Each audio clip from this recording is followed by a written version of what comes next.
Nope. That's what's gonna happen as we get.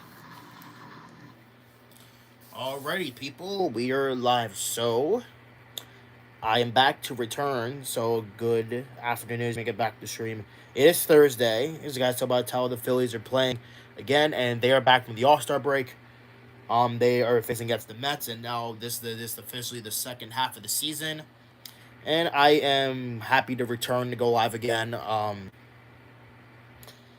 I actually am really happy to go live again. And you know what? It just makes me happy.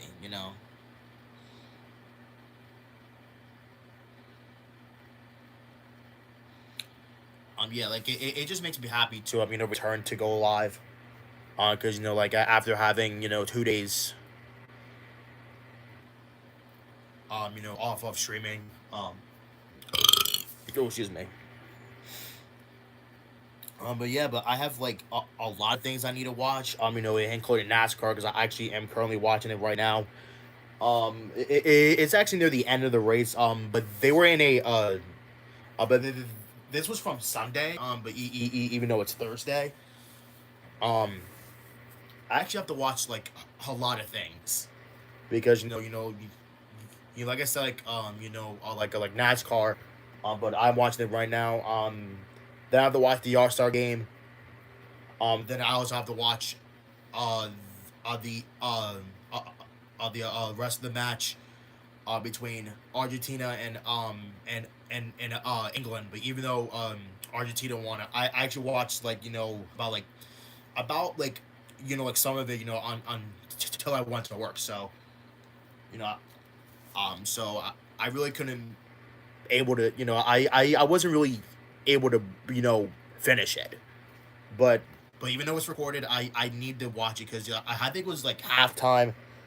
Like because I think the last time I saw it, it was like no score. But then got like a notification on TikTok, saying that English, England scored, and I was like, oh boy, England's gonna win.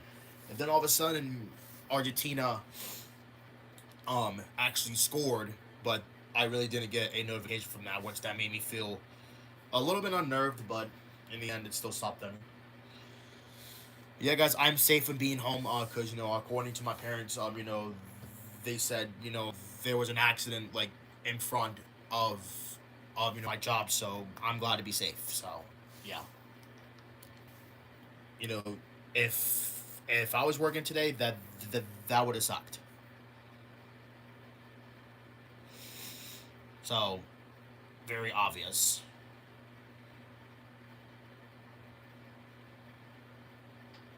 Oh, actually, okay. So now I just realized. Okay, so the Phillies game is gonna be moved to 6:10 because the air quality. Yeah,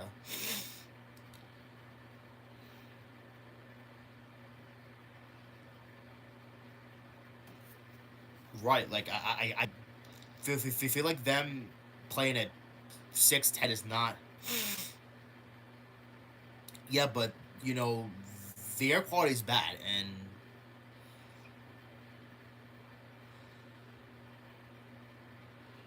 yeah, like there's just no purpose. Sure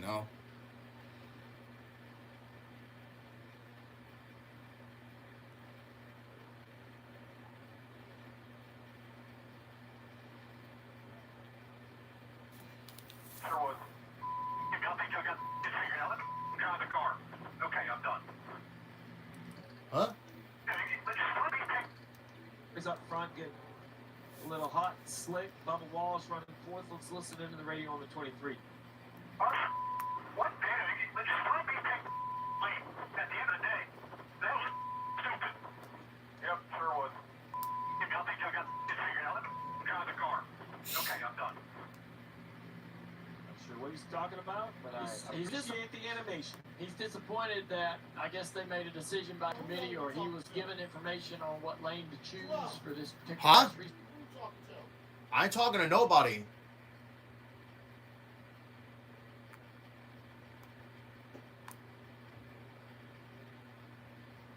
That's my TV.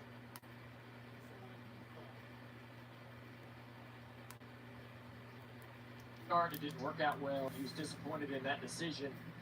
Felt like that maybe his personal choice would have been a better situation for them. That's some driver speak. Yeah. He just translated. Adam, you and I looked at each other like, what the heck's he talking about? They're like, oh, I'll tell you what I know exactly what he means. I definitely do not speak that language. I speak driver or crew chief eye roll, crew chief head shake. I understand that animation. The radio, sometimes I get a little translation. He's a Hall of Famer. He's a Daytona 500 champion. He is a NASCAR radio interpreter. Dale Earnhardt Jr. Good update, driver 12, 165 out front. Now it's time to try and finish it, Marty. So Ryan Blaney did talk about the vibration with the spotter Tim Fiedler. Listen in. I thought he had something broke going to be in the fence. It did break. They're down the back. You get any better? No, it's terrible, but it's driving fine. Probably just paint in the wheels. It's terrible is the quote, Dale Jr. So how are you going to manage that, number one? But number two, long debate on the radio about which lane to choose. We just heard Bubba Wallace's thoughts on lane choice. Jonathan Hassler weighing in on that.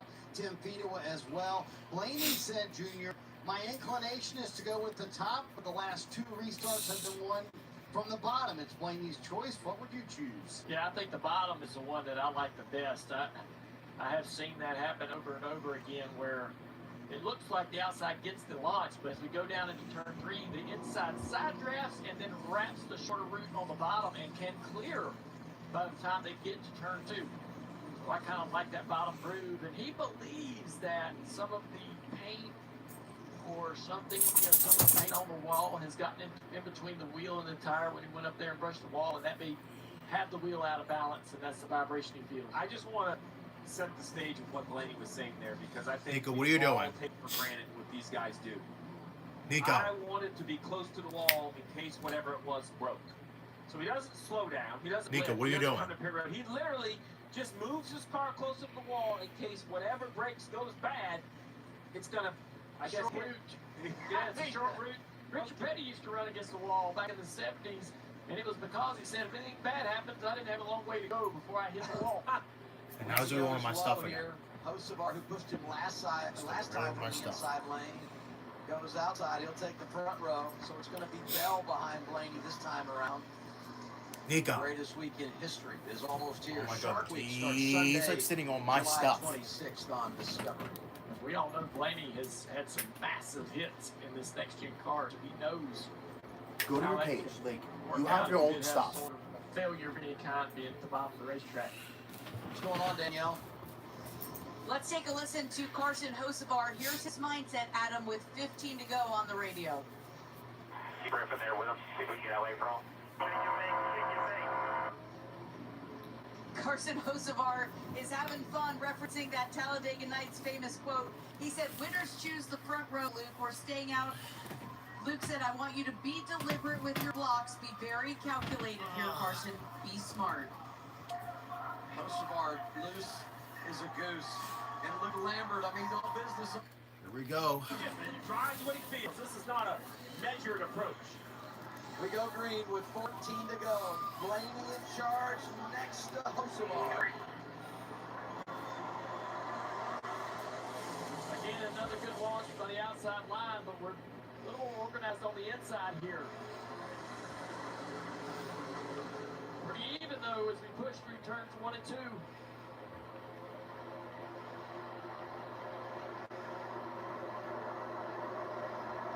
Big run comes from behind, 43.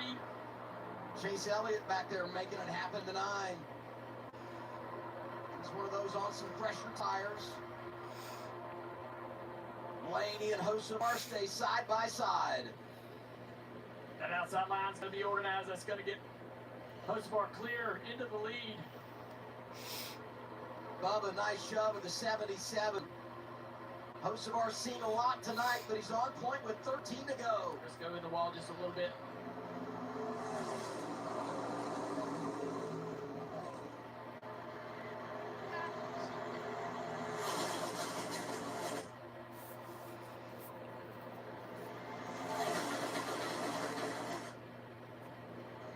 Remaining for Carson Hocevar. There's Dyson behind him. Look at Shane Van Gisbergen. 3 wide outside lane going to the outside of the 45 of Reddick.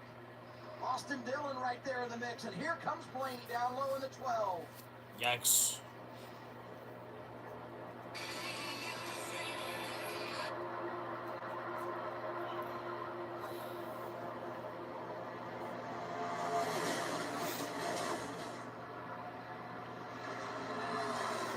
Blaney just can't get any help down there on the bottom.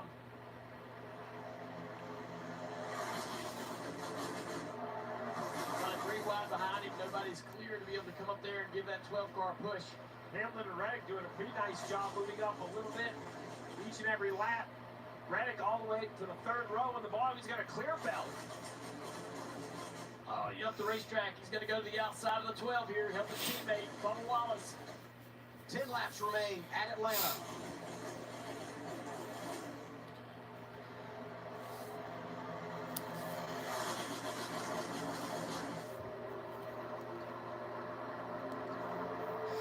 Giving Blaney a push. That's what he needs to the inside of Hocevar. He's been in the car all night long. Started on the pole, swept the stages, closing on 170 laps led. Here's Blaney with a lead, 9 remaining. And another example of this 12 car. Very few can take that push to the lead. They take it door to door, but the 12 clears the 77, goes back in control.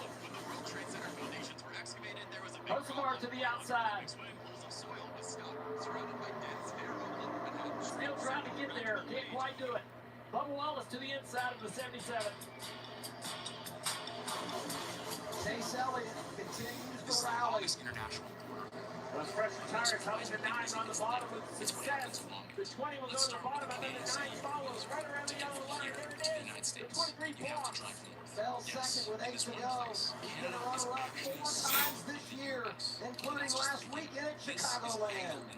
Town in the United States that's almost completely Bubba getting to the quarter panel of the 20 of Bell. the rest of the U.S. Residents have to cross an international border. Hocevar's going to get a little help by the 45 here down the front straightaway. People travel about 40 kilometers every day. Hocevar, what's he going to do to the outside? 3 wide per second, 7 to go. Oh, 43, there he goes in the wall. Oh. He recovers. Reddick pushing Hocevar clear. Ooh. Bell charging down low.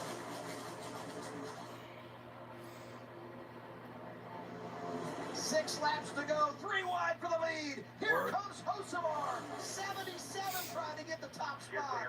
Bubba Wallace sliding through. What a mix at the front. 45 in the wall. Look at the wreck behind him. Larson spinning to the inside wall. Big wreck into turn 3. Caution is out. That's number 7. Briscoe involved. Riley Bernard got a piece of it.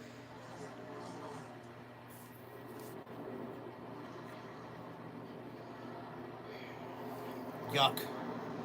This could set us up for overtime. What? Bruh. You go. Heavy damage to the 19. Brother.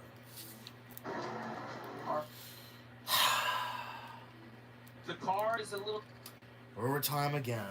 Can deliver a victory. Brother. Sure he does. Can this race be over, bro? Oh, what the frick? Move for second. I actually went a little bit too far. He's clear. I did. Oops. For SVG.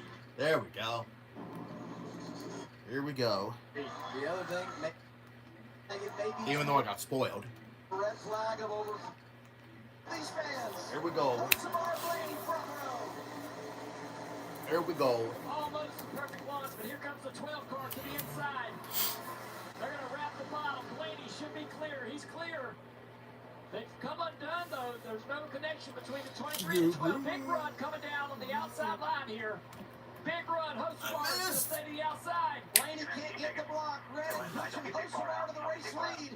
SVG is right there to make it 3 wide. What a move for second. Coming back to the white flag. Hocevar way out front. Big run comes from the 12 and the 23 down the front straightaway. Look out. Blaney goes outside. He's been great all night long, leading 170 laps, trying to get around Hocevar.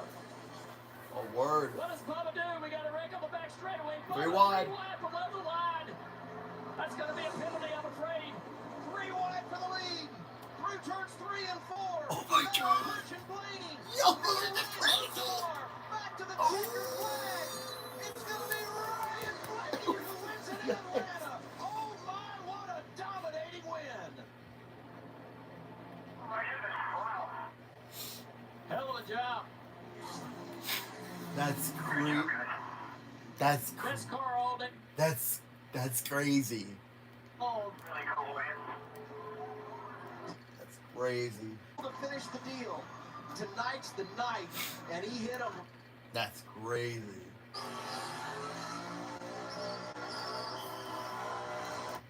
Ryan Blaney. That, you know what? Now this game deleted now. Delete, please. Oh, there we go. All right. Where are the others? Let's do this one. I'm gonna watch this one next. Champion Blue Jays, please welcome John Schneider.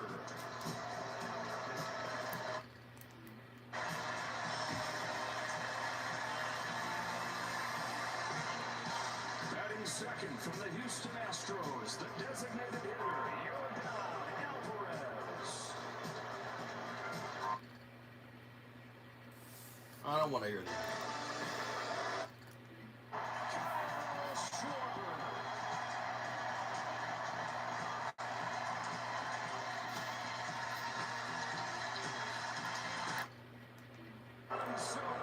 Boo!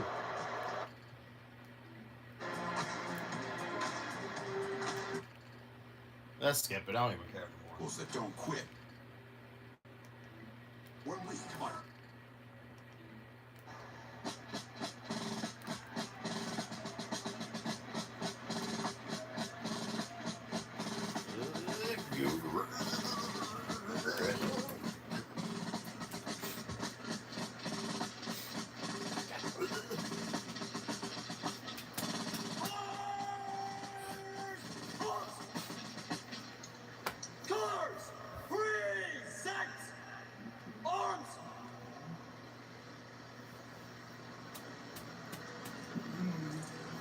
Here to perform the Star Spangled Banner, we welcome two-time Grammy Award-winning artist, Philadelphia's own, the godmother of soul, Patti LaBelle. Patti LaBelle.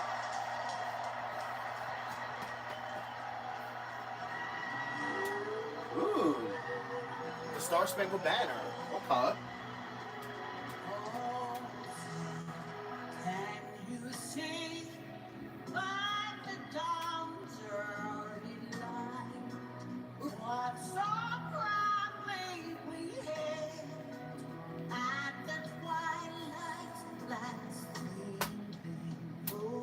Stripes and bright stars through the perilous night, for the ramparts we watched were so gallantly sweet, and the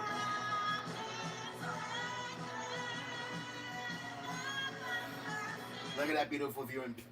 Look at that beautiful view. Good old South Philly. Look at that beautiful view. I can even see Center City up ahead too, I think. Is it? Maybe? I think that is Center City, yeah.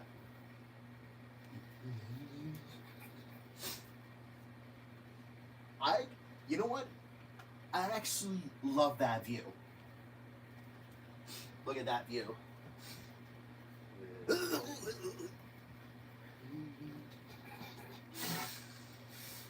Oh shoot, my pad dropped.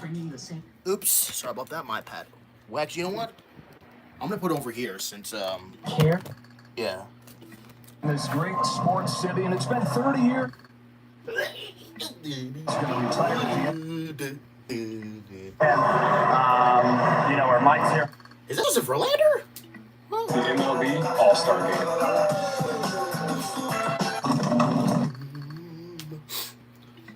I can take it all in. How are you? This group Nope. Is playing in the All-Star game. He's hitting. Howard. Got real good extension. American League. He doesn't want to go too many batters deep. Hey, look. Oh, look, Christopher Sanchez. Cool. And he's one of the crowd. Yeah, it's the best. These are the best fans in the world. You know, they show off. It's crazy, but he's now spent more than Since Bank Park. in baseball. Oh, damn. Through his wind, and off we go with the foul ball and strike one. The Trout first decade in the major leagues, unrivaled in this generation, but then stunted by the injuries the last few years. So cool seeing him healthy again and having a resurgent year. Since Bank Park. 1-0-1. Leaves it upstairs, 1-1. Yeah, you only can dream if he would have stayed healthy what the numbers would be. They're already gaudy. They're going to be in the Hall of Fame. And you see what he's done in the All-Star game. My goodness, delivers. Sanchez fires. Trout takes down and in. 2 balls and a strike. He had a series earlier this year in Yankee Stadium. Hit 5 home runs in 4 games, and he said that's when I knew everything was clicking. That's how it used to feel the whole season, he said, when he was just breaking in. But to know that that's still... Am I hearing a phone vibrate in the background? That's what it sounds like. Sounds like I'm hearing like a phone vibrate in the background. Whatever it is. Only Giancarlo Stanton more home runs among active players.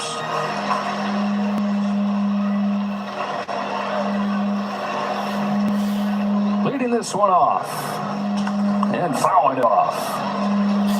Thomas touching on. He's at Millville, New Jersey, which is about an hour drive from Philadelphia, depending on the traffic. Might be a little longer than that today. Wait, hold on. Is that Drake Baldwin? Oh, yeah, it is Drake Baldwin. Yeah, he's the one doing the catching. I forgot. It's a strike. Yes, sir. Yeah, that's the pitch. I mean, the hitters just don't understand. The arm action's the same, and they think it's going to be a sinker, and then all of a sudden, the arm speed, the change of speeds, and the swing and miss.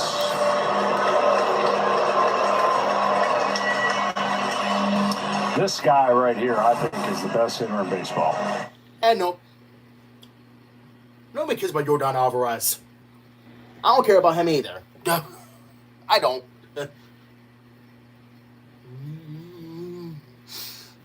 Oh, this guy, no matter what your favorite category is, you can find him at the top these days.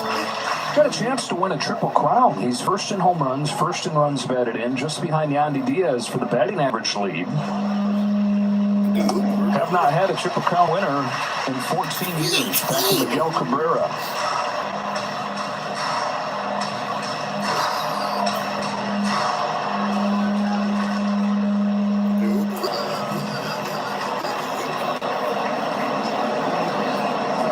Sanchez turns and throws. Alvarez smokes one up the middle, and he's got a base hit.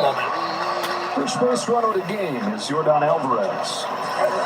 He just never is off balance. For a big guy with power, he can go up the middle. His back stays in the zone a long time. This is just classic. Real moment. Who's next? Since Terry Steinbach in 1989. Shea Langoliers. Oh, is he an all-star?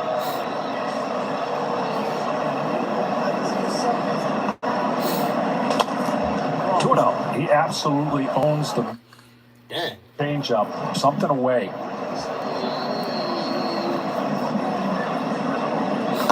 Oh, that's side. Damn, dude. Those first. Oh, shit, bro. Real moment. Bouncing ball. Sanchez waits on his Baltimore trap to come down. High throw. Freeman sticks his foot back to the bag. Nice.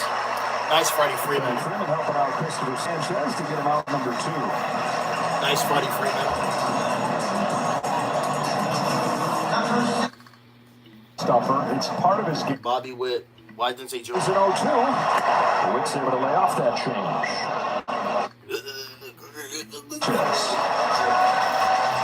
Here comes the 1-2. Goes to it again and misses. Damn, again.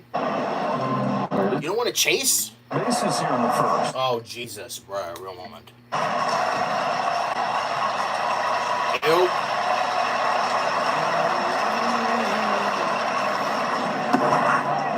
No, nice stop. Catch right there by Trey Baldwin. Nice one. 28 pitch. Up the middle, and the American League catches in. Alvarez in to score. Langoliers right behind him. 2-run single, Cody Bellinger. And the American League gets to Sanchez here in the first. That's crazy. Try to get one more. Man, 3 runs already? Jesus Lord. Gave the data. Jesus Lord. Absolute tear lately. Dylan Cease. Ew.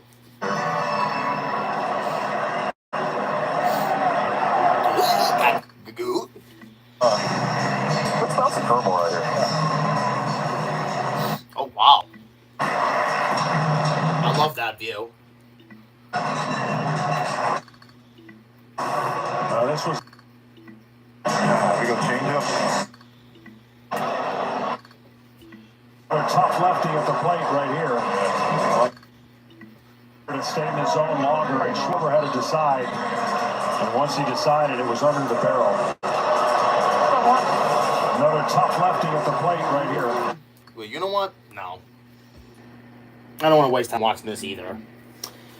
Well, because the American League won that. I feel unearthed by that. Now I got to watch this. There it is. All right. I need to go ahead with this because wait, why is it only 2 hours and 20 minutes? Oh, good. Oh, wait. Oh, I think it's because maybe because I need to go to the second half. I need to go to the second half because I watched the first half. I've watched the first half. Yesterday. Let's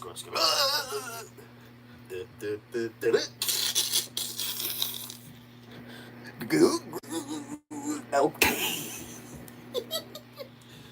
I best.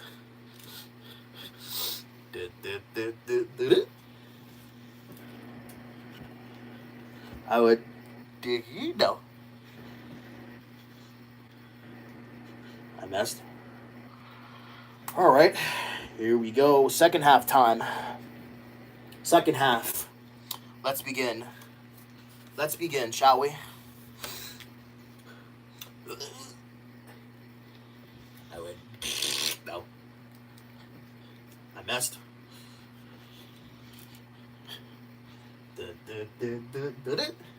So how's your Thursday been?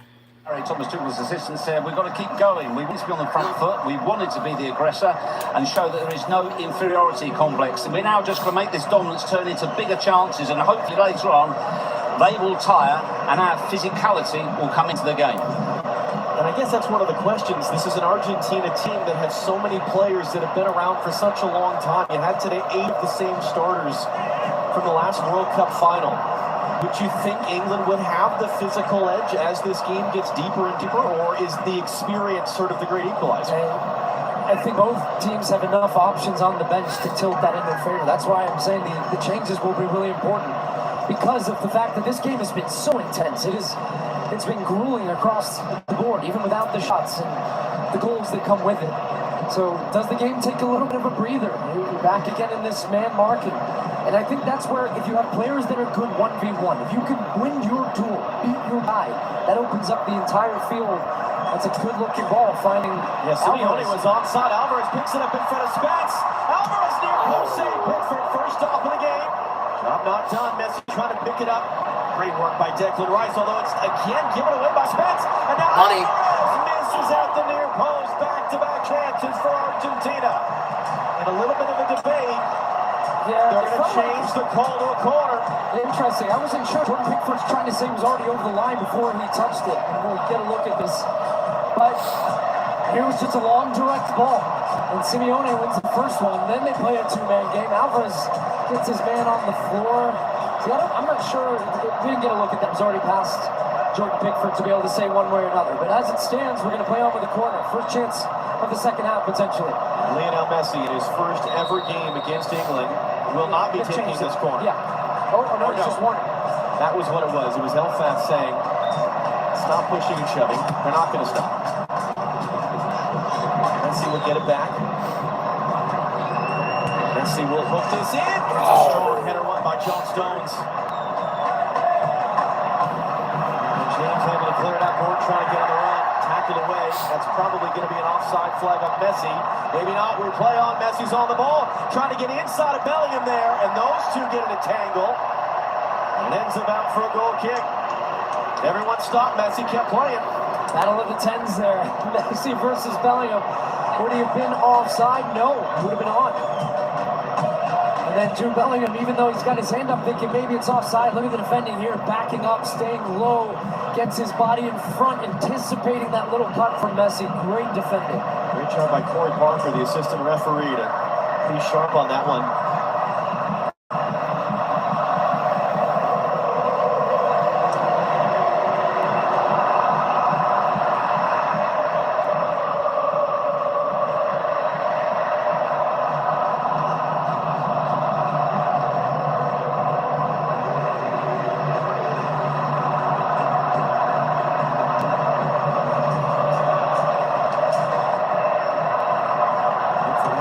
Simeone wins the header instead. Enzo Fernandez heavy touch, and Gordon picks it up. Gordon on the run, tackle away by Christian Romero.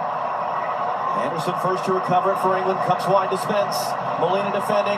Jed Spence gets across into a great spot. Just down there in a white shirt. Spence looking lively again. It feels like a lot of England's really dangerous attacks are going to come through him. His ability to play 1v1, to play high. As soon as England have possession, he just automatically rotates high to put pressure on Argentina's right. And Simeone's not tracking back. He's getting chances to beat his guy. Gordon steers it in too far for Bellingham, although it's knocked down awkwardly, and Paredes had to be alert. That's behind Alvarez, and it's given away. Gordon. There's some pressure. Anderson just able to keep it as Julian Alvarez was buzzing around. Scan the QR code on the screen. Vote for the Michelob Ultra Superior Player of the Match.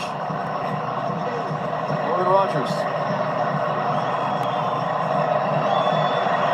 It's back a third time. Uncontested clearance by Lisandro Martinez there. It's hooking to stay in play. James had to keep it in there. Fico and Rogers in a big tangle. They didn't knock a lot of. They didn't knock a lot of. Pass there under some pressure. Christian Romero. How good is that? That was close. Wow. That might be the play of the game, honestly, when you think about what would have happened had he not done that. Yeah, it would. Think about that. You're 6 yards from your own goal there. 2v1 and just scoots out of it. As calm as you like and plays a perfect ball out to Molina. My goodness.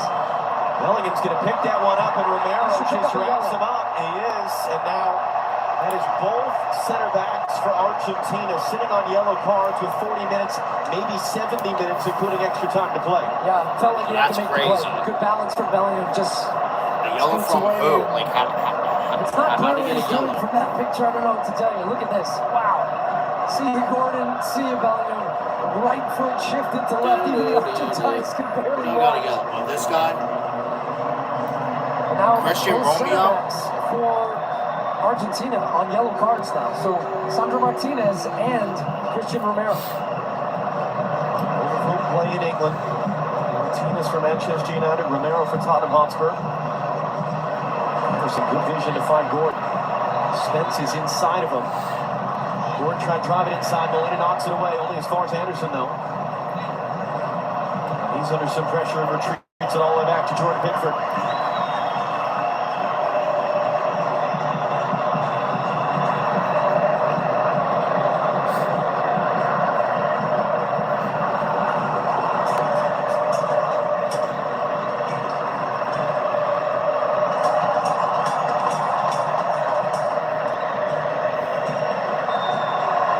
It's a little too casual there. Simeone came to take it away.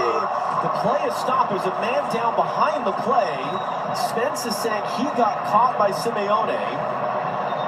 Simeone's upset that he wasn't allowed to play on from that position where he won the ball. And Spence had the broken jaw, is not wearing the protective gear that he'd been wearing. see, he takes just a little, the right hand of Simeone right down his face. Maybe essentially being stopped for something else. Now the ball's back to play already. Here's Romero, who's down in the center circle, but nothing coming of that on either side. More normal service resumed for now.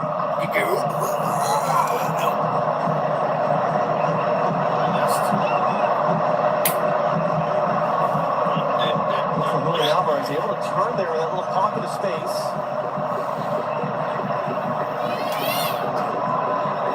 Next is McAllister. Next for Jorge Molina.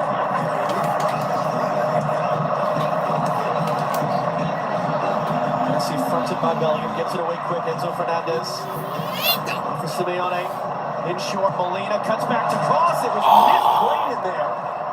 And it's cleared away in the end. Just kind of bounced off Bellingham awkwardly. Argentina able to recover it. Squeeze in the game right now. Argentina off this sequence, forcing them to run a little bit deeper. They've got good numbers advantages here.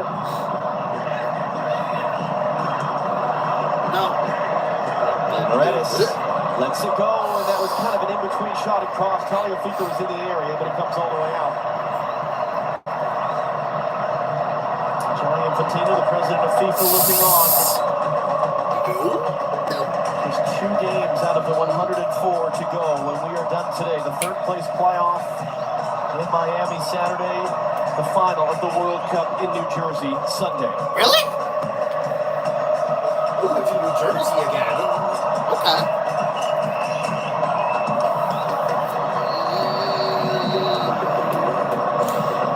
Look at Harry Kane's position right here. He's dropping really deep. Now can play a pass. Rogers, the target, tracking it over his shoulder. Acrobatic clearance from Tagliafico. The job not done as it was held in by Rice. Rogers chance to cross. Hooks it. It's gone! Anthony Gordon, who puts England in front early in the second half of the semifinal. Real moment. Lucky you.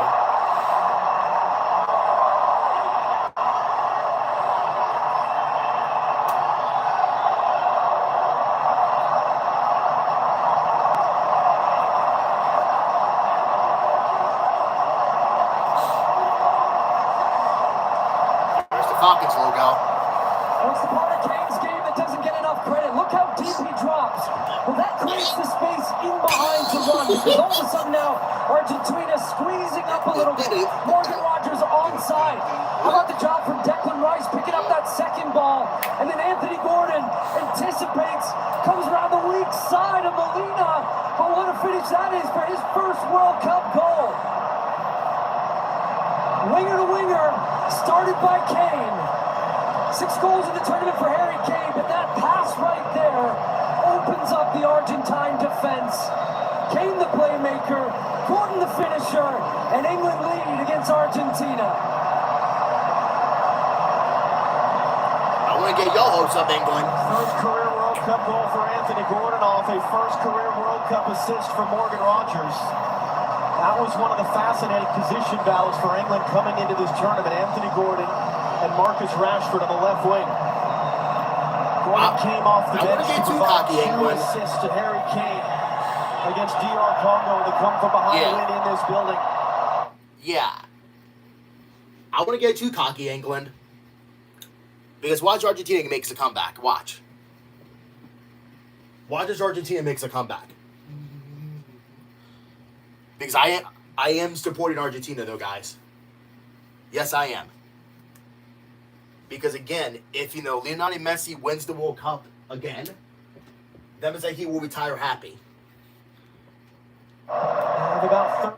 Because, again, I already know that Argentina advanced, but I want to see how they score their 2 goals. I want to see how they score their 2 goals. It's behind Harry Kane. Oh, good. England can't take advantage. Messi, lovely play. Enzo Fernandez gets it away. Ooh, word. Wide open, wide open. Simeone, what a tackle by Jet Spence to play it out for a corner. What a tackle. Jet Spence, what a game he's having. You have to get this tackle perfect, and he does. The timing. That should have been a foul. foul. To go to ground and commit. That should have been a foul. If he mistimes that, it's a penalty. And a chance for Argentina to go 1-1. No, Jet Spence, 30-yard track back. to make that play off of just the field that opened up. Messi played it inside. Enzo Fernandez behind, but still defending for England to do here. Argentina coming back. Messi again takes it short. Now Messi will hook this in. Harry Kane right there in front of McAllister to head away.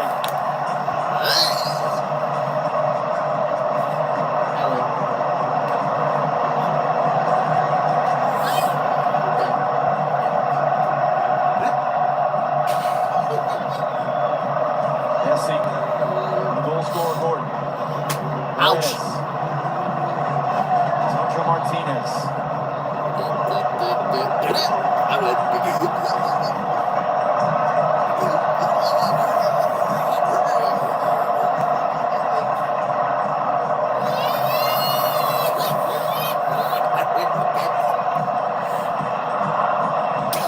Once more, walking it in, clipping it up at the back post, and that'll come all the way through. Into the collision there between Romero and Pickford at the end of it. It's going to be interesting to see how long Scaloni waits to make some changes in the game. What a ball this was. Look at the head up from Morgan Rogers. He sees the run and the opportunity, but also that is such a difficult finish. To come up at that height with the ball being hit with that type of pace across the goal, just to get your leg up on top of it with the insole of his foot and just down into the ground. You don't need to make the ball harder. You don't need to kick it hard. Just redirect it on target. That's just a great finish from Anthony Gordon. Pickford seemed to be in a tough little spot there, and then Spence waiting for it, gives it away. Messi from Simeone. Messi! Was it as a block or was it just a pump fake? One way or the other, couldn't get a shot away. Paredes. McAllister trying to keep it tight corner, gets it away. As Alvarez trying to play, and now Kane's under some pressure, forced to dump it out for a throw. Big spell for England. Argentina feeling it right now. They're buzzing around the field, trying to squeeze again, as we've seen with this English team. Messi's buzzing around now, getting on the ball. You have to stay with your runners, but I'm interested now. The other side, does Tuchel make some type of adjustment? That is for Fernandez. Simeone. Molina to the outside. Simeone crossing instead. It takes enough of a touch there. It's actually an important touch because it steered it all the way out.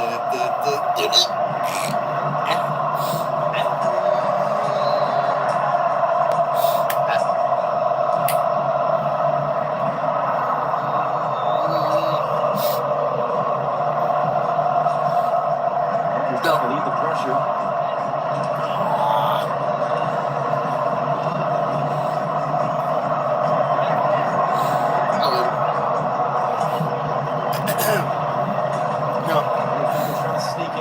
To the other side for Enzo Fernandez, and his shot will end up out over the bar.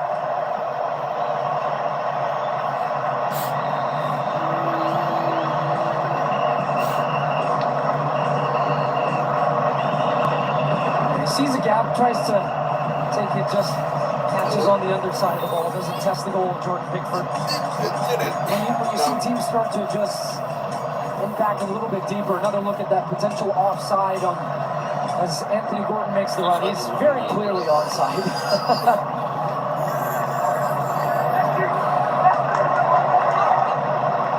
Now he had a chance to press up high up the field as Pickford went long.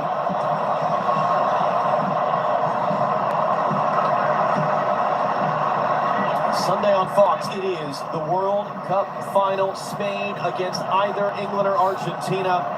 4 hours of pregame coverage begins at 11 a.m. Eastern, 8 a.m. Pacific, live on Fox. Each of the 2 World Cup finals we've done, we've said, how could that possibly ever be topped? Well, we'll find out on Sunday. Will it be a rematch of the European Championship final from 2 years ago as Messi couldn't connect with Julian Alvarez? It's held in by Enzo Fernandez. Argentina come from behind and will be the reigning champions of Europe against the reigning champions of South America. Either way, it will be unprecedented to have a World Cup final with those sorts of matchups. Messi, McAllister couldn't keep it. Stones gets it clear. England's standing tall right now, but this is where you see Argentina when they force teams deep with this type of possession. Messi starts to float out to our near side, right here, the right side, to get on, to come in on his left foot. You've got to still get pressure on Messi because he's really growing into the game, feeling that right now for Argentina. Nico Gonzalez prepares to enter for Argentina. airways again. Sandro Martinez hit for Julian Alvarez. It's just swamped by England players. And Reece James didn't have anywhere to go with it.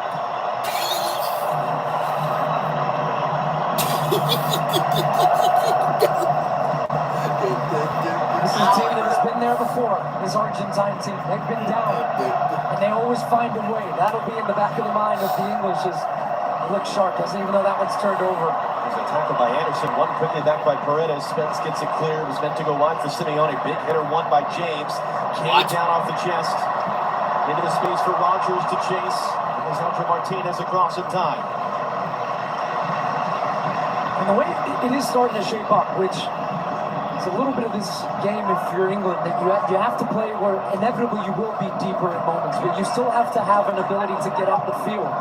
So it becomes a little bit more transition. I think that's where Tuchel can freshen it up potentially in the wide areas to keep guys like Saka or Rashford, whoever it might be. Ball's dead, by the way. But now Scaloni's going to bring on, looks like Gonzalez. Yeah, so they're frustrated right now, Argentina, because they had a chance to take a quick throw and create an attacking advantage, but Ismail Elfaf was already set to make the substitution once the ball was out of play, and it's going to be Leandro Paredes who is withdrawn for Nico Gonzalez, who makes his 6th substitute appearance of this tournament. And that sub does tell you the desperation that they're playing with a little. You're taking off a holding central midfielder. Enzo Fernandez will most likely go into that position. But now you're bringing on a live wire winger who's going to play wide, who's going to run at Reece James. He's taking up place on that far left side.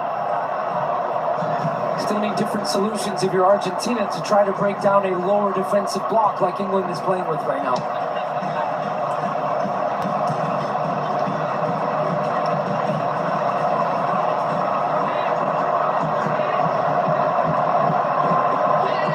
Martinez. And England spent a lot of time doing this against Mexico. They were down a man. They were withstanding a ton of pressure, and they held on for that win. Messi clips it backside. It's going to be knocked down. It's held away in front of Tagliafico. There's Nico Gonzalez who got the initial header. McAllister blocks the clearance by Rice out for a goal kick. And this is Messi just having the respect that he does, that you can't get too close, where he comes onto the left foot, and he's just been playing the short balls. But now you've got Gonzalez into the game. What a header from John Stones there. He's had a couple really big clearances at the near post, and another one there where he's got the hands on Tagliafico, but that's not a foul, but that's a dangerous run where you have somebody now going and stretching, keeping you honest, trying to get you to drop a little bit. John Stone's another guy that there were some grumbles about. Why is it still him? Why is he still here? Man City have moved on from him, but back-to-back really terrific games for him. Smart game, he did well there under some pressure from Simeone to keep it. And now Spencer walking forward. Kane wants it. He's in a ton of space in the middle of the field. He's got it now. Kane, the playmaker, to the far side. Great ball. Reece James down off the chest. Back inside. That's Declan Rice. And Martinez has a hold right in front of Bellingham. First save of the game, Emiliano Martinez trying to play it out there for Enzo Fernandez. Fernandez lost it. He's down in some pain. Rice for Harry Kane. Harry Kane, that was blocked down. That was a sliding Christian Romero. And Martinez comes to get it. But he's trying to up the tempo by pulling out quick. And Rogers commits the foul on the outside.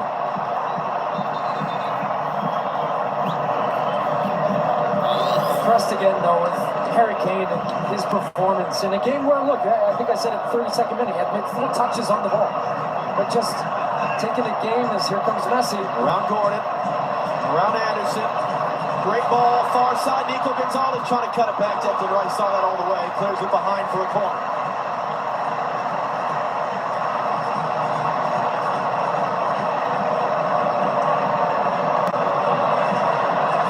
Argentina have taken the last 2 corner kicks short. We talked about the danger Alexis McAllister has had flicking them on, causing goals in 2 of the last 3 games.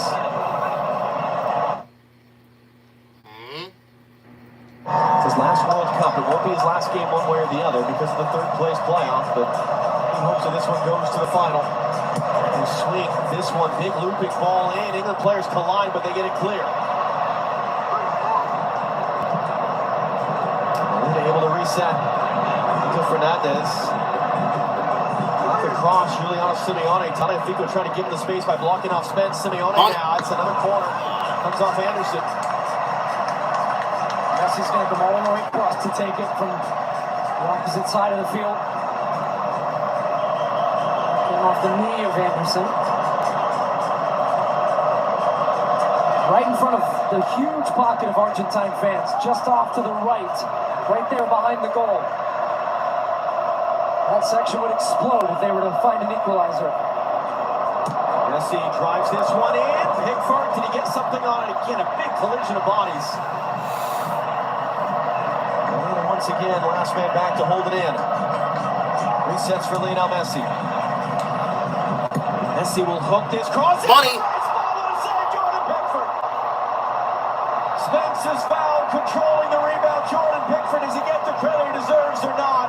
He's England's all-time leading games played man at the World Cup, and he makes a remarkable save to take us into the hydration break. I'd say, look at that. It's down at his feet. He's backing up.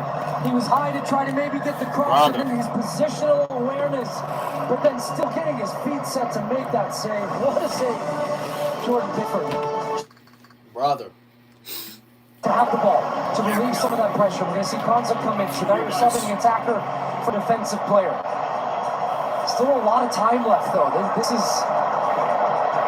Konza's going to go out to the right back position. I'm interested, Reece James, it looks like, potentially into the midfield. By the way, 3 subs for Argentina right now. Well, they're unloading the bench. They have no time to lose, and they're bringing in a lot of experience. But you see this happen where Argentina, they start to just constrict the space. They put on the pressure. Messi starts buzzing with the ball. It becomes harder and harder and harder to withstand that pressure. So England, if they want to maintain this lead, have to still find time to have the ball and try to hit Argentina the other way and find a second.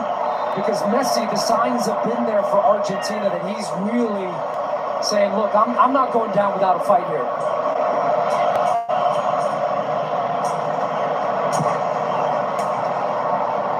Lisandro Martinez, Giuliano Simeone now got the lead of the 3 players taken off. As you shed lots of experience, Antonio Montiel hit the winning kick in the penalty shootout in the last final. Nicolas Otamendi becomes the 20th player ever to reach 20 games played at the World Cup, and Rodrigo de Paul, 93rd career appearance at the age of 32, Lionel Messi's teammate at Inter Miami and MLS. All on the field.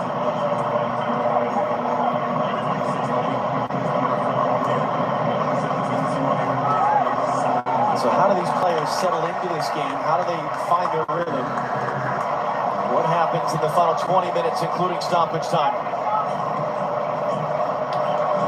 Can Messi and Argentina find a way again, or can England, for the second time in their history, reach a World Cup final?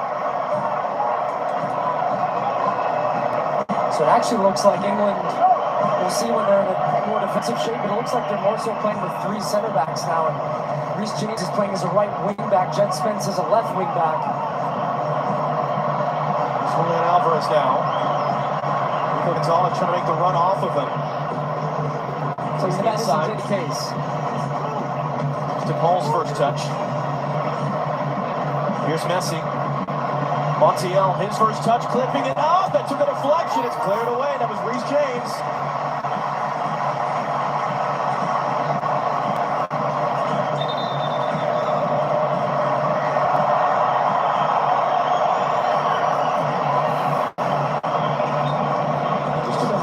Just a quick check, I think, on what was happening on that last ball into the box. But I think by going to a back 5 here, Tuchel's trying to make sure he has numbers wide where they're not getting overloads Argentina and free crosses in the box. But it does leave them a man light now in the middle of the field, right in front of the goal. So they've got that protective shell of the 3. I'm interested if they can still stop some of these crosses from deep.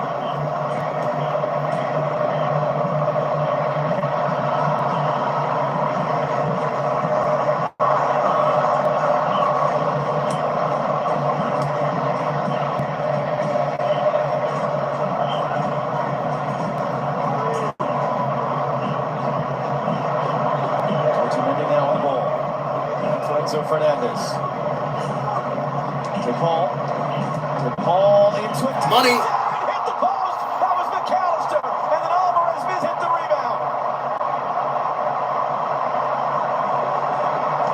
Otamendi trying to reset.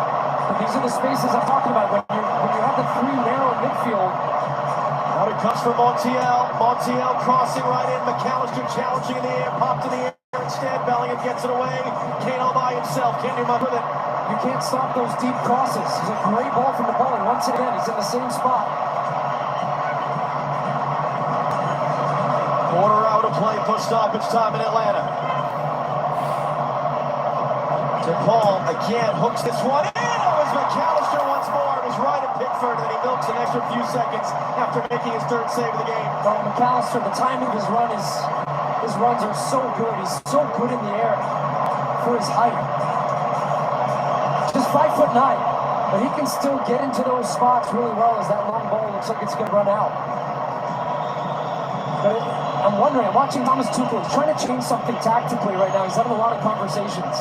I don't think he would have liked what he saw there in that sequence because look at all the space. Spence is 1v2, so DePaul has time to pick up his head and play a ball, and now you have all the attacking players crashing the box, and that is inches away from Argentina leveling the game.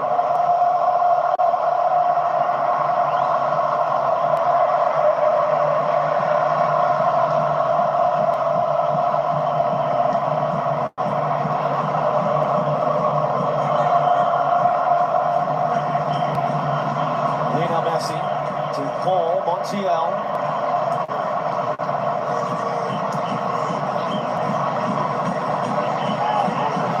Fernandez trying to direct traffic. Messi's in the middle now. Putting it in. Back post. Gonzalez wide across the face of goal. Well, he had switched the defensive shape and he still can't find a way. England are getting pushed so deep. They need to get up the field. And that is going to be maybe potentially offside, or is it the goal kick anyways? But look how deep England are right now. All the players, well, that would have been tight. It doesn't look offside to me. But that header, he's going for goal here, looking for the far post, just missing Nico Gonzalez. But this is just Argentina putting a strangle on you, and they have so many players so good with the ball. But they've also got so many attacking players in the game now that they can take more risk. I just think England are too passive, allowing too much space for Argentina to get too close to their goal. Lautaro Martinez, fifth and final substitution, getting ready to enter the field in the bench. Fernandez clips it forward, and just enough there as Ricardo, the substitute, to pop it in the air. Prevent Gonzalez from getting it on the run. This is the kitchen sink from Argentina. It's a pretty good sink to be bringing on.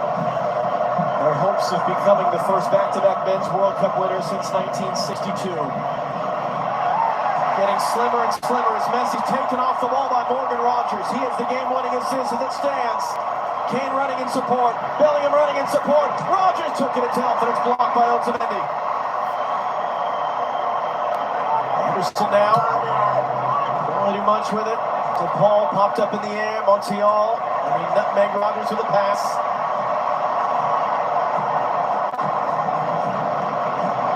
This is such a beautiful clash of this incredibly experienced, successful Argentina team against an England team that have been so close so many times in recent years, trying to get over that hump, reach a final of the World Cup. If you're a neutral, it's wonderful. If you're a partisan, it's terrible.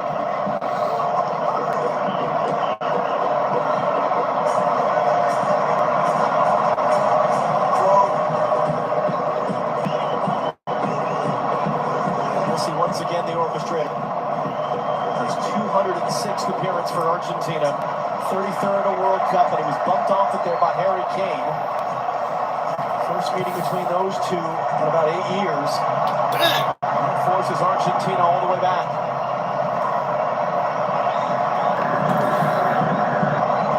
Lautaro Martinez is ready to enter at the next opportunity.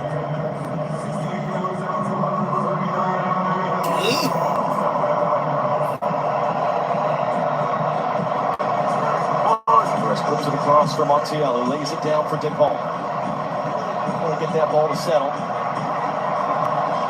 In for Messi, met immediately by Anderson. Can't take Messi off ball, leaves it first. Forces it back to Otamendi. Tagliafico, numbers up. Tagliafico hooks it in! And back in by Montiel. It's an attempt to ice the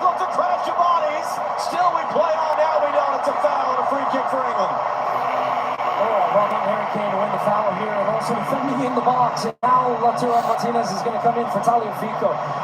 But when the ball goes wide, Argentina just bring all the fury, attacking the box. It's 4 or 5 guys. It's so difficult to defend. And every time they're getting time and space to deliver these balls, there's just chaos in front of the goal. Because they have to play with that reckless abandon. They're 10 minutes away. Yes, James will see, and he continue. But look at this. Count the Argentines in the box attacking this. Little push on the back again from Alvarez. And then the overhead attempt was coming from Otamendi. Bodies thrown on the line as well. And it looks like England's preparing another sub as well. It's going to be O'Reilly. Remember, James had just returned in the last game Saturday from a hamstring injury that kept him out a couple nights. I don't think they would have expected him to go 90 minutes. He was great off the bench, played in 3 different roles.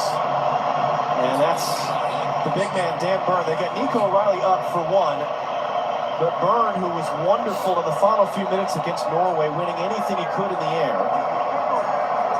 And in spectacular fashion as well. 6'7", and that's a guy you want when you're defending a lot of crosses, as they have been doing. Now, Declan Rice is going to have to go off the field on the far side. Ismail Fast trying to get this game back and going here. And Thomas Tuchel's bringing over Jude Bellingham right down below us, having pretty intensive tactical conversation with him right now.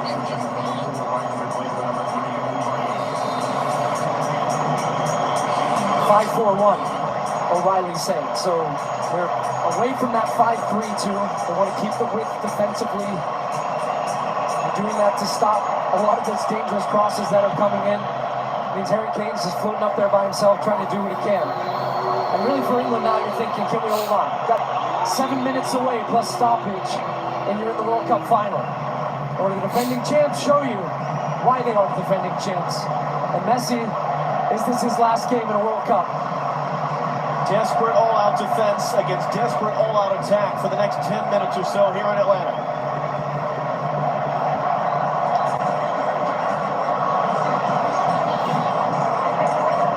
Legacies at stake, history at stake.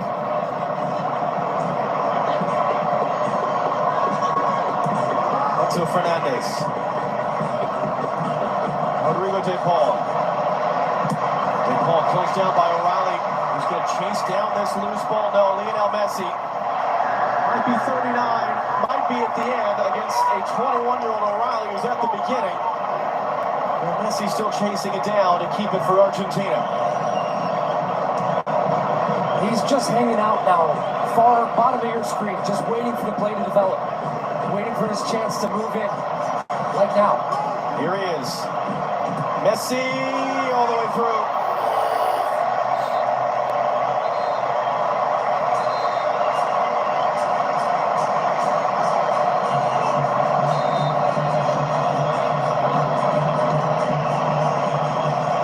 Just overcooks this one. He's trying to hit it with the amount of enough speed to drop it over Dan Burn. There's a big tree in there. So you got to beat that first man. He was looking for the back post. Is that going to be an English throw? No, it's not.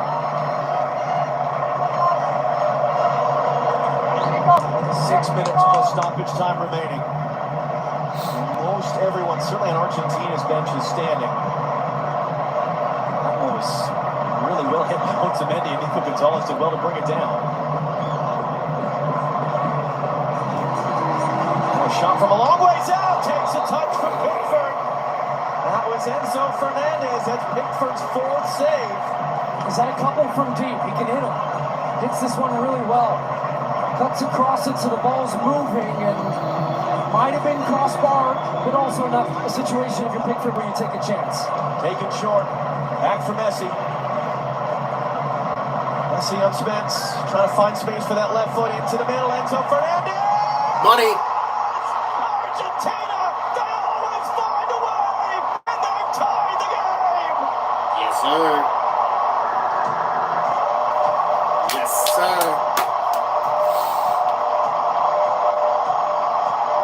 Argentina going down without a fight.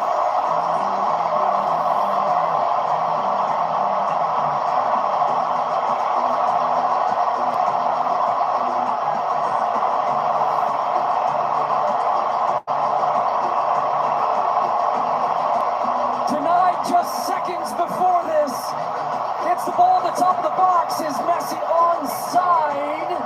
Oh, it's tight. It looks like he is. And he picks up another assist, but attracts two bodies. And Anderson comes over, but that leaves Enzo Fernandez free at the top of the box. Messi attracts three. There's got to be somebody open, but you still need the finish. How about that, Enzo Fernandez? His second goal of this World Cup, and it's a beauty. Just bending away from Jordan Pickford at full stretch. Nothing he can do. And you can't deny the heart of a champion once again.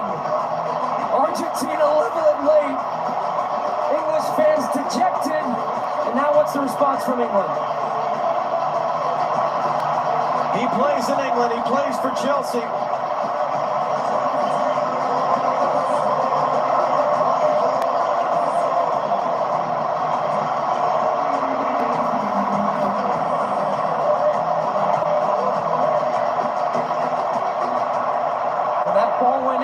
Bodies were on the floor for England. You feel it. You see that reaction. Mentality. What's your response now? Well, and you've got all these attackers on the field. All these defenders have been subbed off for Argentina. England have brought in a bunch of extra defenders on the field. So what even does this look like for the next 5 minutes or so? Yeah. Looks like for now they're going to stay in 5-4-1 shape, I would imagine. Tuchel wants to get to extra time at this point to reset. And Messi was saying, calm, keep it. The Argentine, the rest of the team don't want that. Here they come for another. Yeah, he won that initial tackle.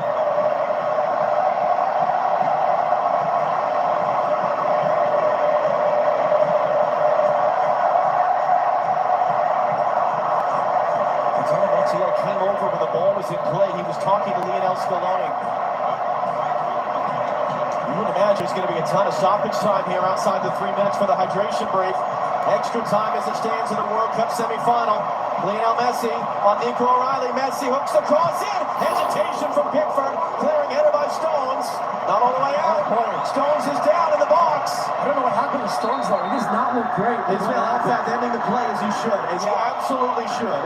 He looked dizzy or something after he headed that ball away. He kind of runs into Pickford and instantly falls on the ground. You'll see on the replay here, and the Argentina players are not going to be happy, but this is absolutely the right call.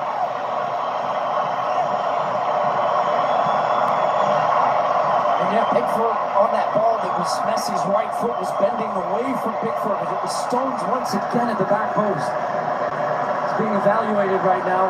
The Jagger's got the hat on, shakes his head.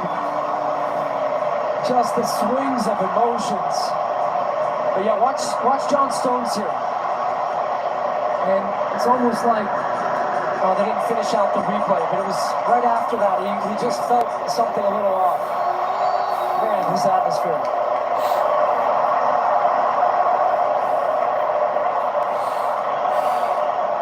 Well, another look at the goal. Picture perfect from an Argentina perspective. And from an English, it's a backbreaker. And I love that from Jordan Pickford. Saying, come on, keep your heads in it. It's not over. It's not over. The game is level. He was the best young player at the last World Cup. He's Argentina's savior, at least for the moment, in this one.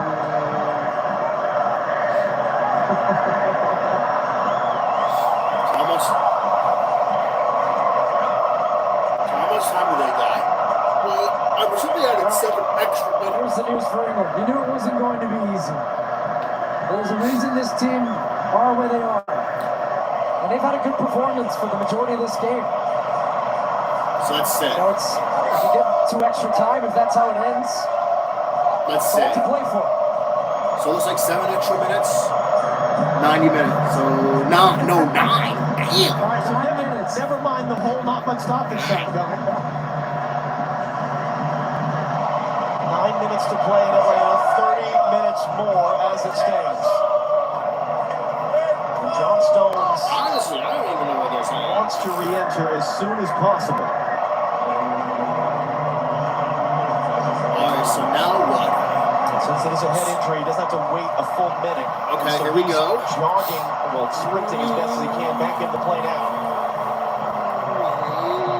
Argentina would love to win this without the benefit of extra time, even as they played extra time more than any team in World Cup history, including twice this year. Messi, can he get it back? No, Bellingham was there first. Spence trying to clear, took a deflection, but falls to Kane. Or can England come the other way and spring a surprise? Jude Bellingham all by himself right now, and just crowded off the ball. Yep. Gonzalo Montiel exchange words. Bellingham now slow to recover behind the play. Argentina not waiting around. And it comes. Nico Gonzalez on Ezri Konsa. Enzo Fernandez, the goal scorer. Gonzalez. So they score here, right? In for Alexis McAllister. Money. Ooh, off the post. And Spence beats Messi to the loose ball. Still in. Spence might be hurt. Messi resets. Messi driving in. Messi crossing back. Money. Lautaro Martinez. Stoppage time. Go ahead goal for Argentina.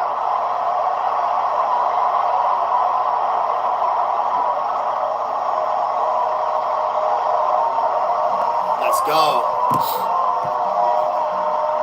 Yeah, well, they got 9 extra minutes now. So, is it over? Well, I can't believe it. no one else is going to score, right? So, it's like no one else is going to score, right? Is that it? Well, it looks like it. Nope. Is that it? Is that it? I think that's it. That's it. I think that's going to do it. I think that's going to do it. Blow a whistle. Blow the whistle. Okay, they're not doing it yet, but I think they will eventually. Are they going to stop it? And that's going to do it. That's going to do it. Right? That's going to do it, right? Because that's not extra minutes. That's it? No, it's not. Not yet. Oh, they're going to kick it out of the zone again? Nope. Oh, damn. Wow. All right. And that's going to do it, right? Okay, they're not going to do it yet, but are they going to not do it, though? For real? Are they not going to do it? Nope, get out of here. No, that's it. That's it, I think.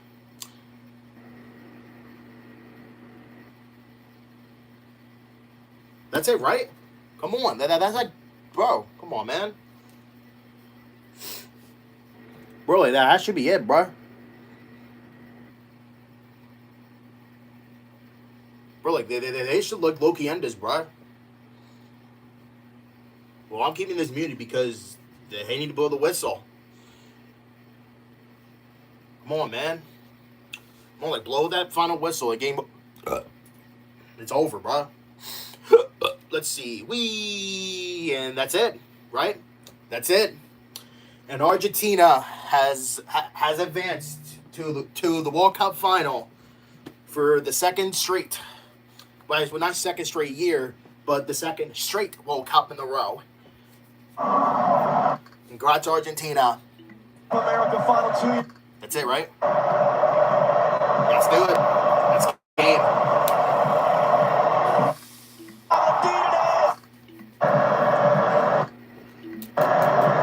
They're hoping that once this is in play, it'll count as a game-winning goal in the semifinal. Dinez, Argentina do it again, and they set a day with Spain Sunday in New Jersey in the World Cup final. That's it.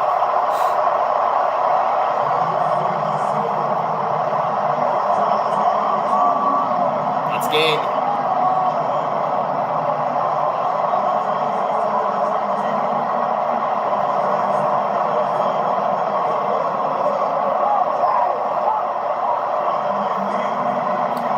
Bye, England. Bye-bye, England. England wins. Or not England wins.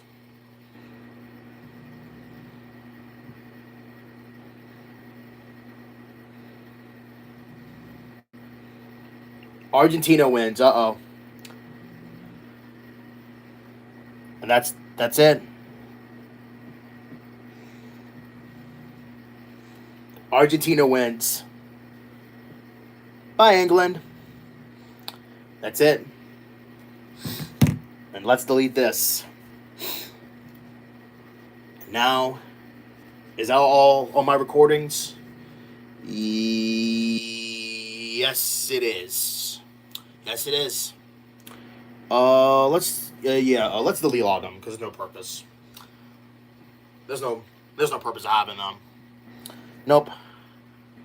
No purpose. No purpose of having them. Nope.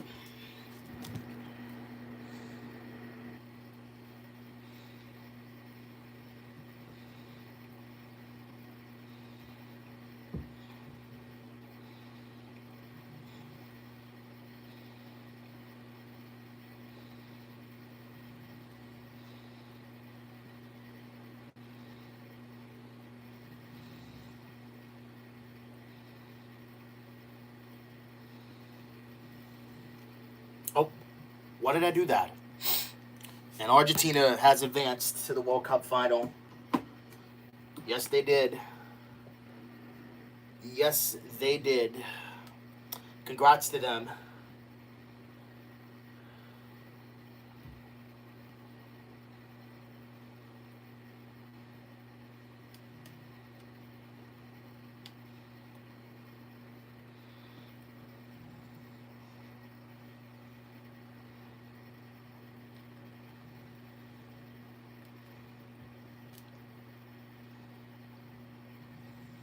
What in the world?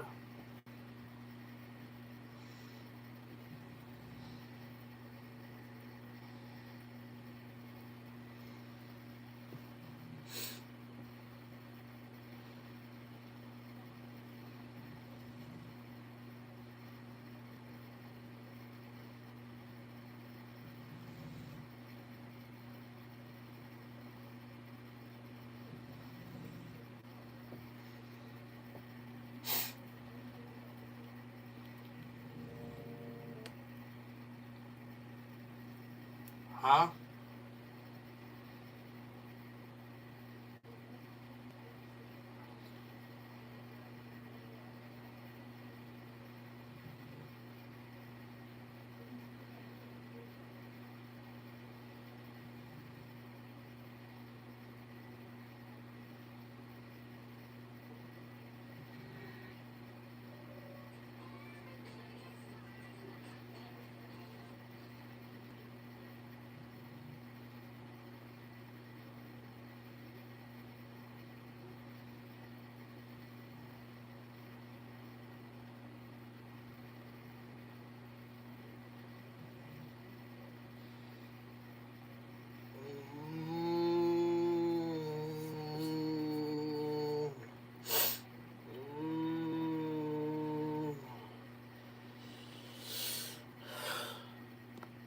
Argentina has won.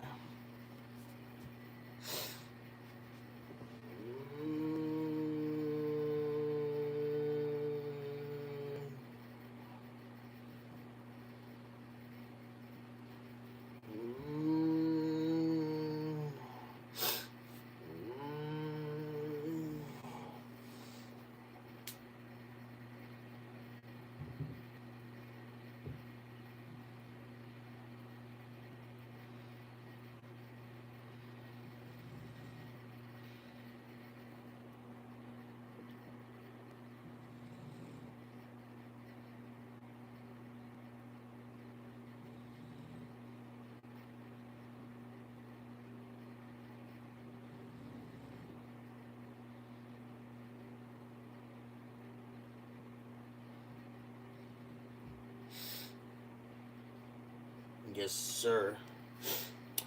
God, we lost another person, bro. Hal Williams, the guy who played Sanford and Son in freaking 227. That's crazy, bro. Losing a lot of people now.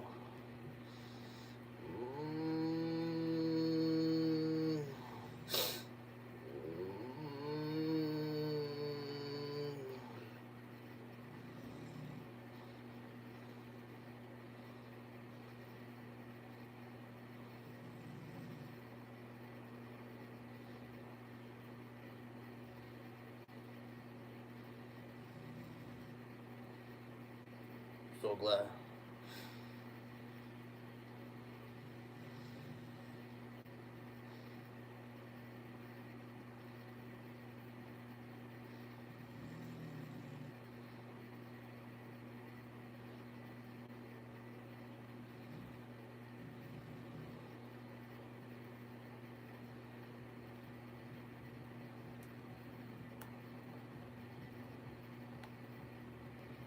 What the hell? Nico. You okay?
What the hell?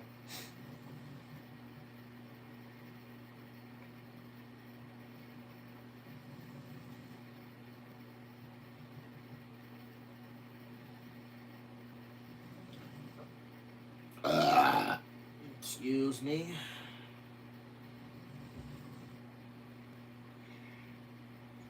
Oh yeah, guys, don't worry. I'm still here. Just wanted to. I'm not supposed to put my pad down here.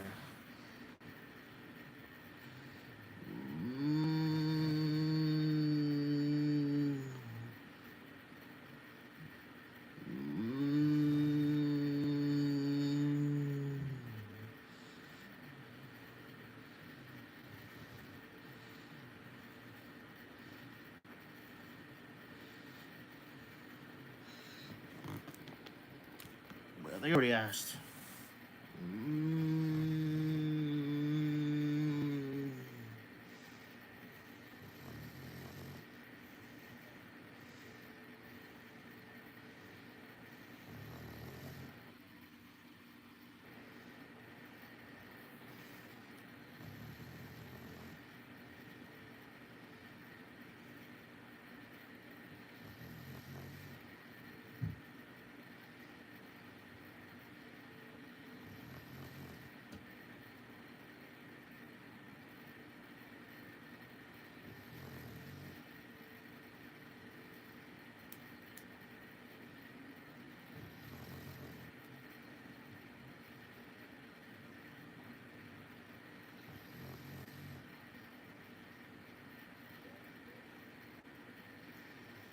Actually, I'm actually kind of hungry though.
You all right, Nico?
Dico, what are you doing?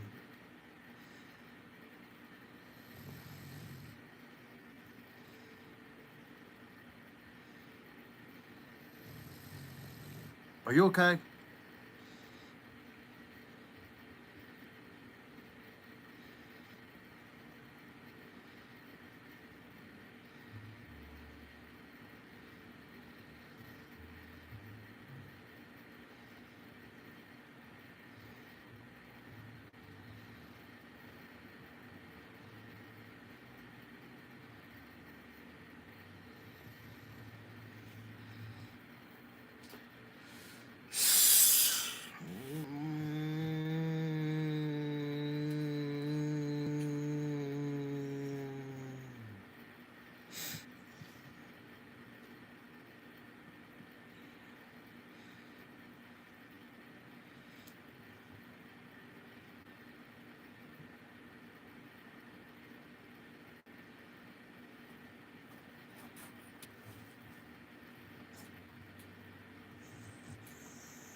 Hmm.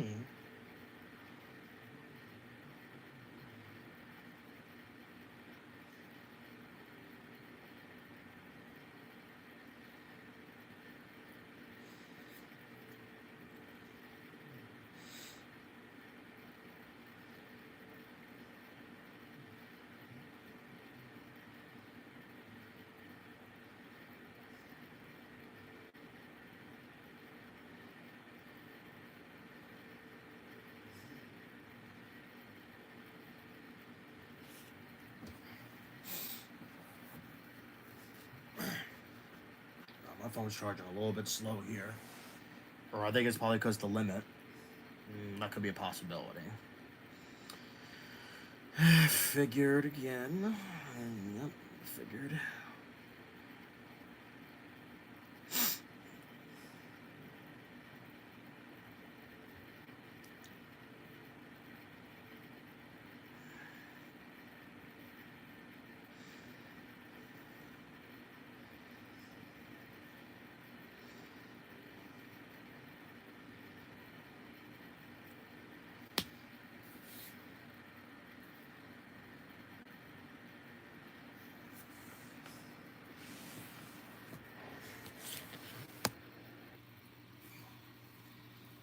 I can't lay down and my phone's gonna be like this.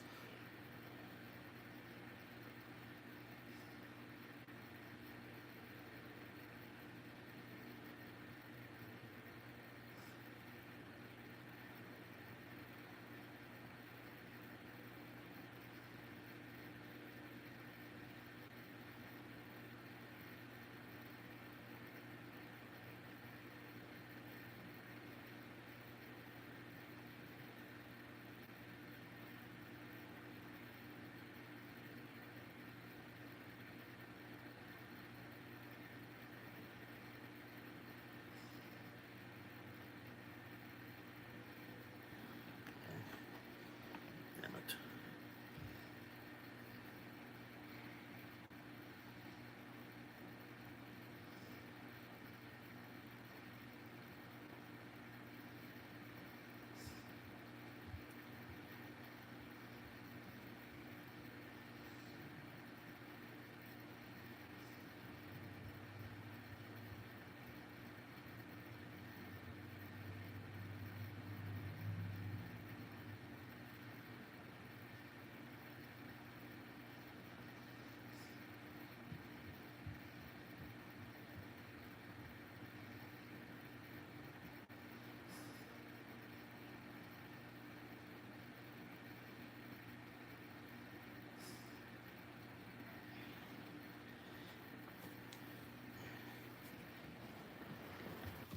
Ugh.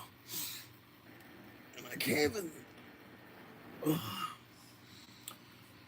And I can't even put my phone on charge over there because the damn plugs.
Nico, what are you doing?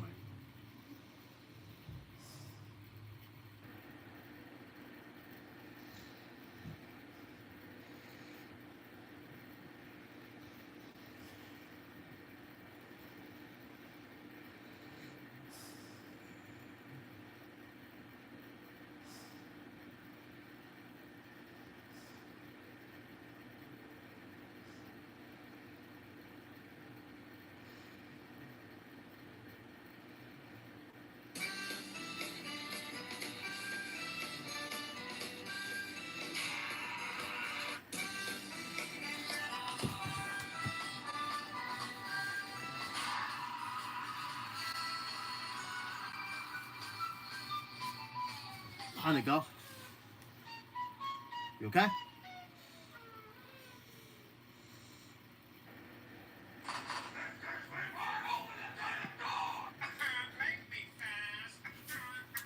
Ouch. I'm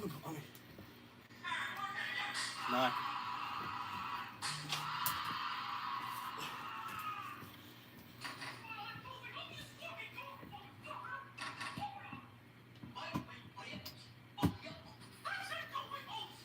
Dad.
Oh, and he was from San Francisco Sun too. Brother.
You all right, bub?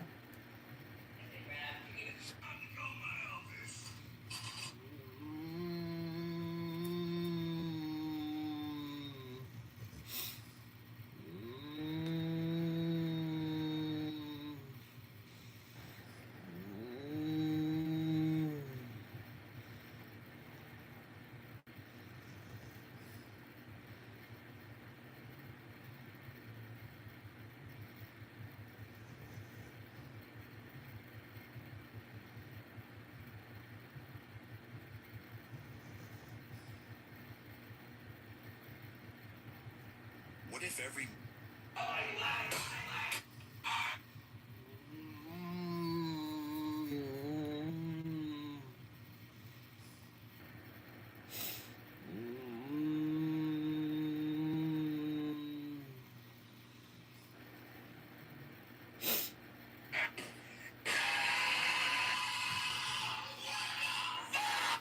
How about you make me fat? Yes, Mr. Crab. Oh my God.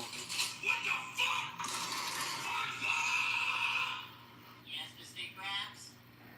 Open the door, young man! Oh yeah? How about you make me?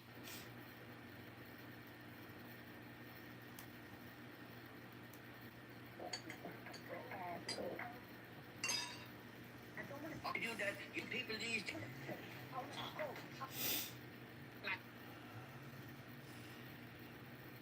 What you look about?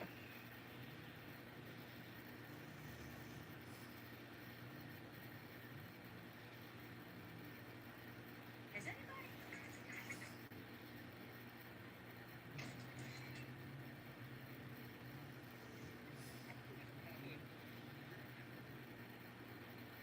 Oh my God.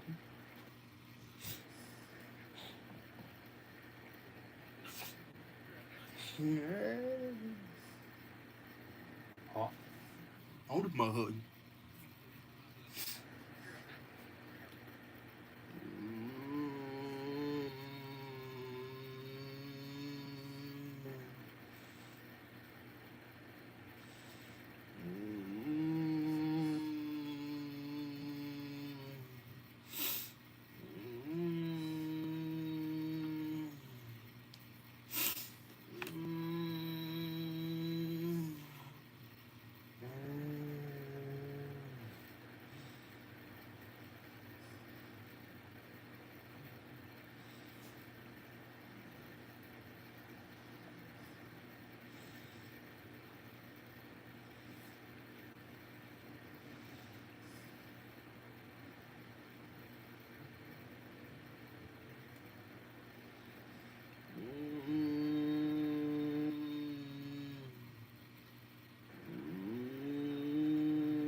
Thank you. Thank you. No, I took your dog.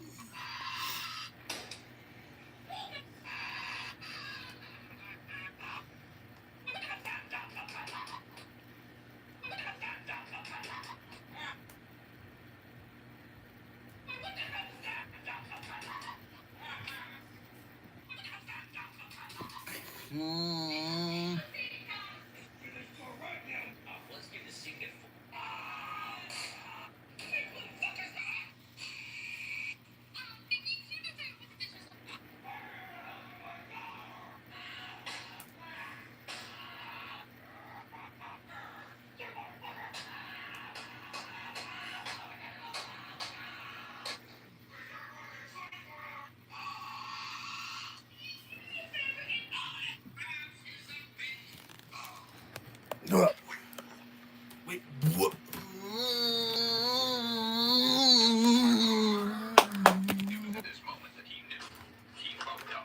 Dead.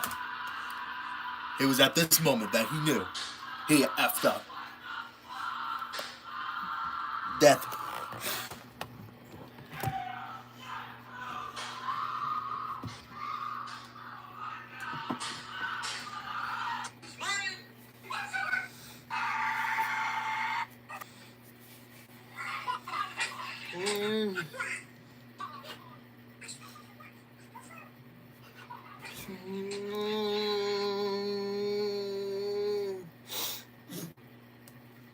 You right, Bob?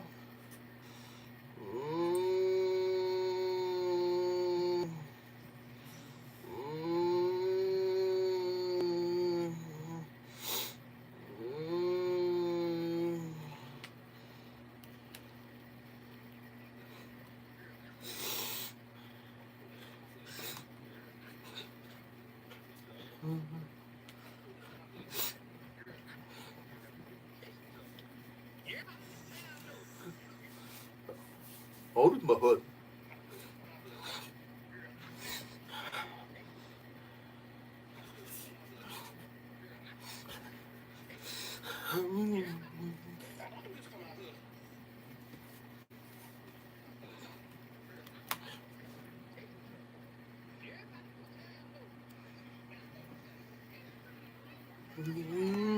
I'm fine.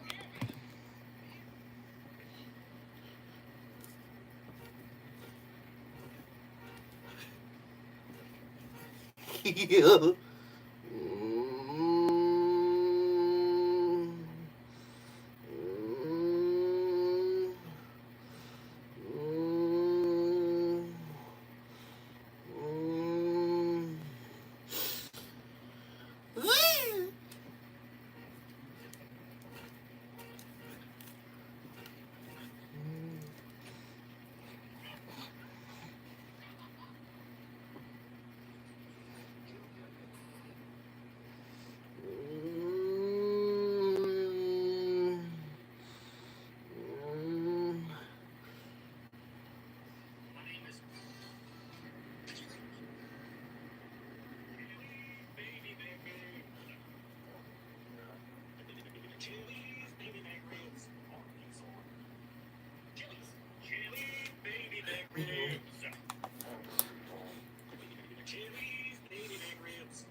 That's actually not how the song goes, but okay.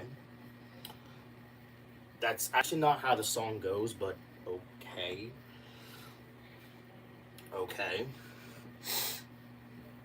I want my baby back, baby back, baby back, baby back, baby back, baby back, baby. I want my Chili's baby back ribs. I want my Chili's baby back ribs. Barbecue sauce.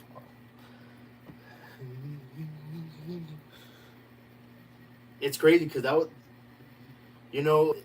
it's crazy because that commercial was, that commercial was in like the, was in like the, was in the, the like the late 90s.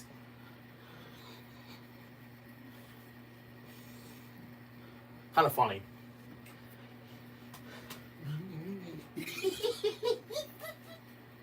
I would.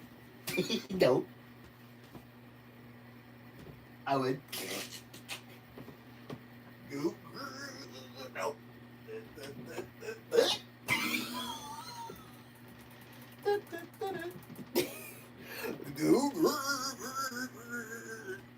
Hi again, everyone. Welcome into Phillies baseball alongside Larry Anderson. I'm Greg Murphy. Mike Jabrosa. Huh? What?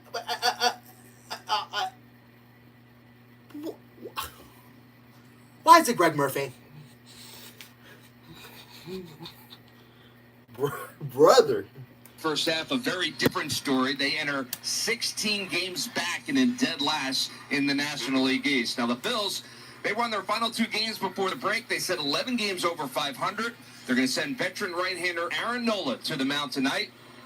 Nola has shown some solid signs of breaking out of a year-long slump in his last few starts. He will look for win number 4 on the year. For the Mets, it'll be young right-hander Christian Scott taking the baseball. He's 2-1 on the year with a 3.17 ERA in 12 starts. Steamy night here in South Philly. Some air quality issues as well. And we're going to get things started soon. Lineup cards are being exchanged at home plate.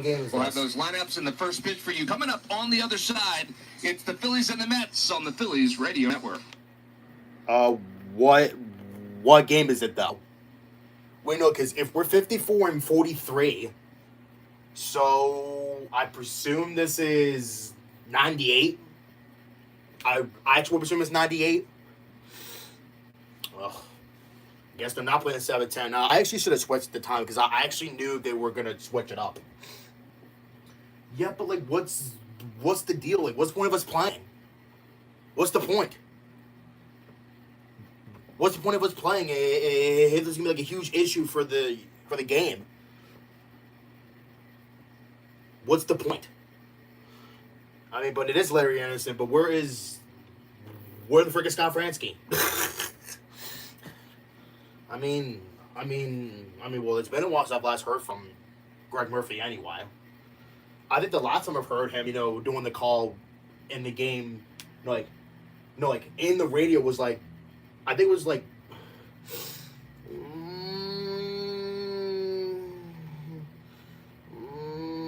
hey, Nico, want Popeyes? And made for the grill.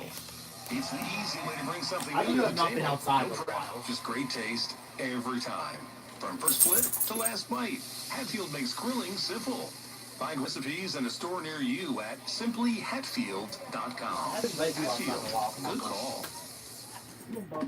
It'll be off the chain on Tuesday, July 21st at 6:40 when the Phils play the Dodgers. And kids 14 and under receive a Chick-fil-A Phillies Big Chain.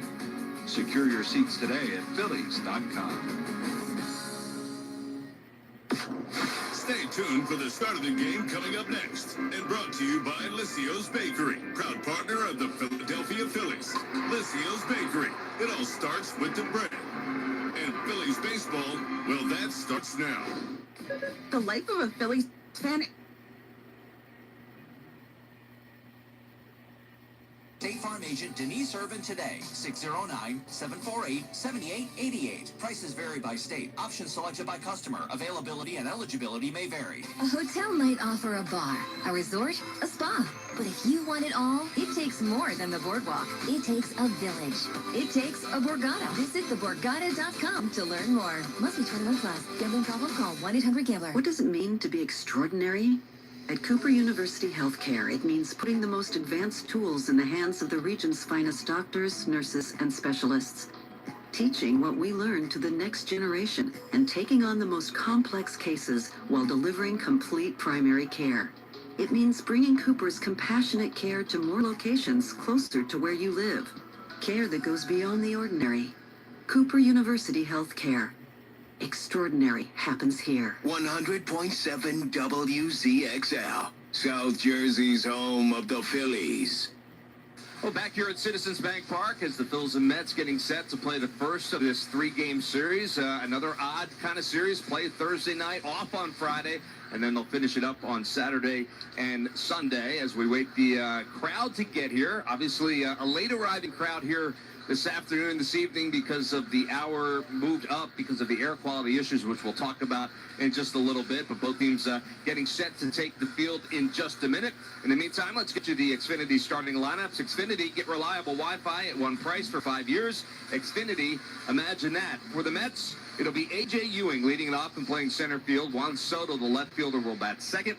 Bo Bichette at third base will bat third. Francisco Lindor at shortstop, he'll bat fourth. It's Carson Benj in right field batting fifth. Batting sixth and doing the DH duties tonight, Jorge Polanco. It'll be Jared Young at first base, he'll bat seventh. Batting eighth and playing second base for the Mets is Brett Beatty. And Francisco Alvarez will be behind the plate doing the catching, and he will bat ninth. And on the mound for the Mets, the right-hander Christian Scott, 2-1 with a 3.17 ERA. For the Phils, it'll be Trey Turner leading it off. He is the shortstop. Kyle Schwarber, the DH, will bat second. Bryce Harper at first base bats third. Brandon Marsh in left field will bat fourth. It's Alec Bohm at third base will bat fifth. Bryson Stott at second base batting sixth. JT Realmuto will do the catching and bat seventh. Gabriel Racones Jr. in right field will bat eighth. Batting ninth and playing center field for the Phils will be Justin Crawford. And on the mound, it is Aaron Nola, the right-hander, at 3-6 with a 5.75 ERA. And Larry July July has been pretty good so far for Aaron Nola. Tough lineup for him. A lot of lefties in this Mets lineup, but we'll see what he's got tonight. He's certainly, I think, pitching better. Let's get to the starting pitcher scouting report on Aaron. He's been pitching at the knees or lower of late, and then between that and his mix of more curveballs and changes, I think has helped him get back on track and kind of shades of more of his old self when he was having a lot of success. And that's going back to 2018 when I felt like he really pitched at the knees through the whole year. He was the number 3 candidate or in line for the Cy Young that year. Yeah. And it's gradually just kind of creeped up and up and up his elevation with his pitches. But lately he's gotten down. I think it started about 3 starts ago. He only went 3 innings, or his first 3 innings. He was really good down at the knees. And he's stayed down there since and pitching much better. And that's brought to you by SEPTA. SEPTA brings us all together. Well, you look at this Mets lineup, and certainly there's one name that pops out that you don't want to beat you, and that's, of course, is Juan Soto. Yeah. And he's hurt Aaron in the past.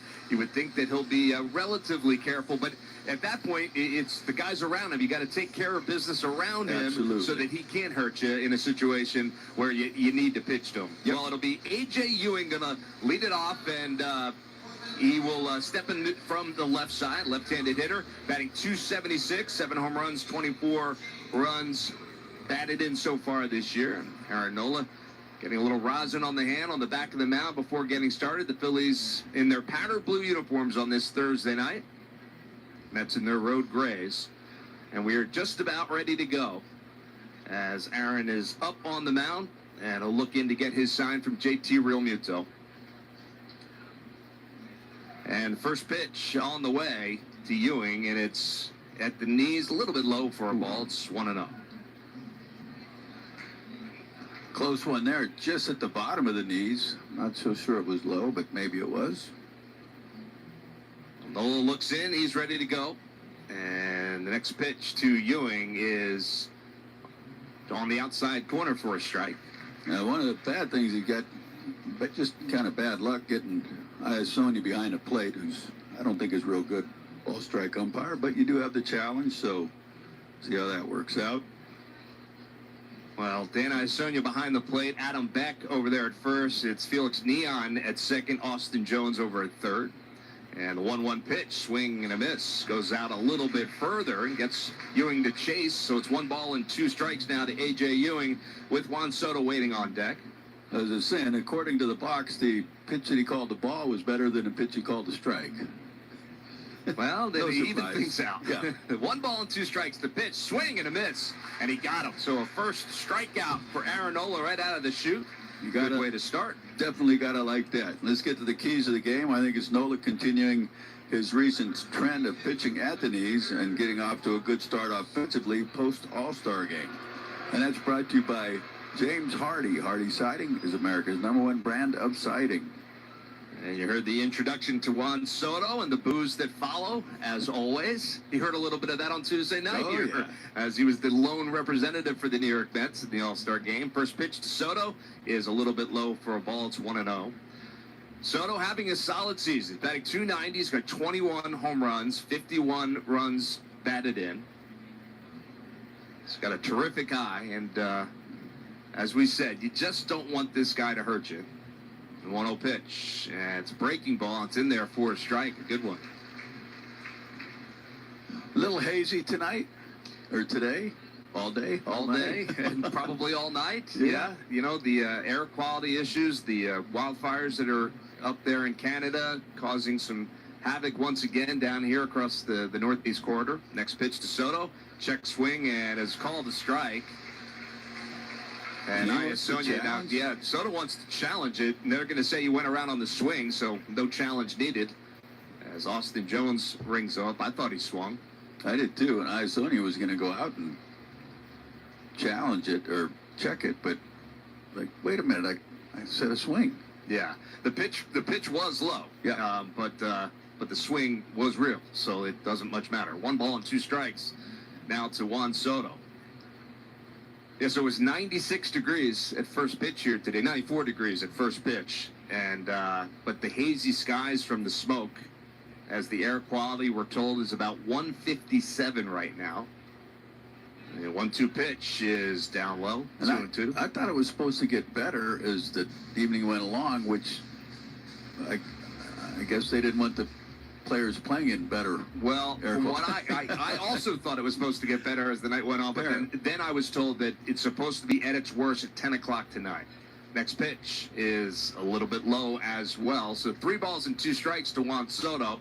The good news is Aaron's missing low with all of these pitches, but the count runs full to Soto. That's what he's been doing. His last time out in Detroit, I think Detroit, or whatever his last start was, he elevated 1 pitch and it got hit out. 3-2 pitch is swung on, hit back up the middle, just out of the reach of Trey Turner, off his glove, and into center field for a base hit. A couple of hopper that almost gobbled up by Trey Turner behind the second base bag, but unable to pull it in. So it's a single for Soto, and he's a 1-out base runner here in the first. Well, he keeps the ball on the ground. Soto just up the middle, and Turner he wasn't right behind the bag at second or even on the shortstop. He's a few steps to the shortstop or third base side of the bag and just off his glove. So now Nola from the stretch, and the first pitch to Bo Bichette is in there for a strike. Bichette batting .255, been much better of late. His last 30-plus games, he's well over 300 as a hitter with some power as well, so he is starting to turn things on. But Aaron's been really good against right-handers, and Bichette digging in from the right side. He'll check Soto at first, comes set, and the pitch. Swing and a miss. Slow knuckle curve there, and he had Bichette chasing way out in front. So he's quickly ahead of Bo Bichette. No balls and 2 strikes.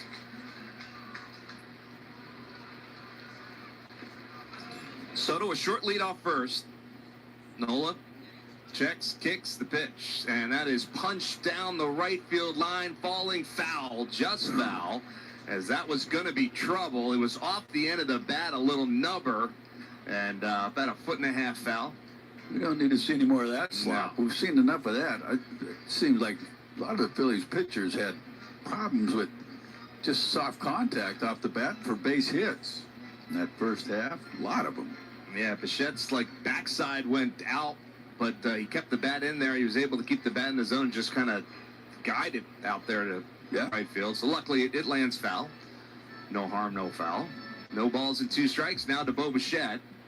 He's back and he digs back in. Soto a little bigger lead off first this time. Harper holding him on. And the 0-2 pitch, and that's outside for a ball. It's 1-2.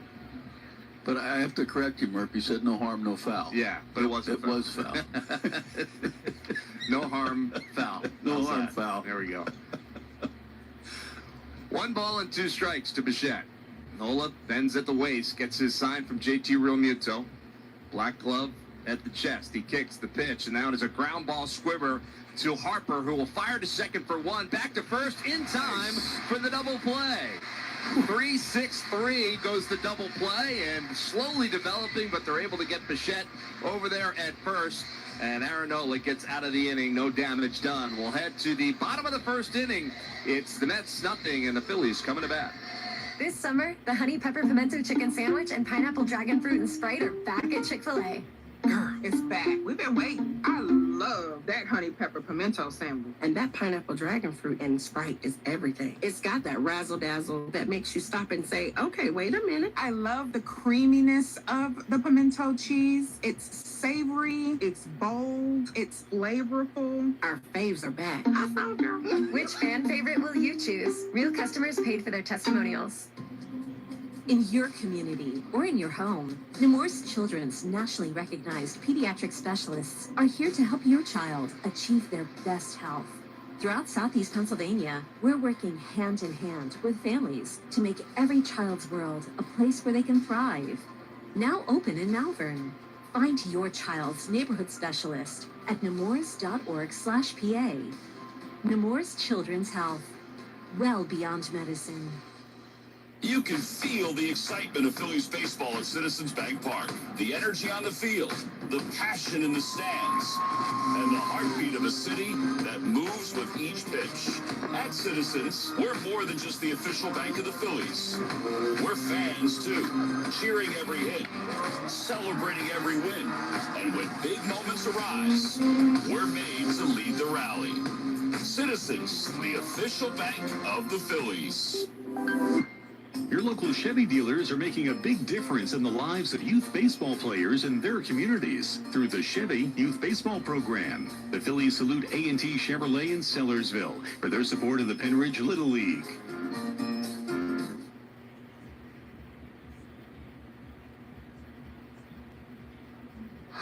Except the starting pitcher scouting report. Once I clear the particles out of my throat. Yeah. On Christian Scott of the Mets, he throws 50% four-seamers, 50% plus four-seams, averaging 95 plus, followed by 23% sweepers, 18% cutters. He also has a curveball, a change, and sinker, but he uses those three all 4% or less. And that's brought to you by SEPTA. SEPTA brings us all together. Well, Trey Turner will lead it off, and the first pitch to him is in there for a strike. Turner batting .236 with 10 home runs, 33 runs batted in.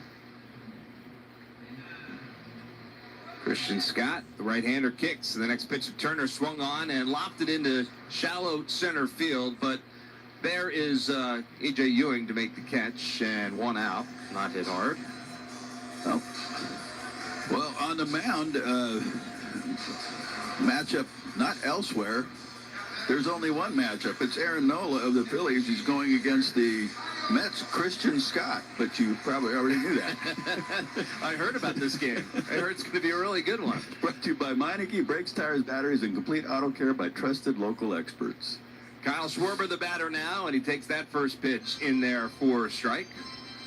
So on 1 to Kyle Schwarber. What a show he put on Monday night at the Home Run Derby, following just one long ball short of winning that, but it was so much fun to watch. Next pitch to Schwarber, swung on, popped up, down the left field sign. It's going to slice into the crowd. So is that what you get if you host the All-Star game? Then you get to play you don't get that extra day off like everybody else in the league? Well, this is a relatively new thing. And yes, it is exactly that. You and one other team get, I don't know who has the All-Star game next year, but they should begin to prepare. Yeah.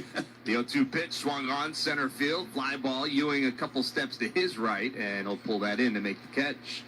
2 outs off the end of the bat from Kyle Schwarber. So that'll bring Bryce Harper to the plate. Another one of the Phillies All-Stars. But yeah, so this is a relatively new thing. The Phillies and the Mets will have off tomorrow. Everybody else will get back to work tomorrow. That originally for the FIFA, just in case? I don't think it did. I think it was specifically because of the Phils were hosting the All-Star game. First pitch to Harper. Fastball in there for a strike. It's 0-1. Do you enjoy that? The festivities and everything for the All-Star week? I did. I was out of town, so I was not here in Philadelphia, but I watched it from afar. And the city looked great. Ballpark looked great. Next pitch is outside for a ball, 1-1.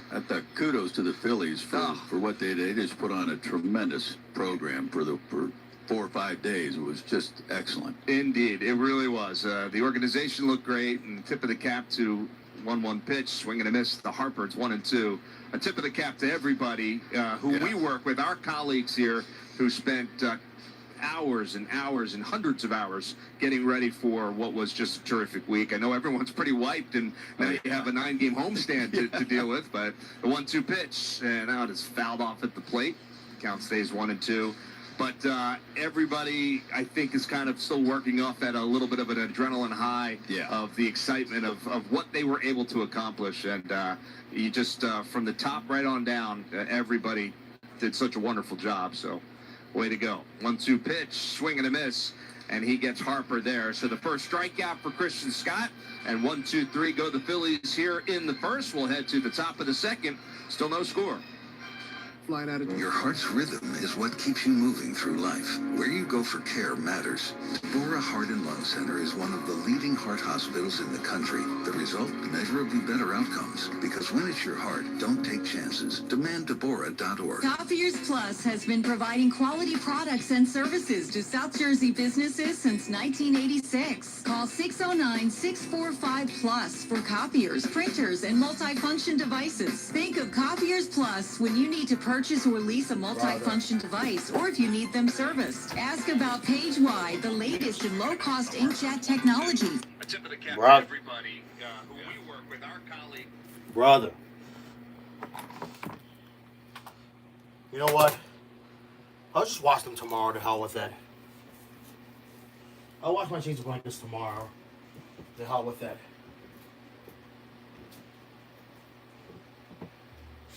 The hell with it. The hell with it.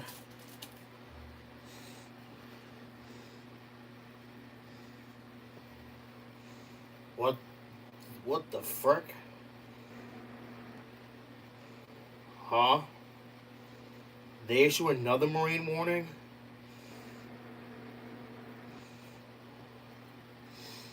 So apparently there's no... And crack away with. Okay, so there's no severe weather, but yet there... What? Oh my god, another SVR? Gee! God damn, bro.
Oh, dang! PDS, maybe? At 6:09 p.m., a 65 miles per hour wind gust was reported at the ship bottom Misonet weather station. Impact, minor damage to vehicles is possible. Expect considerable tree damage. Wind damage is also likely to mobile homes, roofs, and outbuildings. Locations impacted include Barn and Ghent, Tuckerton, Surf City, Bluefield, Warren Grove, Penn State Forest, Beach Haven West, Monahawken, Ocean Acres, and Waretown. This includes Garden State Parkway between mile markers 57 and 73. For your protection, move to an forecast. Frequent cloud-to-ground lightning is occurring with this storm, and the storm will affect the beaches. For your safety, immediately move off the beach and seek shelter indoors. Torrential rainfall is occurring with this storm. That's rare. Do not drive That's rare. through flooded roadways. Repeating, a severe thunderstorm warning has been issued until 7:30 p.m. for the following counties in New Jersey: Burlington and Ocean.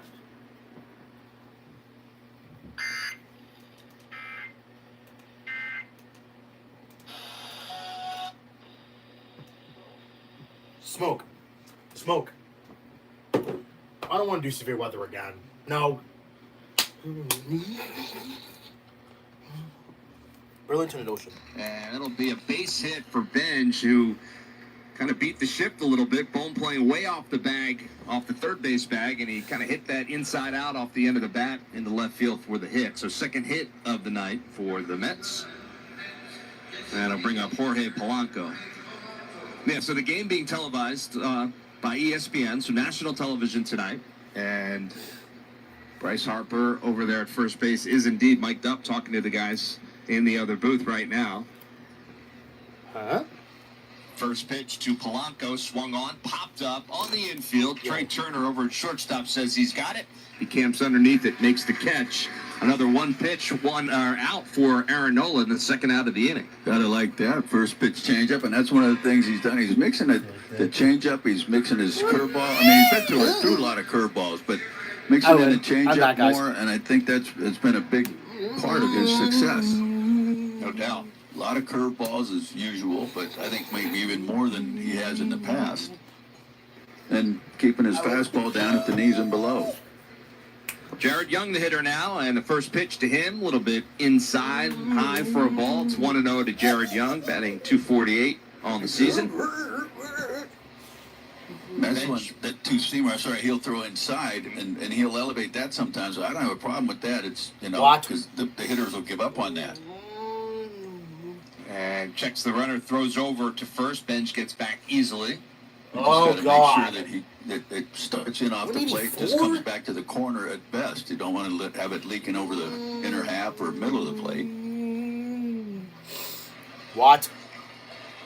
Nola from the stretch. Big lead for Bench, and he's off and running. And the pitch is a strike. No throw from JT Realmuto as Bench had a huge...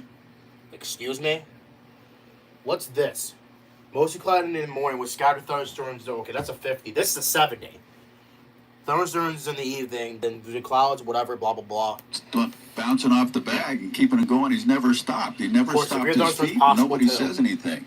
1-1 pitch, swung on, and now it's lined down the right field line, hooking, foul, just foul. Again. Into the corner. We lose sight of it down there in the corner, but it wasn't foul by much, and that was going to be big trouble had it been fair. That's a cutter, which I love that pitch against left-handers. You can throw it at the knees, you can throw it at the ankles, you can throw it at the belt. You start at the corner and break it in off the plate. You just have to make sure it's breaking in off the plate, because if it's not, those kind of pitches stay fair, and you get hurt with them. But if you throw it in there, they can't get the barrel on it. They might bloop one in and break their bat, but they're not going to be going yard on you. Well, it's just a strike to Jared Young, so Nola now ahead in the count. 1 ball and 2 strikes. Bench takes his lead off second. They check the runner in the pitch. Swung on, foul out of play down the left field line. So the count stays 1-2 to Jared Young. Which was just 2 outs, no score here on the top of the second. Wait, so it's just us and the Mets that are playing? And nobody... Yeah, lucky them. Yeah, but we get a day off tomorrow. From the stretch, the kick, the 1-2 pitch, swing and a miss. He got him. Another strikeout for Aaron Nola, and he strands that runner over there at second base. Nice job by Nola as he gets through here in the second. We'll head to the bottom half of the inning. Still no score. I would. Goo? No. Oh.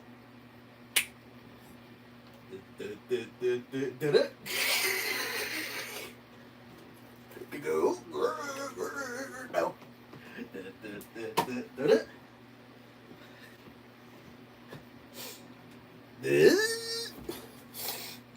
Let's see. Have they finally released the schedule? Did they? Well, I've been waiting to check my schedule. I hope they released it, though. I hope they did. They need to update the schedule. Did they still have not changed it? What? Brother. Bro. Oh, no, they did it. Okay. You have got to be kidding me. Now I get 35 hours. And they gave me off another Wednesday. I'm telling you. God.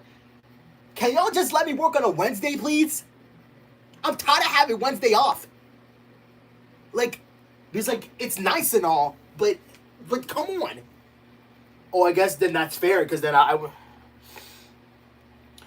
you have got to be kidding me. So that means that I'm not going to shoot for 3 days straight. Okay, that definitely annoys me. That most definitely annoys me. That actually most definitely annoys me. So if this week it was bad enough, next week is gonna be too. Next week is gonna be bad enough too. Great.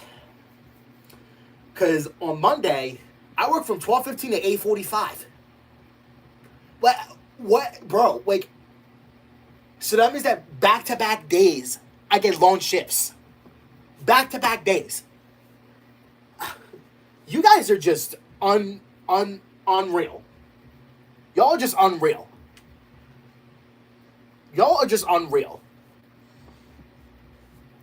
Why can't I not have the 12:15 to like 6 or something? 6 o'clock is better for me though. Wait, yeah. That is annoying. Okay, so the only shift that I have that is short is next Friday. From 11:30 to 4:15. God, what is with these weird times? What is with these weird times? God, what is up with these weird times?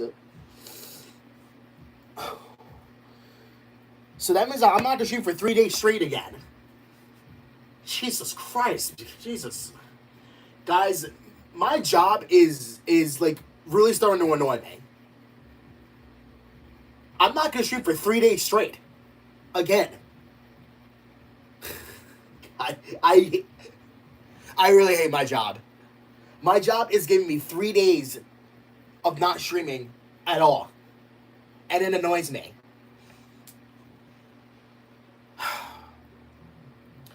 This is just annoying me. It really is.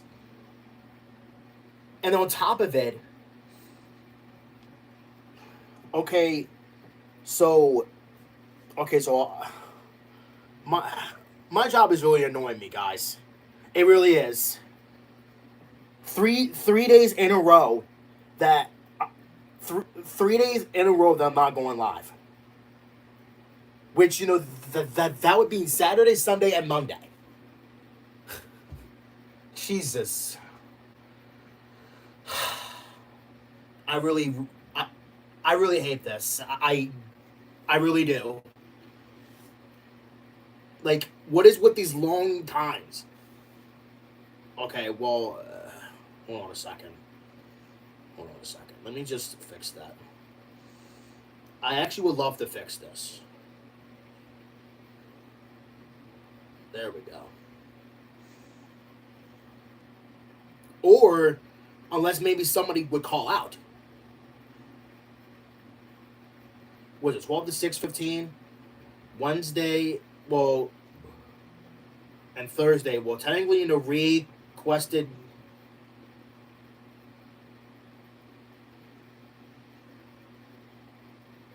Like, what is with these weird times? What is Saturday? 10 to 6:30. Oh my God, that is too early as well. That is too early as well. That is just too early as well. So that means that I have to pack lunch in all of these days. Jesus, 35 hours. Y'all are killing me with these hours. All right, now I need. Like I said, I'm on the schedule. 7:19 to 7:20. Well, so that means I am working on Louis' birthday too. 7:19 to 7:25. I'm gonna do this. I'm gonna copy this schedule. I'm gonna send it to Mom. Then I'll send it to Javi. Okay, no, Sunday doesn't count. Okay, no. No, it's an X, not a D or a C. Okay, Friday, I don't know if he's gonna work. And I'm gonna do the same thing with Jawan. Where's Jawan? I'm gonna do the same thing with Jawan.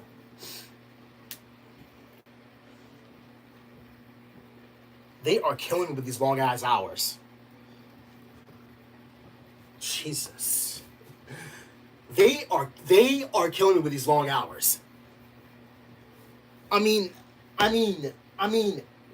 then again, it's summertime. But that's no excuse of them giving me long hours, which I don't like. I mean, like, to be fair, if I was still working early in the morning, I actually would have been more pissed off, though. But since I'm not anymore, because since I changed the times of the, that I am, going to be available to. But again,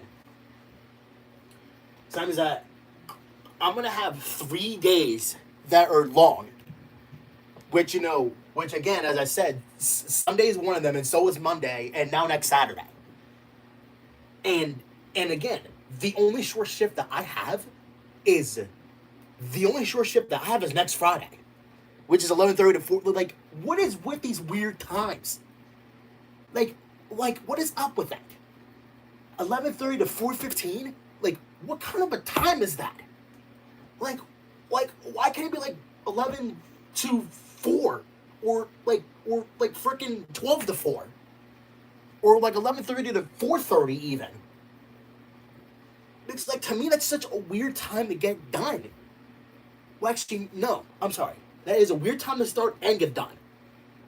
But like, for 4:15, like, which again, that is gonna be the earliest time that I am. Well, here's the thing. That is probably like the earliest time since last Saturday that I've got done at like a little bit later than 4. But again, tomorrow I get done at 9. Saturday no, not Saturday. Saturday I get done at 9. Sunday I get done at 8. Again, the freaking same shift that I had this past Sunday, which means that I have to record the final match of the World Cup again. And hopefully Monday.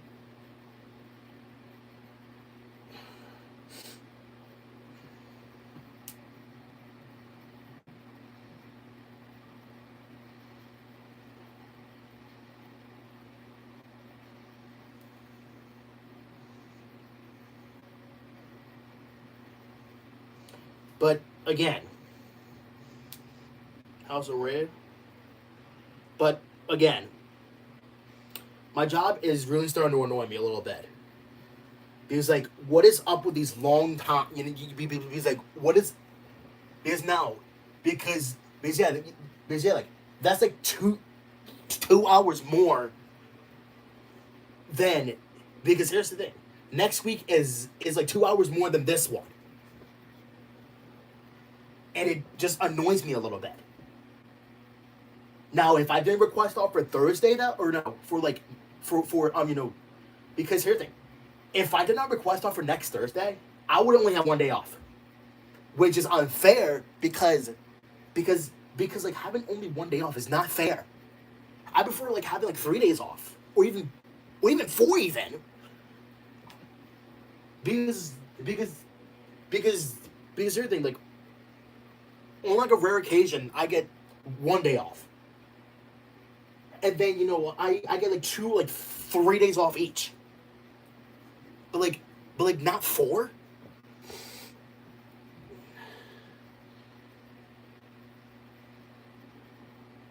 But like, not 4 days? Like, because like, I would love to have 4 days off. But like, not like in a row, but just like separate days. Because, me having off on Sunday, then maybe Tuesday and Wednesday, and then Saturday. Because here's the thing, what if I have to wash my clothes? And I actually, you know what? I think I'm gonna wash my sheets and blankets tomorrow, because I just want to get them out of the way. But now I actually am kind of in trouble again, because now, which means that there is a likely chance that I am gonna have to use nightlife. I'm gonna have to use nightlife in like 2 days. because of course being within Saturday, because I get done at 9, and then same with Monday, because Monday I get done at day near 9 o'clock again. It's like, what is up with that? Like, why can I not get done like earlier than 9 o'clock? Because like, why can't it? Because like, why can I not get done like four? Because like, well, I obviously cannot get done at 4 because if I work at 12:15, that's only like almost 4 hours. And here's the thing, like, why can I not get done at like 4:15 or like even like 4:30 or maybe even 5 o'clock? Because I would prefer getting done at those times, because then that way I have to do Jeopardy on time, rather than not doing anything on time. Because these last few days, like I hate doing stuff late anyway too. That's what I hate. Like, I hate doing stuff late. I really do. And it annoys me. I hate doing my stuff late. But like in the end, at least I got them done. But still, that's no excuse of like my job of giving me the times that I don't like to get done. Cue the boos. Here they go. Right on cue. The great Dan Baker, of course, working the PA here tonight, as he did for parts of the All-Star game as well. It was so great how he was honored and talked about so glowingly during the All-Star festivities. What a career for Dan Baker, for sure. No doubt. Fun to watch him be a part of all that. The only one that's... 1-0 pitch is a little bit low for a ball, 2-0. Announced 2 or 3 All-Star games. 3 All-Star games. Yeah. It's quite the career for Dan Baker. No doubt. Mm-hmm. 2 balls and no strikes to Juan Soto. The pitch just missed outside. Again? 3-0. And you can see that Aaron's being cautious with Juan Soto, as he should be. Soto singled in his first at bat. Back up the middle. Why can't you just strike him out? So count 3-0 to Juan Soto. The windup, 3-0 pitch, and that's in there for a strike. That's his 41st pitch right there. Damn. He's got a good ratio, 28 strikes, 13 balls. Very good. Dang. That was a pretty good pitch right there. The sinker right at the knees. So now 3 balls and a strike to Soto, who calls timeout, steps out of the box, readjusts the helmet, batting gloves. Now he's ready to go. The windup, the 3-1 pitch, and that's inside and low for a ball. So he walks him, and Soto will take his base, on base for the second time tonight. And with 2 outs, it'll bring Bo Bichette to the plate. Oh, so there's 2 outs. Okay. Fair enough, I guess. Here comes the boo again for Bichette. He'll also get the boo treatment. Yeah. Both of them do. Both of them do. Well. Yeah, like, both of them deserve to get boos. Both of them do. Well, mainly Bo Bichette, though. Mainly him. Juan Soto, it's reasonable. Juan Soto, when he gets booed, is reasonable. But Bo Bichette is like the most reasonable. It's the most reasonable because he turned down to us because we were gonna give him like a contract, but he turned down instead, and then signed with the Mets first. And the 1-1 pitch is a breaking ball, and it's fouled out of play. Lift that curveball up a little bit. Every now and then he does that with the curveball, and sometimes it hurts him, sometimes he gets away with it. But he's down with it for the most part. Keeps that curveball down. Well, Nola and his numbers against right-handers this year, it really is remarkable. He's handled them well. he doesn't see a whole lot. 1-2 pitch, but he handles him right there as he strikes out Bo Bichette with the knuckle curve. Bichette went chasing, and it's another strikeout for Aaron Nola, his 4th of the night. And the Phillies get out of any other trouble. Mets do get on the board, a solo home run to make it 1-0 as we head to the bottom of the third. Excuse me? All right, who hit a home run? All right, who the frick hit a home run? All right, who the frick hit a home run? All right, and we have no hits. Crazy. All right, who the frick hit a home run? It was Francisco Alvarez. Of course it was. Oh my God, what pitch did he throw? It was a slider, bruh, dude. Oh my God, and you had him 1-2 as well.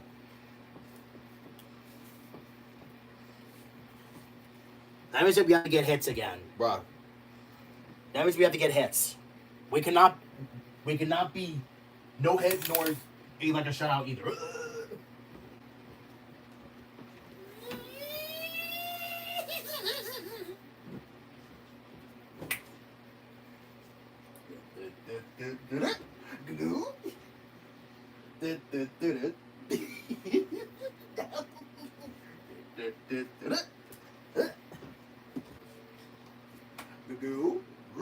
No.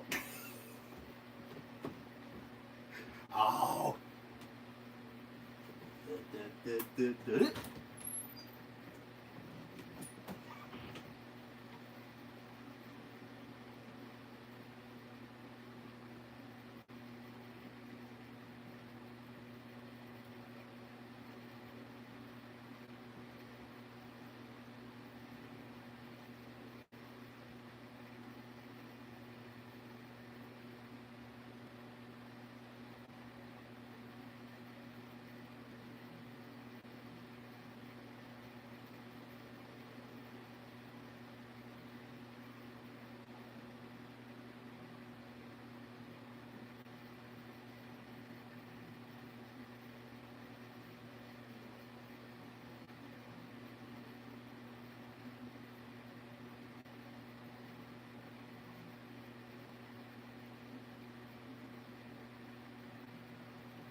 Why are you moving so slow?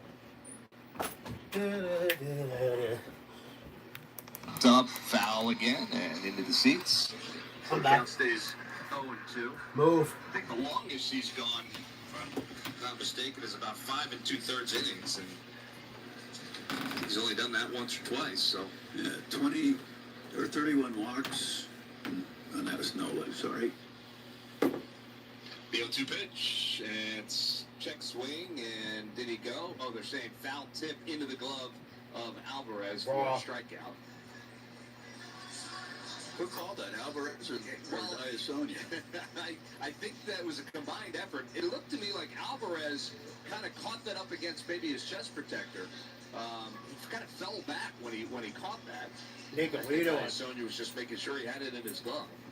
But it is a strikeout, and that's the first out here in the bottom of the third inning. Justin Crawford, the batter, takes the first pitch a little bit high for a ball. It's 1-0. Nico, what are you doing? Nico. 26 walks and 54 innings coming in, and that's Part of the reason he wasn't going deep in games. The 1-0 pitch swung on. That's popped up on the infield. Alvarez is down on a knee, so in comes Christian Scott from pitcher's mound, and he catches it at home plate. Alvarez, I don't know, did the bat catch Alvarez? Because he crumpled and didn't even look for the ball. It was directly above his head. Christian Scott came all the way in and made the catch. Nice play by Scott, the pitcher. Really? And they're checking on Alvarez now. I did not see what happened to him. He must have taken the bat, right? Yes, he did. Crawford's bat hit him on the side of the helmet on the follow-through swing. Ouch. And he went down like he was hit with a left hook. I'm not 100% sure he's okay. The Mets training staff out there talking to Alvarez now. It looks like he's fighting to stay in this game. Was that foul, too, by the way? Yeah, it was a foul ball. Scott came all the way in, crossed over home plate, and made that catch. We're getting another look on the replay, and oh man, he took that right across the jaw and just crumpled. Give Christian Scott a lot of credit for staying in the play. Crawford not know he hit him. Yeah, I know, because Crawford just took off, yeah.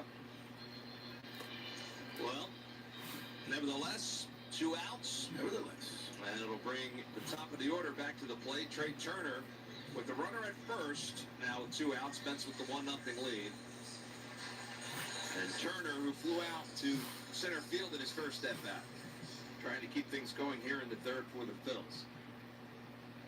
Alvarez is staying in the game. He's ready to go. And first pitch to Turner outside for a ball. Christian Scott catches it and goes, past Alvarez, and he's still down on the D's, and he's walking back towards the mound and just pats him on the head and keeps going. It's like, dude, you don't pat me on the head. Yeah, I don't think he realized what happened. It was an odd play. 1-0 pitch, swung on, line down the right field line, slicing foul into the seats. 1 ball and a strike to Trey Turner. Guy's been a strike throwing machine today, which he's never been, but the Phils are kind of swinging at everything too. And 30 pitches, 24 strikes. Damn! Scott. Turner, JT Realmuto leads off first. And here's the 1-1 pitch to Turner. That's in there for a strike. Now that splits the middle. Yeah. At 96. So he gets ahead of Turner now. 1 ball and 2 strikes. Kyle Schwarber waits on deck. Kick, the pitch, swing and a miss, and he got him. Brother. Chasing one in the dirt there. And it's another strikeout for Christian Scott, his 4th. So the Phils get their first base runner, nothing more. Get a hit in the inning. We'll head to the top. Brother. Bro, like, why can't we do anything, bro?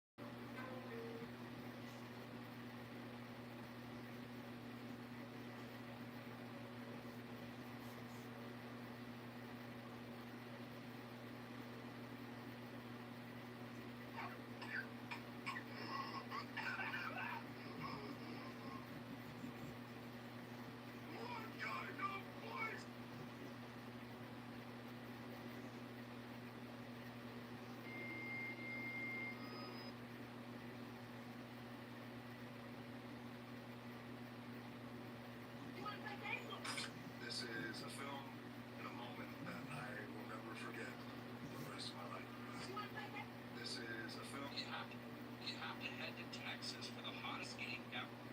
Wait, why the world? Wait, why the world is boys like that?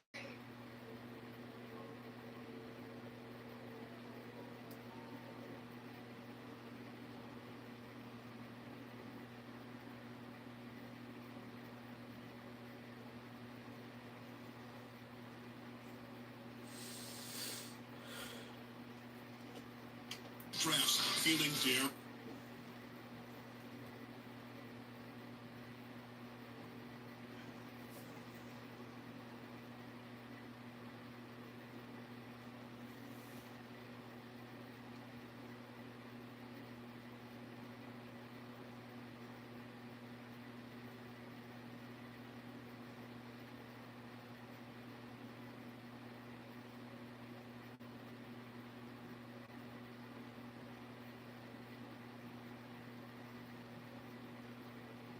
Dios. And it's Francisco Lindor to lead it off here in the fourth inning for New York. Pull. And first pitch, and he shoots it down the left field line and out of play. 0-1 to Lindor.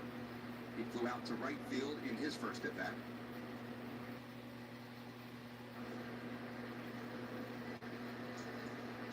Normally when we can't see Center City, Larry, it's a really bad sign because it means generally it's going to rain here at the ballpark. Yeah. We cannot see Center City. Almost, it's entirely disappeared. Next pitch on the inside for a ball. Wow, that just missed. It's 1-1 strike to Lindor. Perhaps it's raining smoke particles. Yeah. The lineup, the 1-1 pitch. Swing and a miss. Way out in front of the curveball there is Lindor. It's 1-2 strikes now to the Mets shortstop. I said to you, I remember a couple years ago when we dealt with the smoke issues, you could really smell the smoke. Yeah. 1-2 pitch, swung on and hit lightly to second base on a couple of hops. Stott has it, fires over to first in time for the out, 1 down. I said, but this time around, I didn't even really know what the haze was from until I heard it on the radio. They were talking about it, and I said, oh, that's what it is. I don't think there's a real strong smoky odor, at least not one that I've been able to detect. Well, they said at the start of the game, the air quality was about 157. Between 150 and 200 is considered an unhealthy level. As the first pitch is hit on the ground, the diving stop by Bryson Stott. He's up with it, gathers himself, and he gets benched on a nice play by Bryson Stott over there in second, diving to his left. 1 pitch and another 1 pitch out. 2 outs here in the fourth. Gotta like that. Well, fans gotta have a Wawa Kyle Schwarber Bobble figurine. Take home this popular giveaway on Friday, August 21st, when the Phillies host their take on the Cardinals at 6:40. Visit Phillies.com to purchase tickets today. Jorge Polanco now will step in with 2 outs here in the fourth. Mets with the 1-0 lead. Nola's first pitch to Polanco is on the outside corner for a strike. He's been able to spot that curveball wherever he wants it tonight.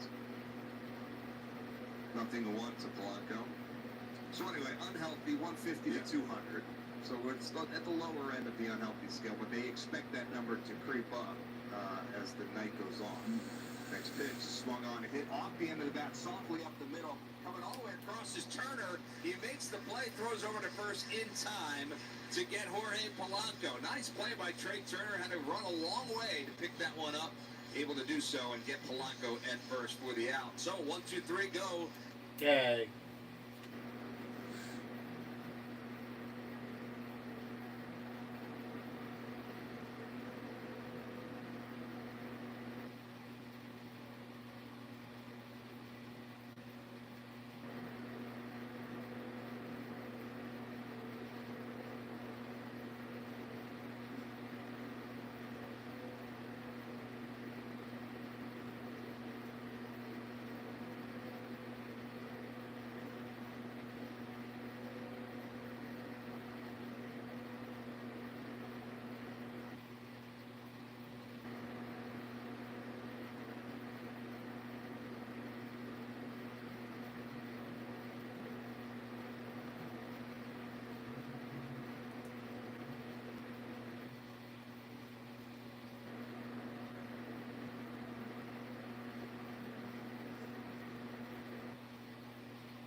inning brought to you by Toyota. Check out Toyota.com and visit your local tri-state Toyota dealers today. Toyota, let's go Phils.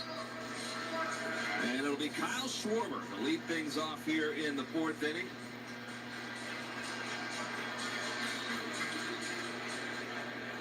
And I think we might have a caller. As Schwarber digs in from the left side, and the first pitch from Christian Scott sails inside and almost hit Schwarber, able to get out of the way. It's 1 ball and no strikes to Schwarber. Are you suggesting that the Major League Baseball's home run leader might go yard right here? That is correct. Love it. Phillies with just 1 hit. The Mets have 3. They have the 1-0 lead. And the next pitch, big swing, no contact there for Schwarber. Brother. 1-1. Well, he certainly went deep an awful lot on Monday. They don't count against the total. No.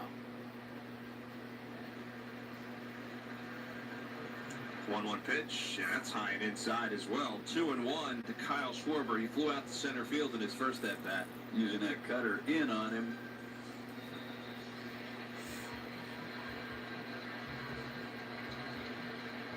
Two balls and a strike. Scott, the pitch. That's inside for a ball as well. Yeah, they got a plan for Schwarber here, it looks like. And they're sticking to it. So 3 balls and a strike to Kyle Schwarber, who will look for his pitch right here. Phillies crowd starting to fill in, and the next pitch, big swing and a miss. The people that didn't get the memo? Yeah, the people that said, well, I can't get there by then. Yeah, the whole game time moved up an hour because of the air quality, so some folks just still getting to their seats. 3-2 pitch, swing and a miss. Brother. Got Schwarber for the strikeout, his 5th of the night, and the first out here in the bottom of the 4th. Well, spend the second half of your summer at Citizens Bank Park with the August Ballpark Pass. Secure a standing room ticket for all 13 August home games for just $125, which includes access to Toyota Phillies Wall of Fame night honoring Chase Utley. Visit Phillies.com to purchase the pass today or while supplies last. Bryce Harper steps in to face Christian Scott. First pitch to him is high for a ball. It's 1-0. Harper struck out in his first at-bat. Excuse me? And now Alvarez Brother. is going to challenge that. Brother. And he thinks it was a strike, so we'll get our first ABS challenge. And it was indeed a strike. Brother. So a good challenge by Alvarez. Stop. That flips the count on Bryce Harper. It's now no balls and a strike. Brother.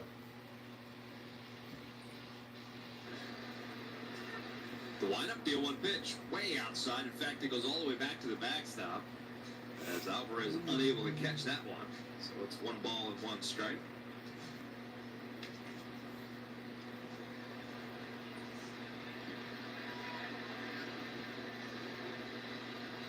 The windup, the 1-1 pitch, and that misses inside for a ball. 2-1.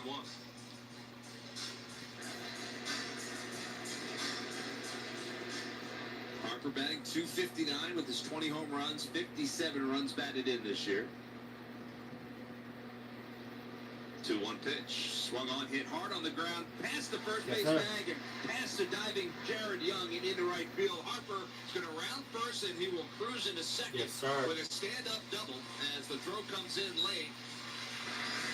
Just inside the bag at first base and off the glove of Young, which slowed it down, and Bench unable to make a strong throw to second. So Harper is aboard. He's on board on second with a 1-out double.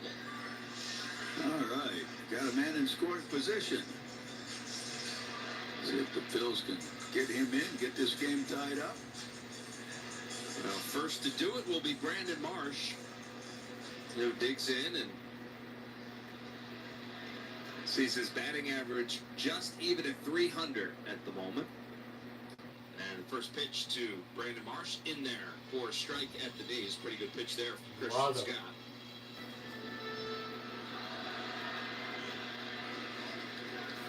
Scott was drafted by the Mets in the 5th round back in 2021 out of the University of Florida. Damn. Star down there. Next pitch is inside.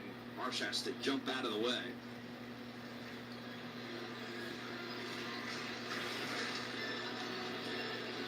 So 1 ball, 1 strike to Brandon Marsh. Come on, can we get a hit? Right. We need to get runners in scoring position. Checks the runner at second. It's Harper. And comes to the plate, and that one is fouled straight back. In and out of the glove of Alvarez. So 1 ball, 2 strikes now to Brandon Marsh. Have we scored? Philly's not able to square much up at all against Christian Scott. Hey, he's been good. Of course he has. And he's ahead in the count here to Brandon Marsh. 1 ball, 2 strikes. Comes set. Kicks the pitch. Swung on and fouled down the left field line and out of play. Phil's got some bad news. Injury front. Brad Keller have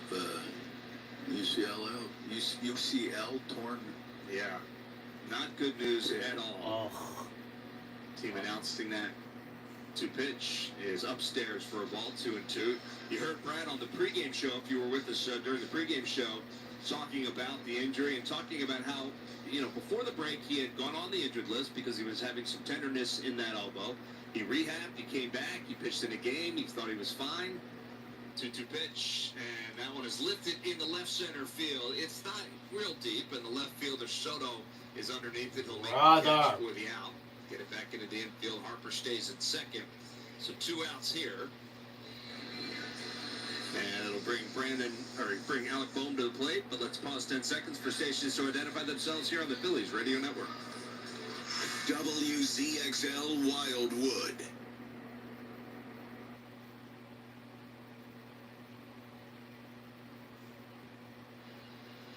Two outs, runner at second. Bohm digs in from the right side, and the first pitch from Christian Scott is upstairs for a ball. It's 1-0. Yeah, so he said he had gotten an MRI done when he first felt the soreness in his elbow, and it came back clean. No tear, nothing. Then he went off and did the rehab and all of that. And when he came back and pitched in the big league game, fared fine. Next pitch to Bohm is popped up on the infield. Bro. First baseman Young in foul territory, and he will make the catch for the final out. Then had another MRI. Brother. We had a 1-out double, and now it was stranded. Brother.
79. It feels like 100.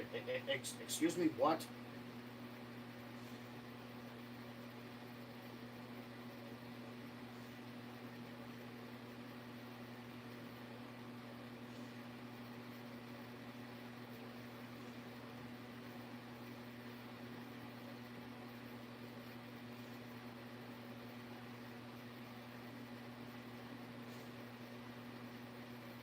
$71. Bro, do we seriously more storms?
Yeah, not challenged by the Phils.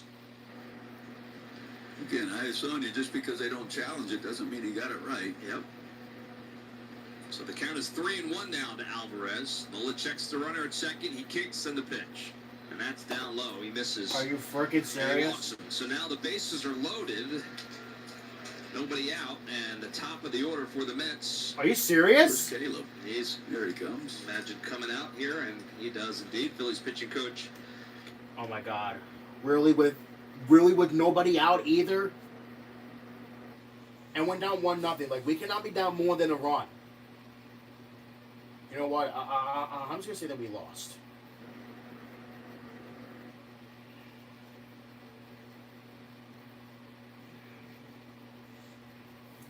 Really, we just came back from the All-Star break, and now we're losing.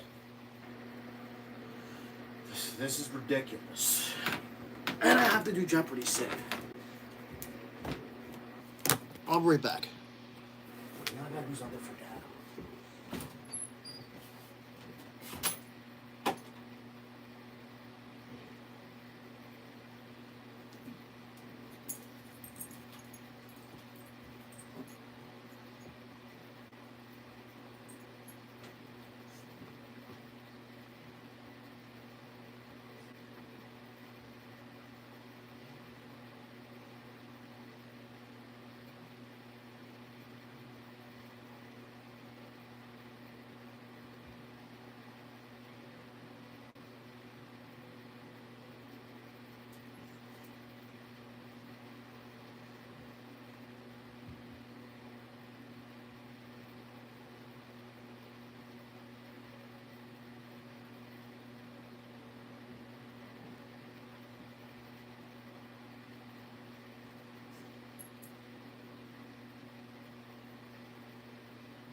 I'm ready to go on my bed. Well, I turn off the game because we're gonna lose. Oh my god.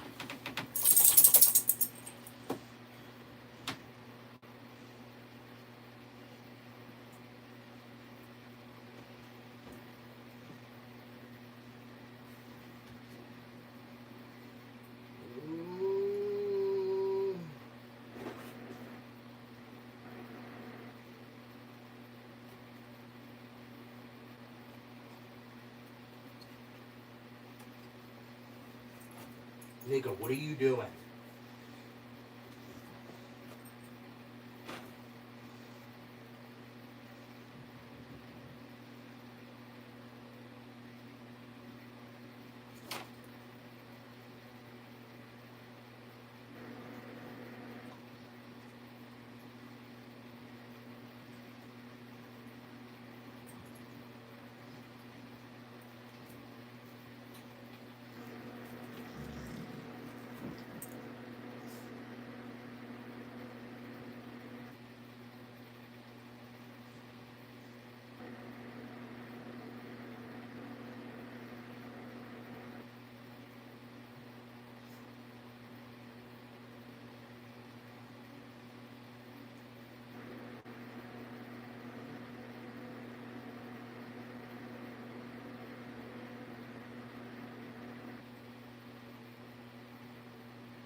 Oh, look, Ratatouille.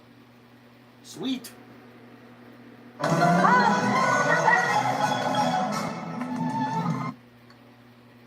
have to watch that on Disney Plus.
Leah James in the middle has $1,000 coming into final. What was her response?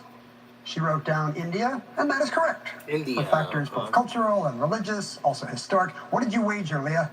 You had $900. You now have $1,900. Jonathan Miliori was in second place with $5,200. Did he come up with India? He's correct as well. He wagered everything. Very nice. He'll finish with $10,400. Caleb Gruen yet again could not be caught with 30,800. Did he write down India? No, he tried Bhutan. We know that's incorrect. What will it cost him? 9,200 knocks him down to 21,600. He's the one anyway. $21,600 for a half hour resort, Caleb. You are now 11 game Jeopardy champion. He's the one. $322,167 He's the one. in total winnings. Wow. Caleb will be back with us for one more game this week. We'll see you tomorrow.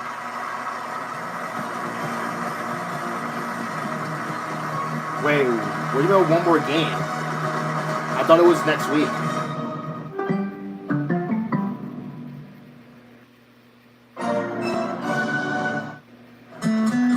Wait, what? I don't get it.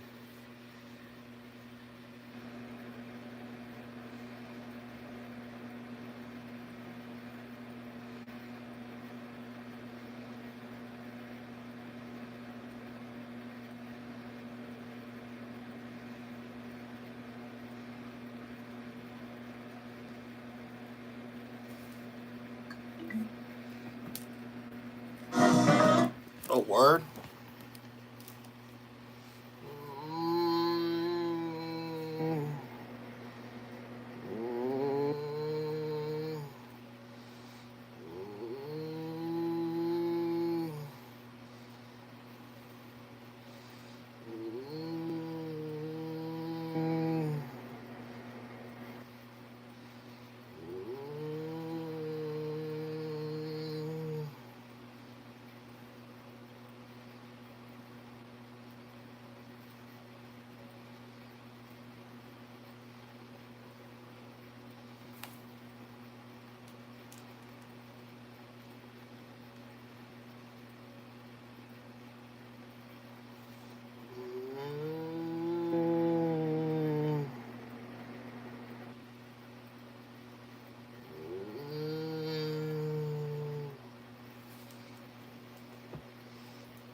I'm about to go grab. I'm actually about to put these on, actually. I haven't put these on in a while.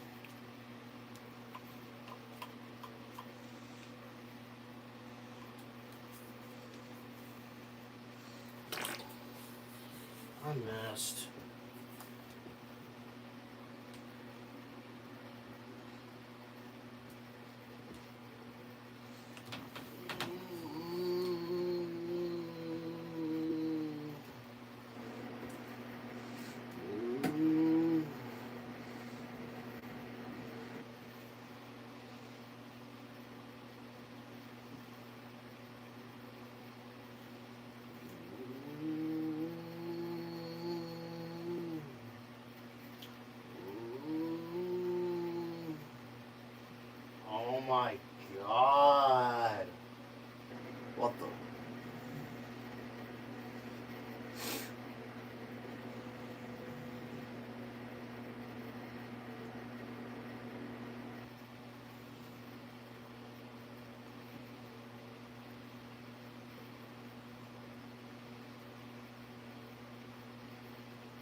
missed again.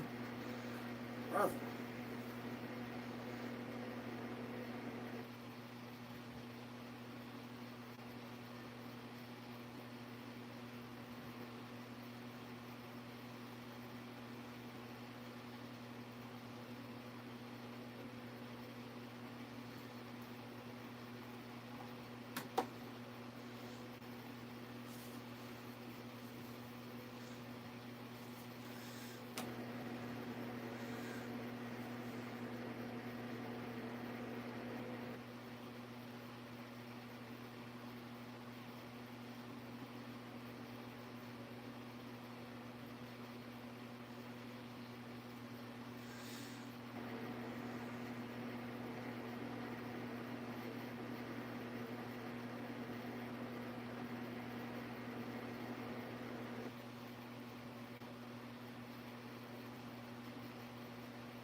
Another good play by Bichette on Alec Bohm for the first out. One pitch, and they get the out.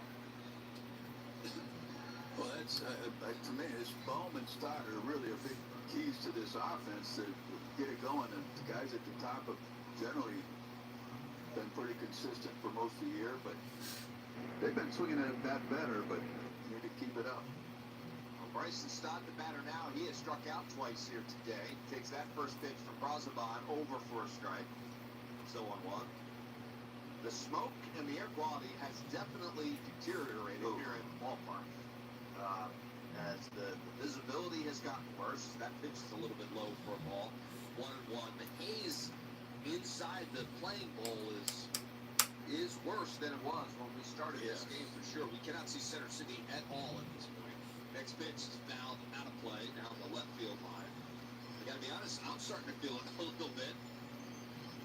I can feel it in my throat. Yeah. Oh. But I still don't smell it that much. No, I don't either. It's kind of odd. 1 ball and 2 strikes to Bryson Stott. 1 out here in the 7th. Mets lead it by 3. And a pitch. And that one's fouled at the plate. Count stays 1-2 to...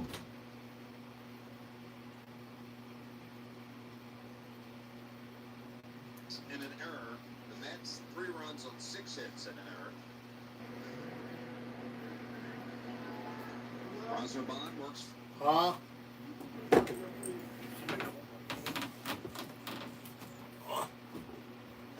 Huh?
Nico, I really need you to stay away from the door.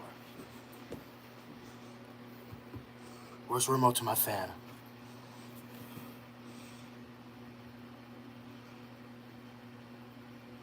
Oh, I see. So that means that tomorrow is the last episode of Jeopardy, I would presume. I think that's what I would presume. No, it's right here. I think that's what I would presume. I actually would presume that it's the last episode of Jeopardy. So, I don't know what else to do from there.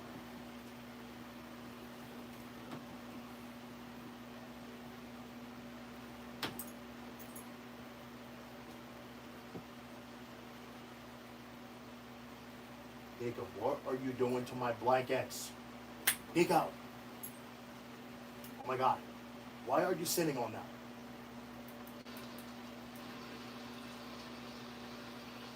From the stretch, the next pitch is high for a ball.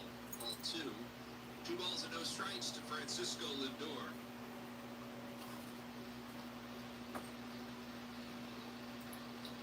It'll be Lindor, then Carson Bench. He waits on deck.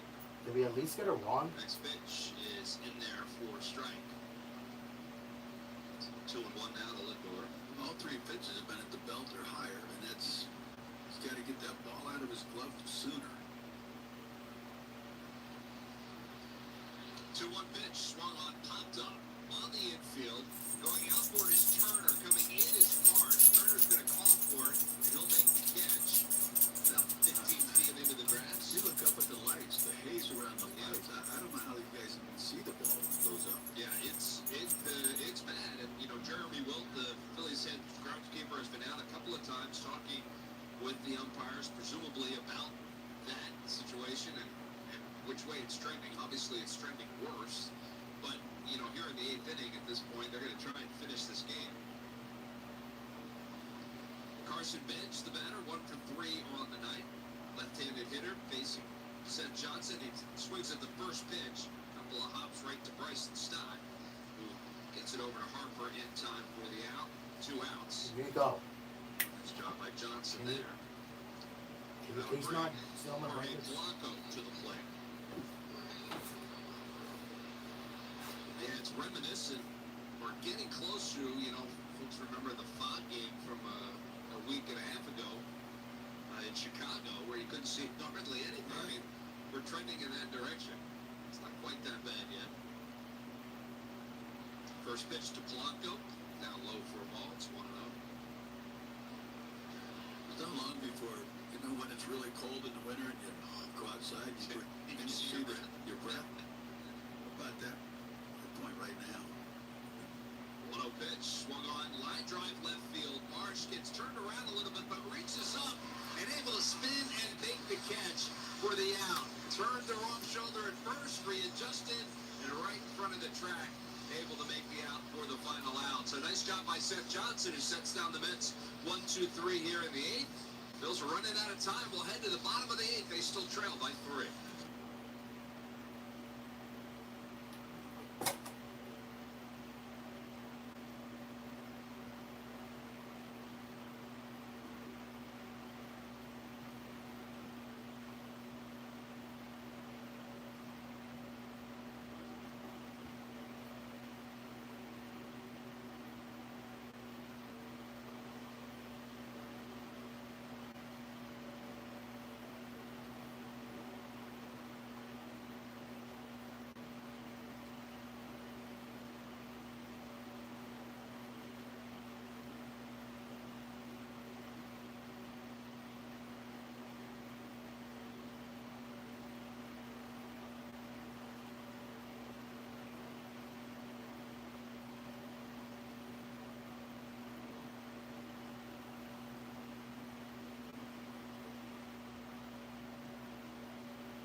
is the right-hander Luke Weaver, coming into his 38th game so far this year. He's allowed just 1 run on 1 hit in his last 5 outings. It's been good for them. Fastball, changeup, cutter, slider in the arsenal for Luke Weaver. It'll be Gabriel Raconis Jr. to lead it off here in the 8th. Phillies need some base runners. They need them quick. Raconis has struck out twice, 0 for 2 on the night. It's just a 154 opponent's average against Weaver. Oh my God. And first pitch to Rincones, he swings and hits it high in the air, deep center field. Ewing is going back, but he's going to have room. And right in front of the warning track, he'll pull that one in for the out. I think that died a little bit in the wind up there as well. And you think about Alvarez's home run, it just looked like it just carried and carried and carried. And nothing else has. Yeah. Nothing else. That's 1 out. It'll bring Justin Crawford to the plate. Larry, good time for the out-of-town scoreboard. I'm going to let you handle that here tonight. All right. Well, in Philadelphia, the Mets are leading the Phils 3-0. Excuse me? 3-0? Really? We still have not scored? First pitch is in there for a strike. That is your scoreboard update today. It's 3-0? Bro. So we have not been scoring runs at all in this game? Good Lord. Oh my gosh. I say that it is definitely a loss. That is annoying. Like, why? Why? What? How we not, like, bro, we had a chance to score in this game, too.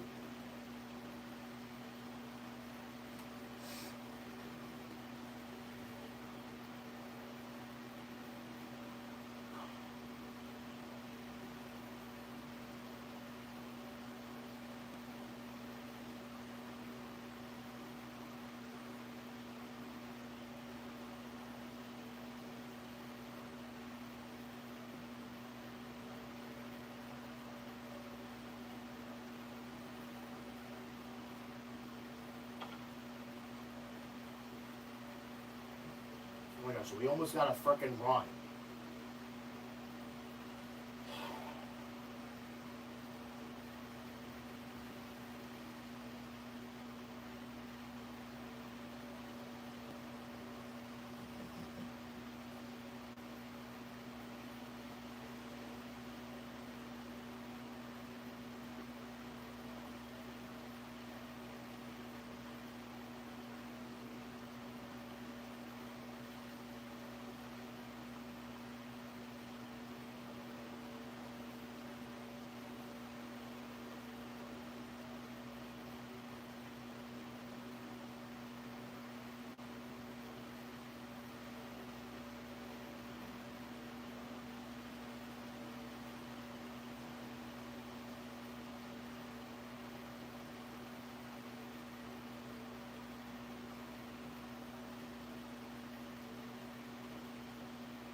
feel like somebody around here's got to be roasting marshmallows. That's what it is. What it feels. It's starting off with definite stuff. Oh, yeah. Smells from it. 1-1 pitch. Outside. What's going on with that is that now I'm starting to taste it. Oh my God. For sure. And we are starting to lose sight of flags out there in center field. Yeah, it is really picking up out there. 2 balls and a strike. The pitch. Swing and miss. It's 2-2. Alvarez doesn't get cheated on those swings. He's just trying to hit home run. Well, he has 2 of them tonight. Yeah. Excuse me? Off first. Short lead. Come on. The Mets don't need to score any more runs. 2-2 pitch. Popped up, foul and out of play. Count stays 2-2 to Alvarez. And that'll be the top of the order after that.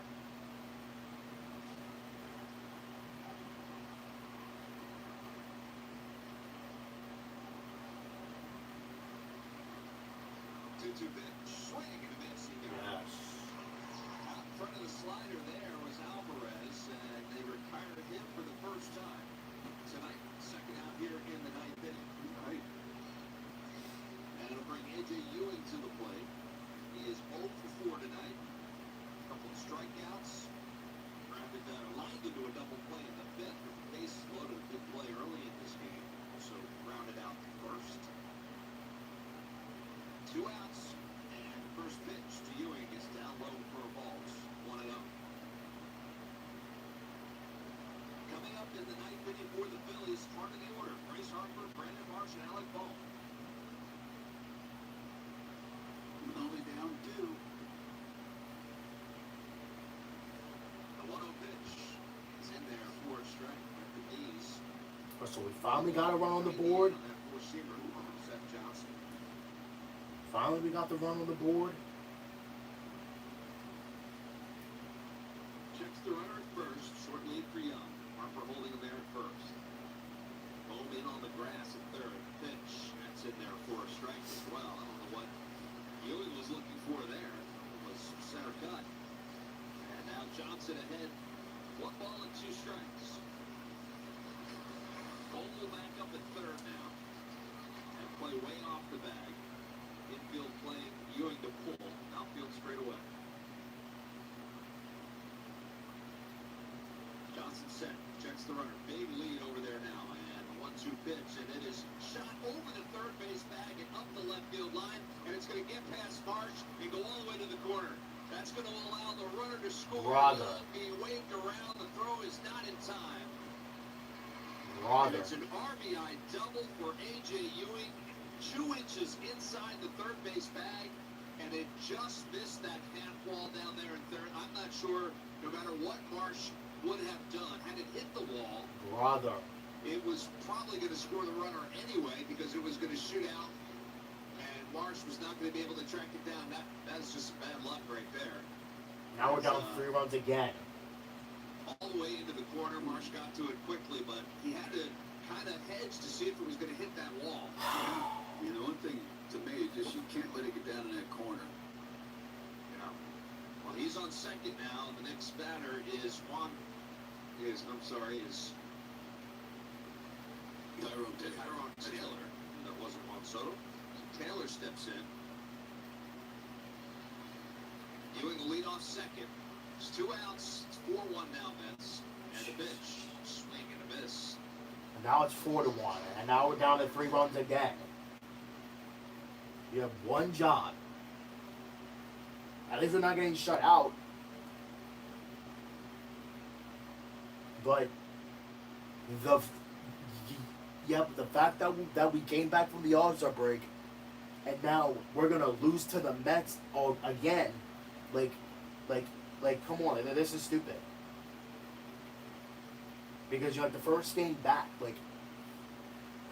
As we head to the bottom of the 9th, it's the Mets 4. Jesus. And now it's 4-1. Jesus. Now we gotta somehow manage to score more runs.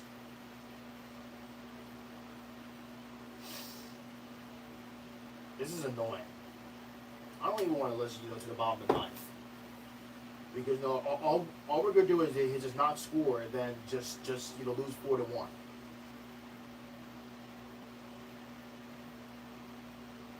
This is just annoying. Like why can't we just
It was Turner.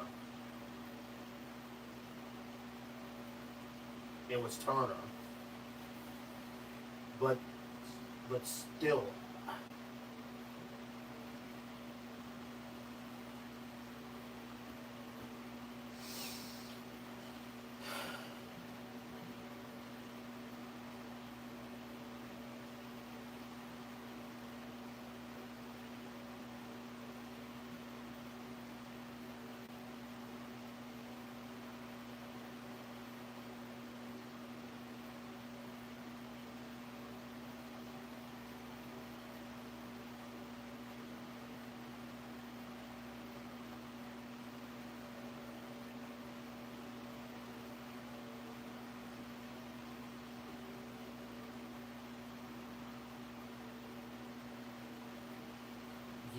Yeah, like Brad Keller injury.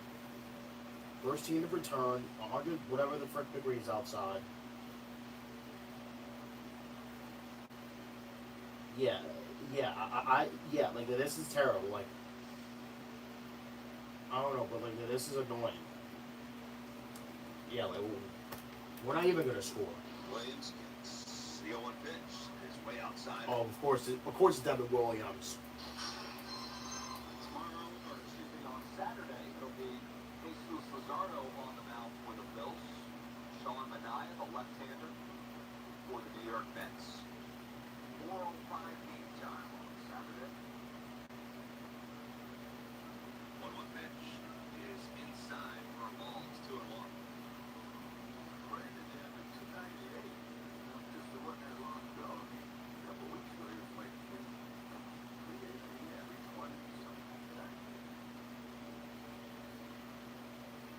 2-1 pitch and swung on line drive right to the left fielder Taylor up there at Soto, and that's 2 out. Brother. The Phillies are down to their final out here tonight. And it'll bring Alec Bohm to the plate.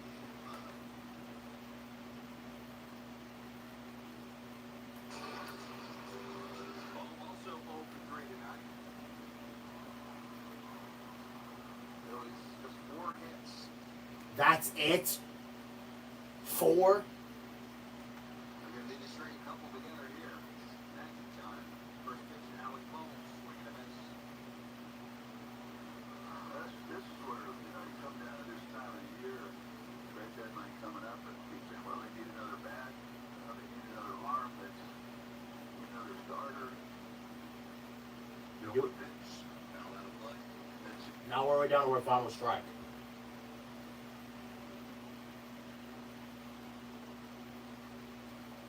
Somebody in every department. Yeah, and the chances of getting someone in every department are pretty slim. Pretty slim. Hopefully they can go out and get a player here or there. Next pitch goes outside for a ball. Honestly, we could have won this game.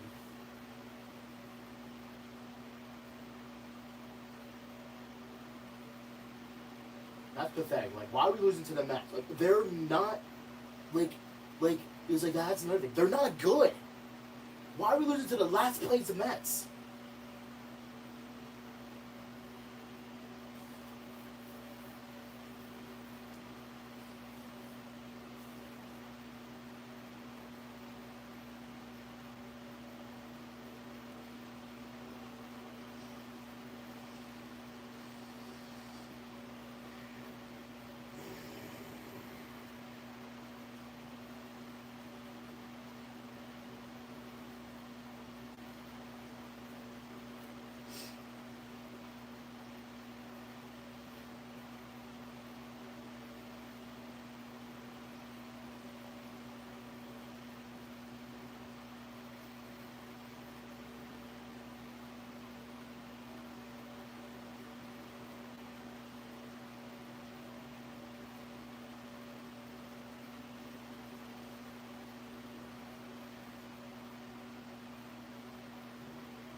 course we freaking lost. We could have won this game if for one thing, the air quality, and Nico's sitting on top of my stuff. Well, for one thing, the air quality.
Dang.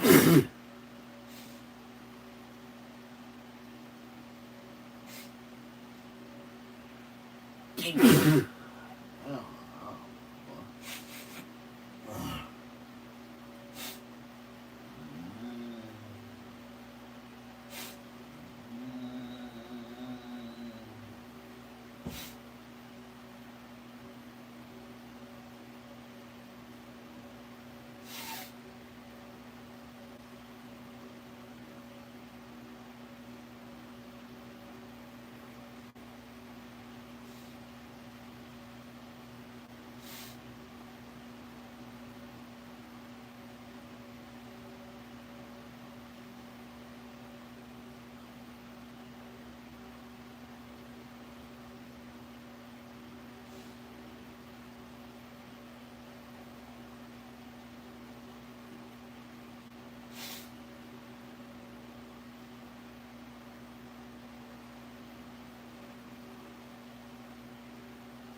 I actually have no idea what year this is.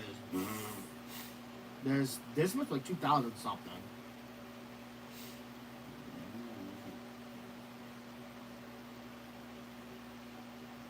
Let's say 5?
Cut.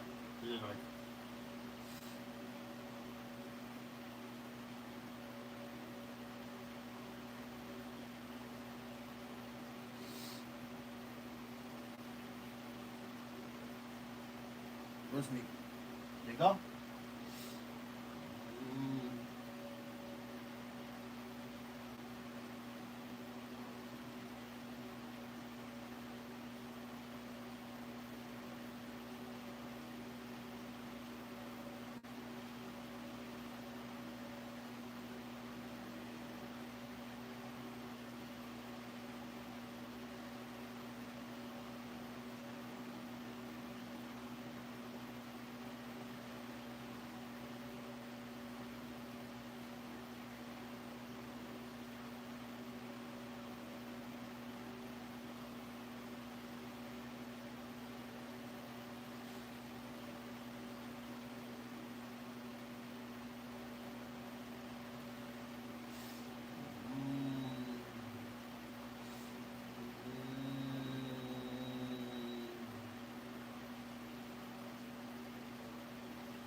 Nico's being a goof. Where's he at? Nico.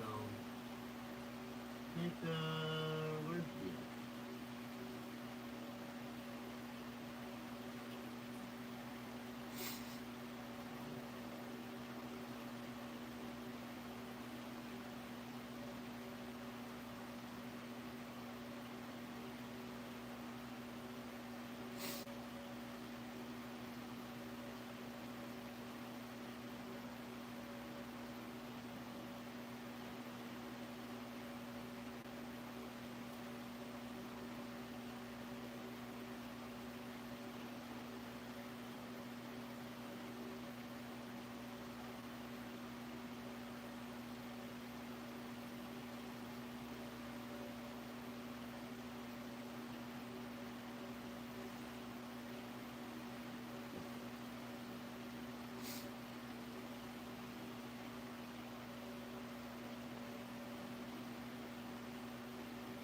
Blood and literature.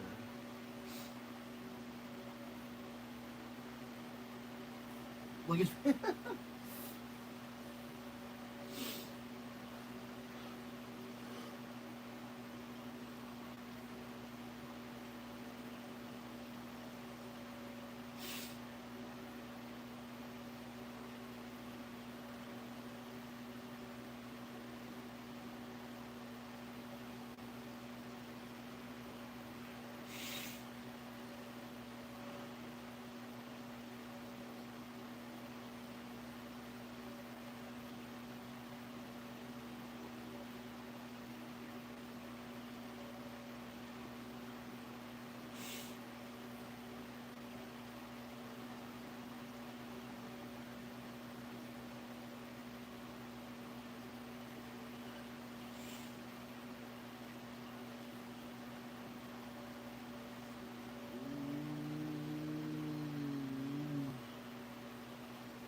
Look at that bounce.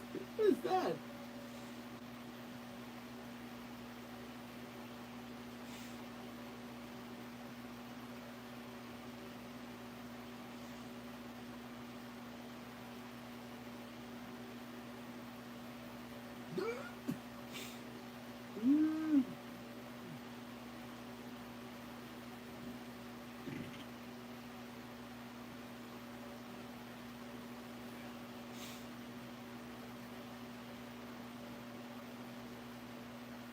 What the heck?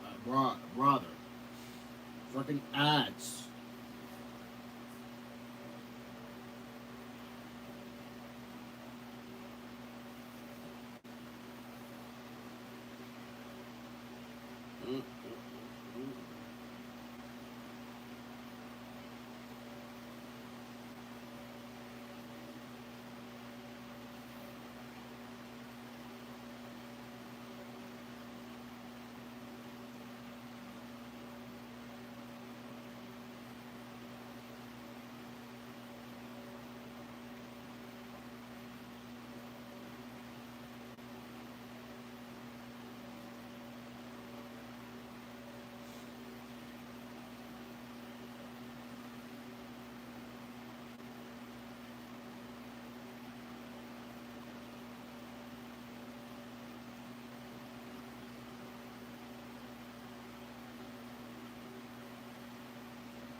Oh God.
charge my phone again.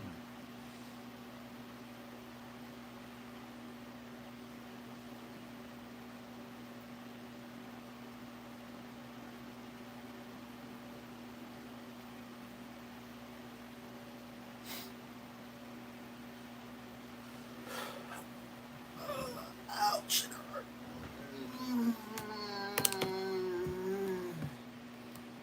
Alright. Nope, that's not what I wanted. There we go. Alright.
Mika, why are you on top of my stuff?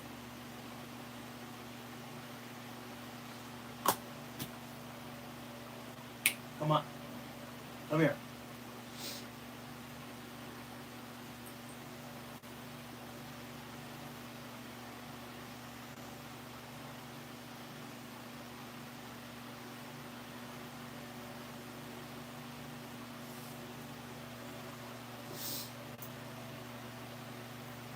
Jesus, Nico.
No.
You know what? Hang on a second.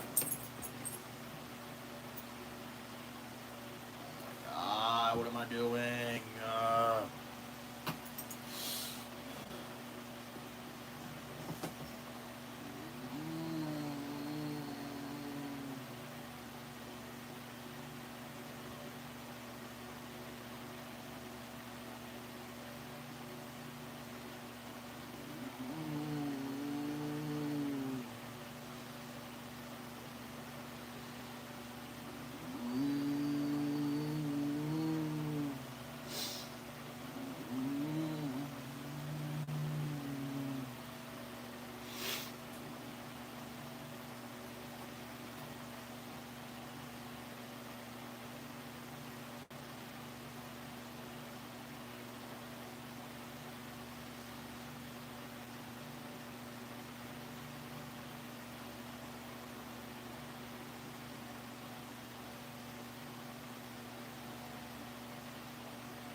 You know what? I'm just gonna just do this again.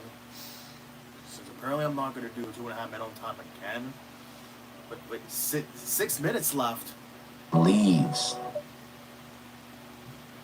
Six minutes left. What in the world? Oh, because Project Runaway. Is that? Oh, what?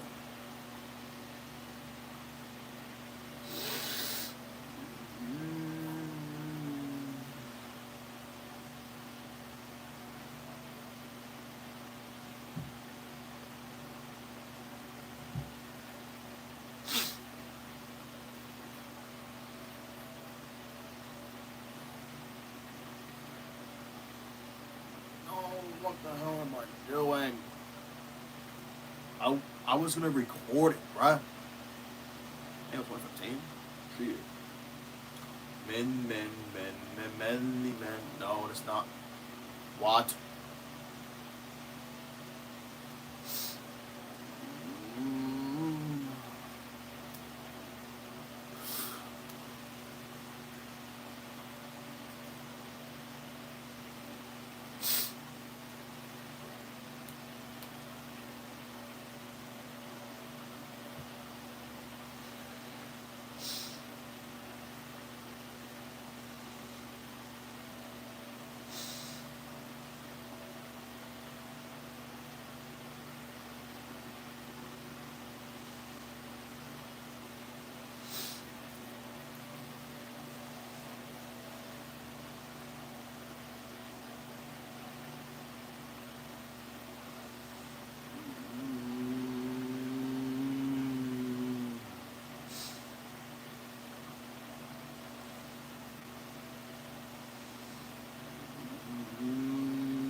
I'm gonna just do 2.5 men downstairs. The hell with it, because I don't. Is that Despicable Me too? Hold on a second. Wait. Did I do it 2 minutes early? Let me see. Let me see. I did. Okay, good. Good. I won't even record Jeopardy tomorrow either. Well, since I have off tomorrow, but I am recording Malcolm and Eddie. It does look like I need to record Jeopardy. No, I'm sorry. I need to record. I need to record the Three Stooges again. On for Saturday. I'll never heal again or heil or heal. I don't know how it's pronounced. All right, so I'd say right. Wait, so I thought Jeopardy is going to continue. Yeah, because according to this, it's like continuing throughout. So they're gonna end.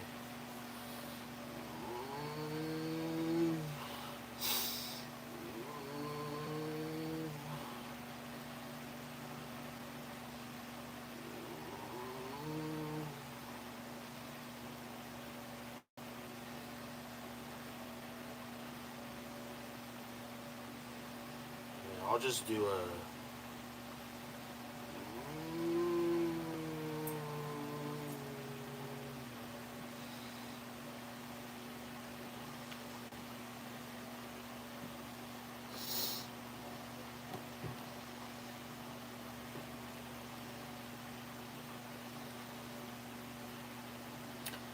My phone's only at 55.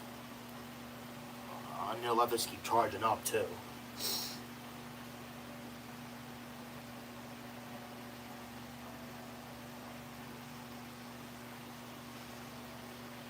I've never heard of Superstar.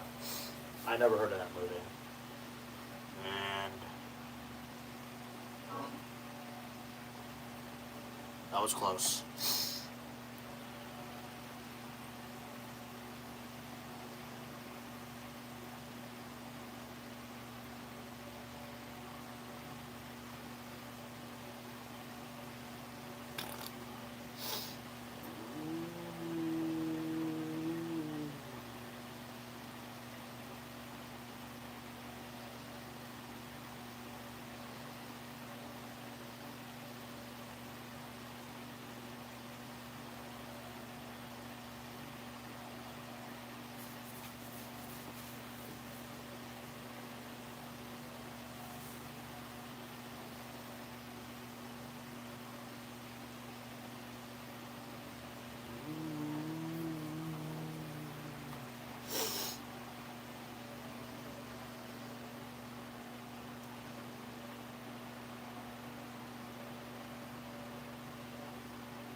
So what cups do need to be filled up? This one. Okay, shoot. I need to let you guys outside again.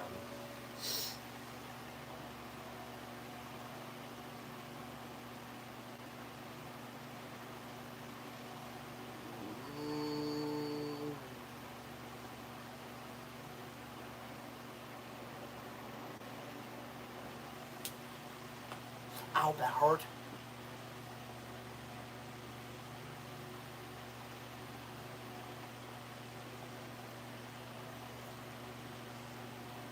You know what? Yeah, I'm gonna go lay you guys outside. So that way I don't want to worry about laying you guys out later. Come on.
forgot to turn off my camera.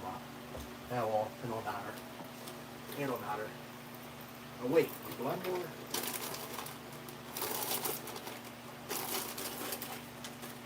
I guess we're gonna move these out of the way. We're gonna move these out of the way.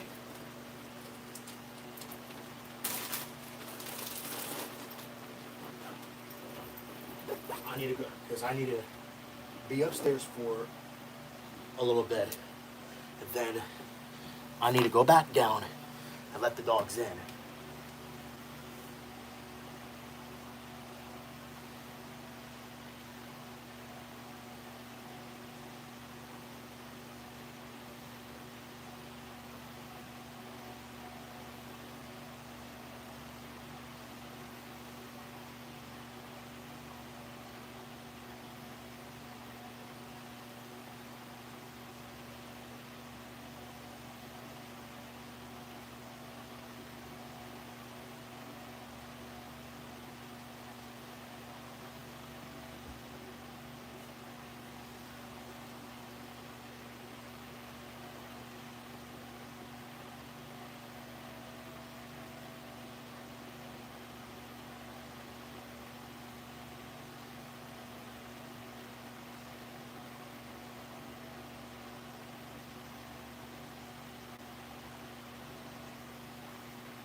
What?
Fuck. Oh, that was my lunch bag. How the hell did that fall? How the hell did that fall? My damn lunch bag.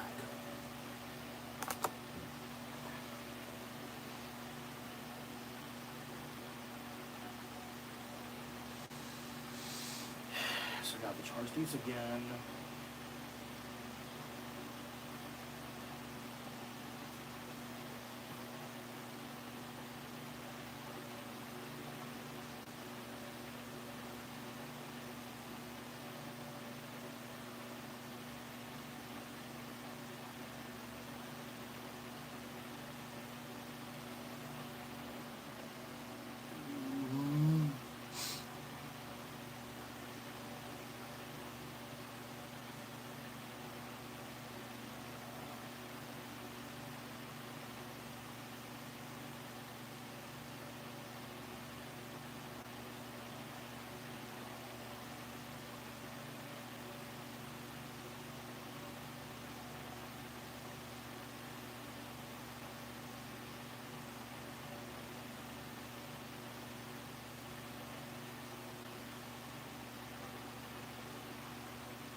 God, I got to saying that again.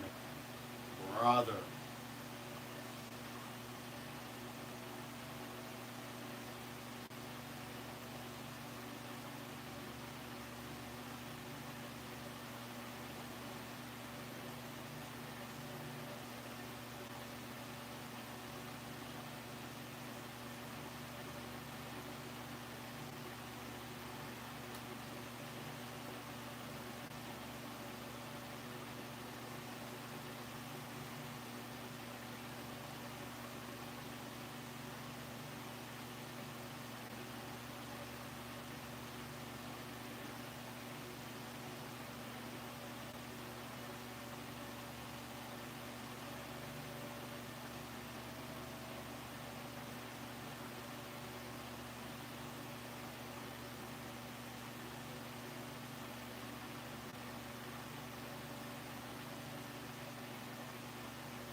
For you, for you, for you, for you, for you, for you, for you, for you, for you, for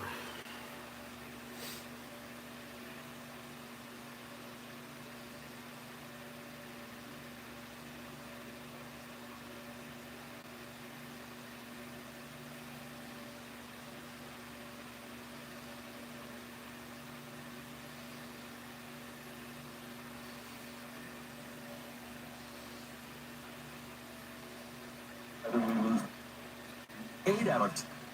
Now, you will. At Dodger Stadium today. Who? They're gonna die. Isn't that going to be the best? A good chiropractor. Wait, what? Companies that have to worry So about. I'm only gonna get one? To request your. Sorry, I couldn't resist. Coupon for. Even if I do 2 minutes early. My God, I'm gonna be a father. Like this. What? Well, that's because I was in the call. Good Lord. You know what? And that's why they should have not end their episode early. Also comes in a. What a. Can you find me?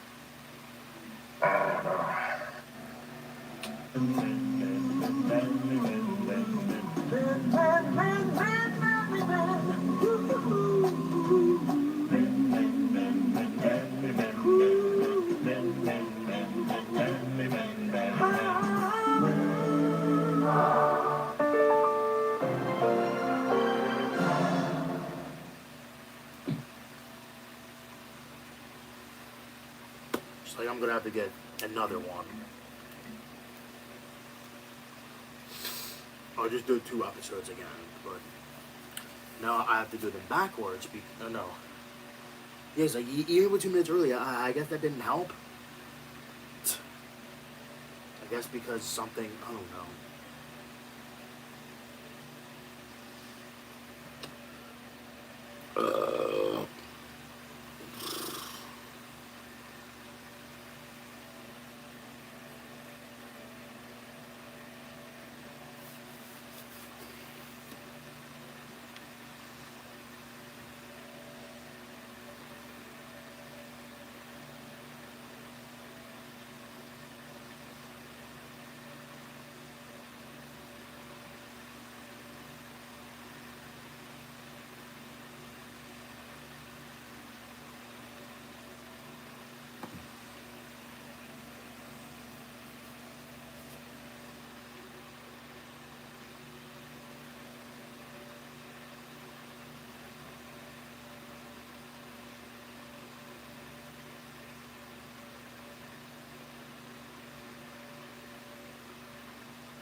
It's just a party of ride.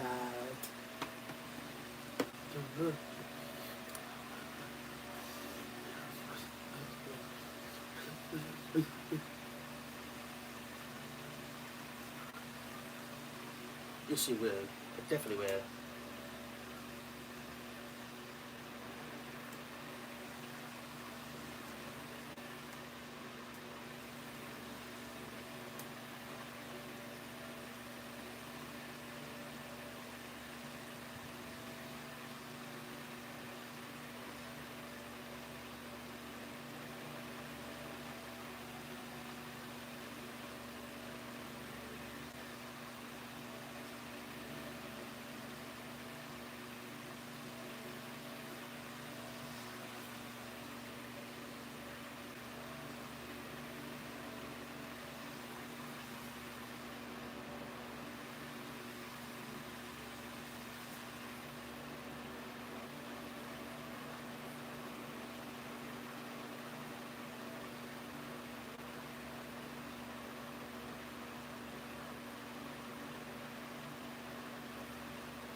Moving up.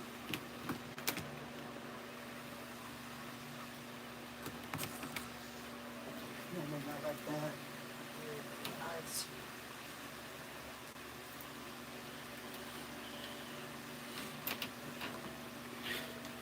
Chill. Feel.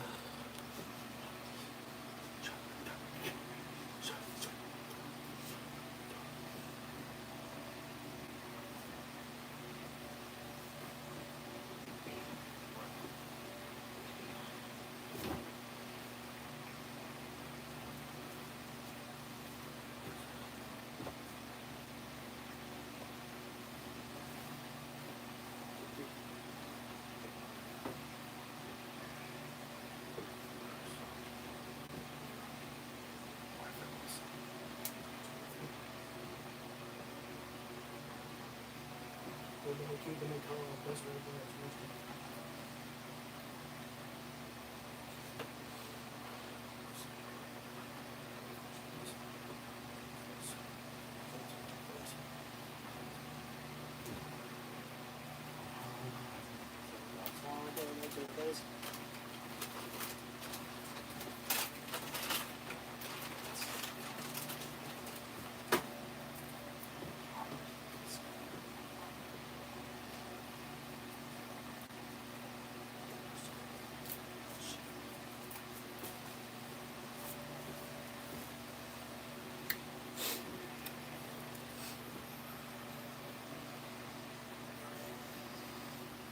Is that good? Resizing? You already know.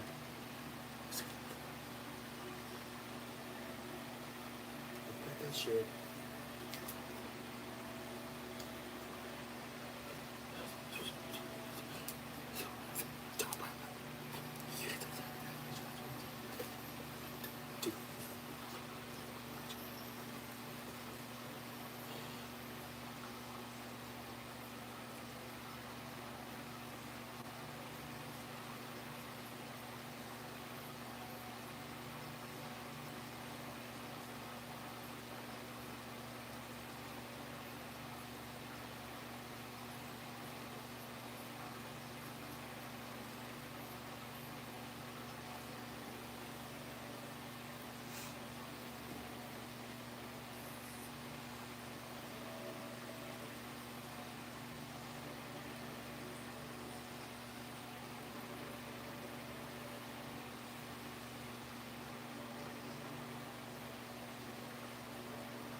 shit.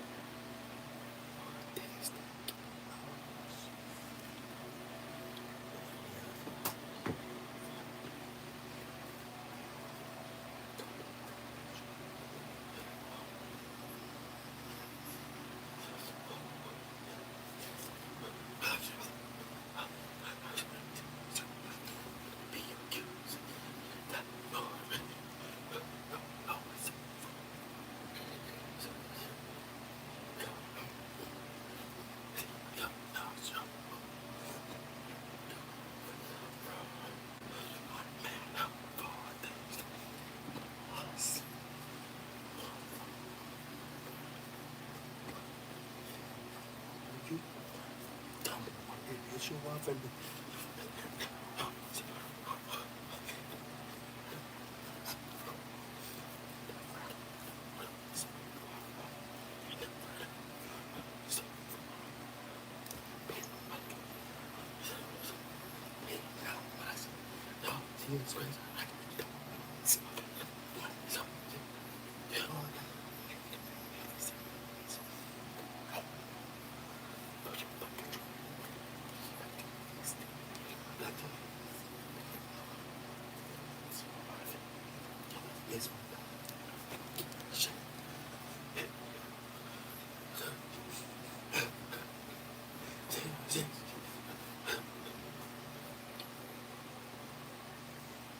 I really like this song actually, but I gotta let these DOGs in the house.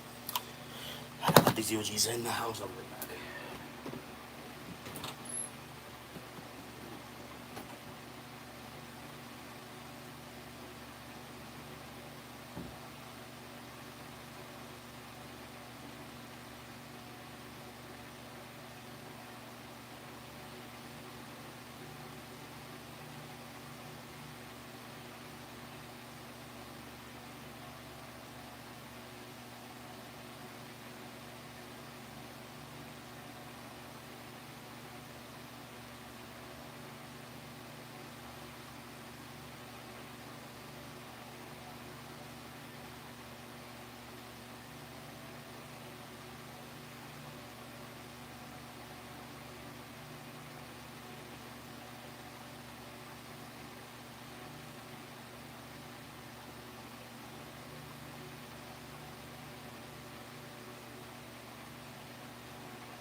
Idiot.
What the hell?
Word. You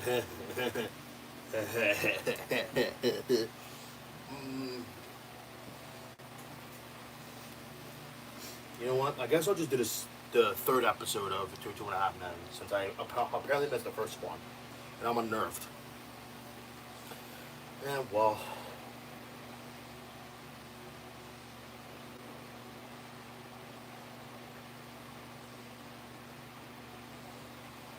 since apparently they end these episodes early as I don't even know what, and it kind of annoys me a little bit. Man, well, my pat's a 93 as well. Uh-oh.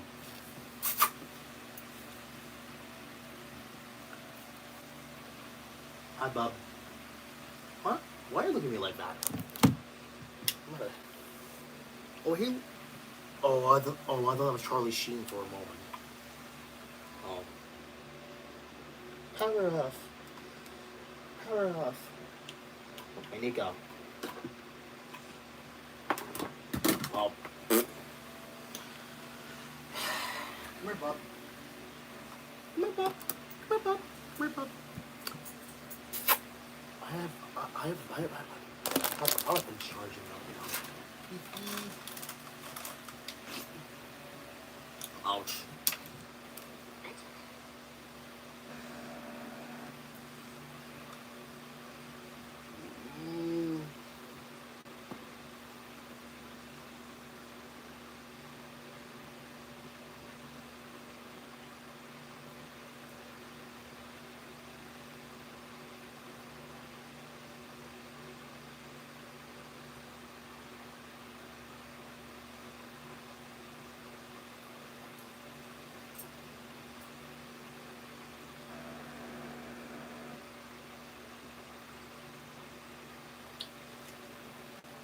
Yeah.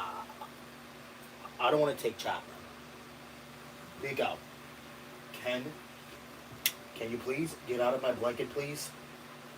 I left this there for a reason, so can you not get on my blankets? You're gonna get more dog hair on that. But you know what? Since I think I know what you're gonna get. I guess I'll just have to put these on my bed again since you want to get on these.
How much was this again? 17?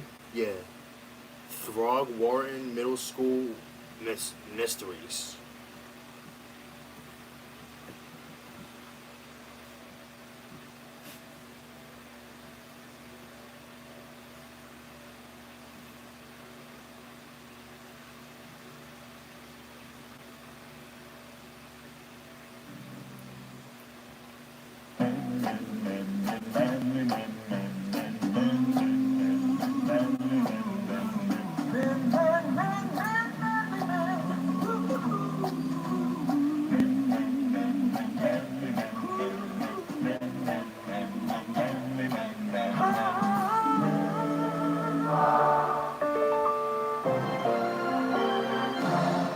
Hey, I'm Daniel, one of the founders of Grid.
Come on, bub.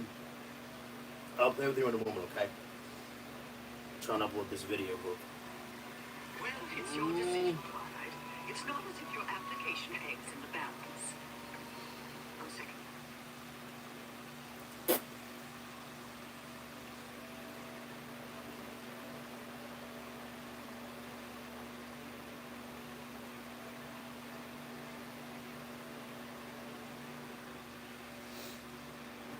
Oh, frick.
Mm-hmm.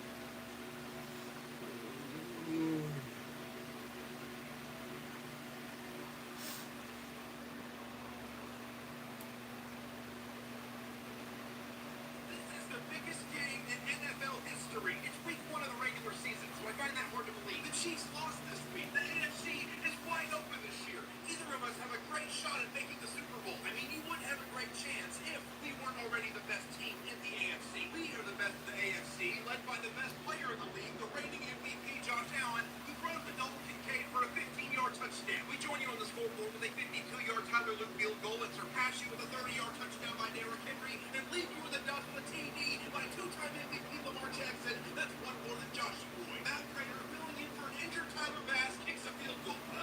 Backup kicker. That might come back to bite you. Prater's been around the block. Luke was just a rookie you got to replace Justin Tucker when you found out he was really past his prime kicker. That's the reason. Yeah, Tyler Luke is here now and kicks another one. So let's just move on. We also kicked another field goal before half. Lamar and Zay Flowers flew him out of the break with a 23-yard touchdown. James Cook touchdown run, and the 2-point to Keon Coleman is good. Actually, he ran out of bounds and stepped back in. So let's go ahead and knock that 2 off. And how about some Jackson action? All right, Ravens, this is the biggest game. Touchdown pass to DeAndre Hopkins. Josh gets back into the end zone, and the 2-point will bring us within a score. If it wasn't picked off by Kyle Hamilton, but it is before we had another 46-yard scoring run. Bow down to King Henry. We get it. You're on your knees for Derrick Henry, but there's still game left to play. Barely, bozo. You're down 15 with 3 minutes left in the fourth. Allen and Coleman connect for a touchdown. Down 8 after the PAT. The end zone calling Derrick's name with the Green Goblin mask. He's gonna find his way back. Bolstered by Ed Oliver. The king has lost his crown. Joshua crosses the goal line. The 2-pointer to Keon will tie it. Bounce off of him. You're still down 2. We're actually gonna sneak out of this with the win. Slow down. There's a 3 and out, and use our timeout to return enough clock for the game-winning drive. Game-winning drive. Like you're gonna. 34-yard gain by Josh Palmer. 25 by Keon. Field goal range for Prater. Kicking the 32-yard game winner as the clock hits 0. Congrats, Bills. You just won the biggest game in NFL history. Oh, give me a break. This is the little brother bowl. Does either of you get a meaningful win in the playoffs? This is still just a week 1 regular season game. Do you think you're what I'm thinking? Sure am. Want to say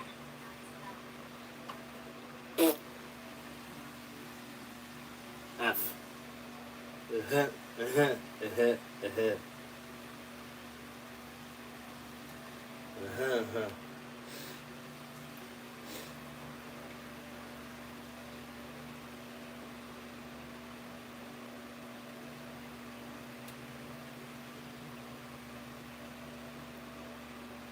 the biggest game in NFL history. It's week 1 of the regular season.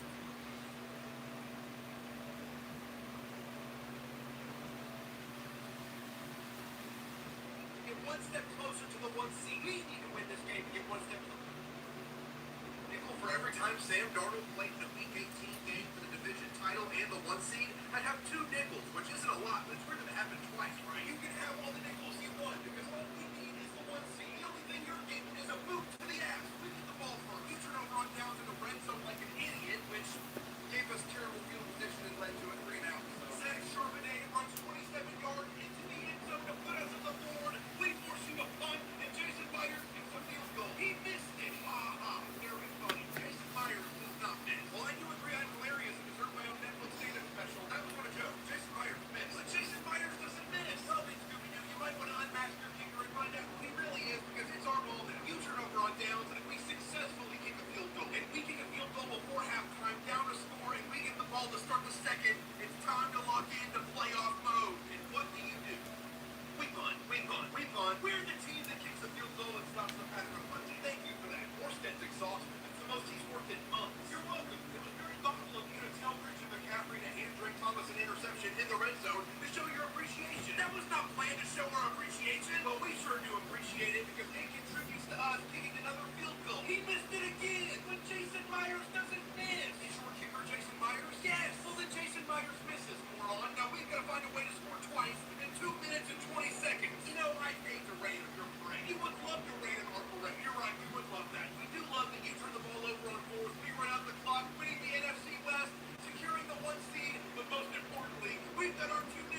Punts.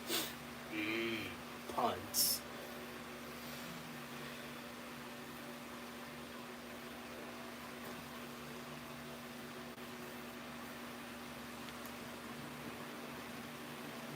Excited about this game. We're the Cleveland Browns. We actually have a chance of winning. And we're the Cleveland Browns. I know you are, and I also know that Shedeur Sanders is getting his first start, and a Browns quarterback has not won his first start since 1999. What's that mean? It means you're guaranteed to lose today. You don't know. Okay, we punt. Wildcat snap to put Sean Judkins for a touchdown. We punt. Another direct snap to Judkins for another TD. We kick a field goal. You miss it. Sanders is intercepted by Charles Snowden. We actually make our field goal this time. Cool. We punt. No, you don't. Jerry Jeudy makes a 40-yard catch, then comes to a moronic screeching hole and gets the ball punched out for a fumble. No. So basically a punt. Basically, yeah. And we punt. We punt again.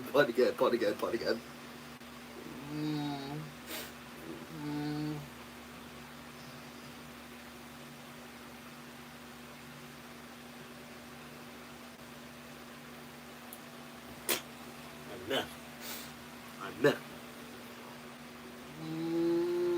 What?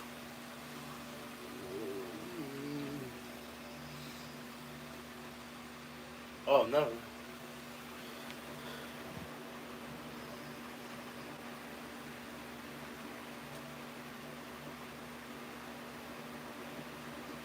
My favorite part about the NFL is that it's any given Sunday. Sure, the last month and a half for us have been September and Trashtober. We have been a massive disappointment, but that can change in a dime, and we just might upset the reigning AFC champs. We are not scared of you, Chiefs, no matter how ass we are. Did you say ass? What the hell is that? For the first time in 392 days, Rashida Rice scores, then Patrick Mahomes is a... What the hell? 300 what days now?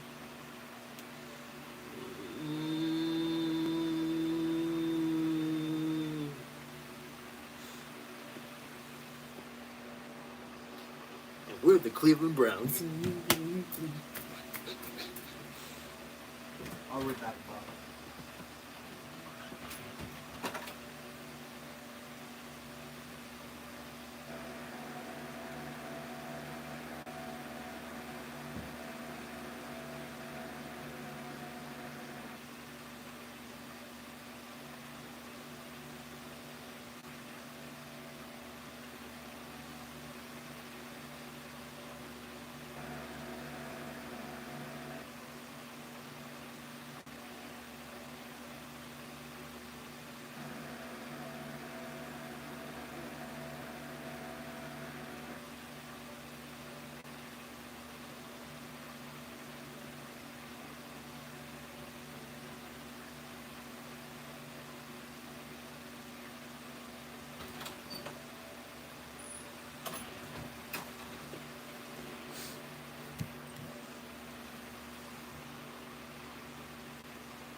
Oh, excuse me.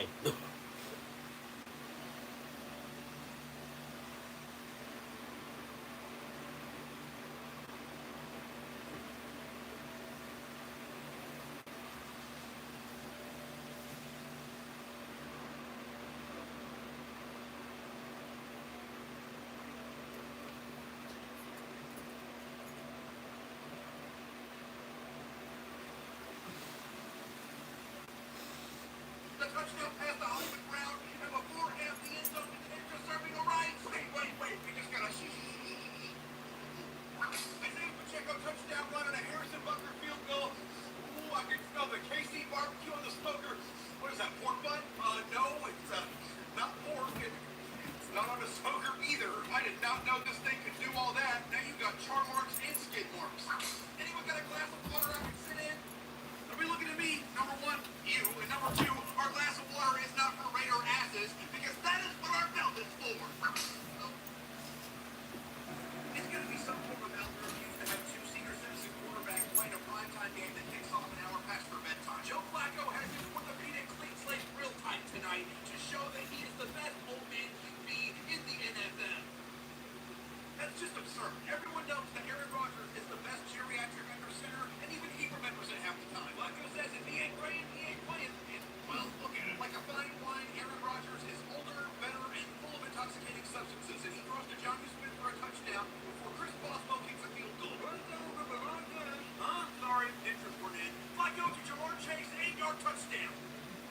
While you're not paying attention, Rodgers is picked off by Jordan Bell, and Flacco goes to T. Higgins for a 29-yard TD. Oh, damn it, hearing aids went on. We didn't know what was happening. Still though, Aaron is intercepted by DJ Turner, and Evan McPherson kicks a 49-yard field goal. We've got to take control of this game in the second half. But your plans are going to look a lot like Joe's skin.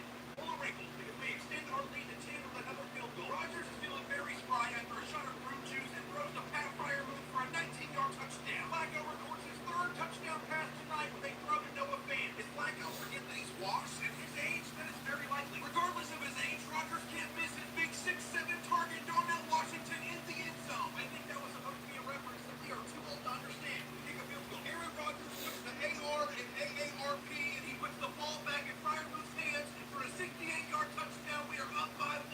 Flacco may or may not be taking his phone out of the day. Will Lance McPherson to take the lead back with another field goal.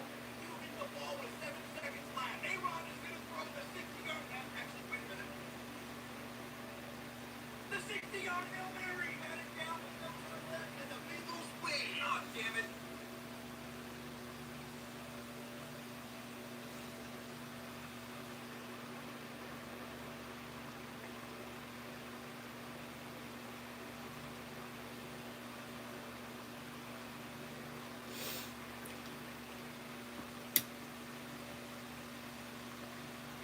Where's Nico? Oh, there he is.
Boo.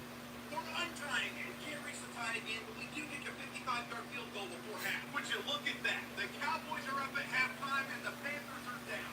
Inconceivable. I don't think that means what you think it means. But you remember Rico Dowdle, don't you? Yes, we remember Rico. Well, he certainly remembers you. And he has another contribution to the Rico revenge game, the 36-yard touchdown reception. Seeing a little too much Manning and not enough Peterman out of Young, but Prescott throws to George Pickens for a 34-yard score. Bryson Tech reclaims the lead with another touchdown. Brandon Aubrey boots one to tie it, and our defense forces a punt. So does our defense, and now we've got the ball. No, we're burning the clock down through the 2-minute warning. Don't do it. Let you use your timeouts when we set ourselves up in the red zone with 3 seconds left. Don't you dare. Ryan Fitzgerald, walk-off 33-yarder.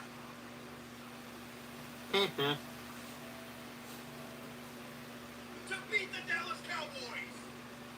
I guess that means our season is over. I tried to tell you, we no longer suck. Our franchise is basically ruined now. Come on, Oh, Chiefs, are you looking forward to the showcase of film?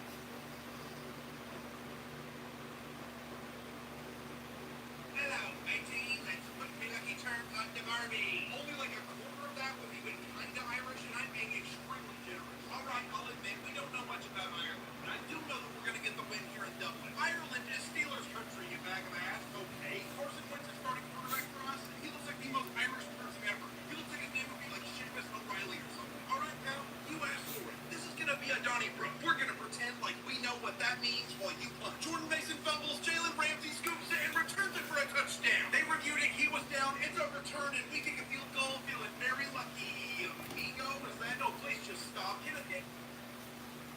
Amigo is Spanish for friend. If y'all are in Ireland, that's different. They do speak English there, but they have a different accent. Almost like Jacksepticeye. Because he's Irish, obviously. I haven't watched the channel in quite some time.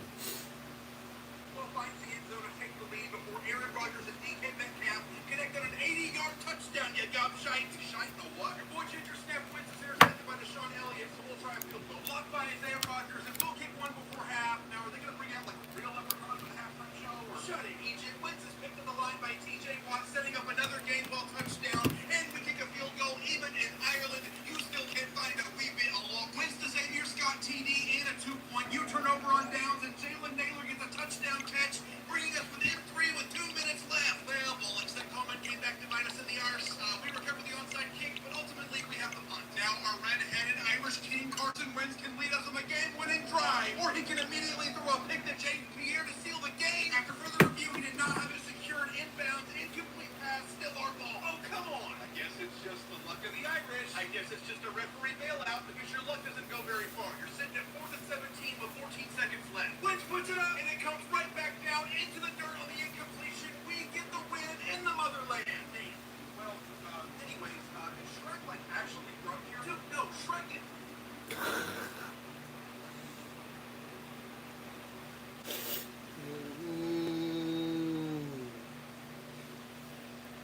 Excuse me? Was it 95% already? What the hell?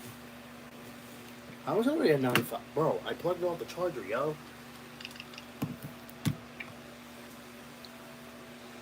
Oh, now my crowd is updating again. Brother.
Have to wear blinds.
Dolphin. Sorry about stepping on you this morning. What are you talking about? You didn't step on us this morning. That wasn't you. That was a different pile of dog shit. Go figure. We don't have time for your juvenile jokes. We need to get our first win of the season, which will happen after Ollie Gordon scores his first NFL touchdown on the opening drive. Please, you'll fall to 0-3 after we're the third team in 3 consecutive weeks to drop 33 points on you. Since you're obsessed with 3, here's 3 words for you. Suck my. I think I got it. Forget 3. Don't you can. Josh Allen go for 6, and Matt Prater takes it from 6 to 7. Oh, before Josh flicks it like a booker to Jackson Dodge for the lead. And we'll just keep piling on here now. He won't like that as much as the way Los Angeles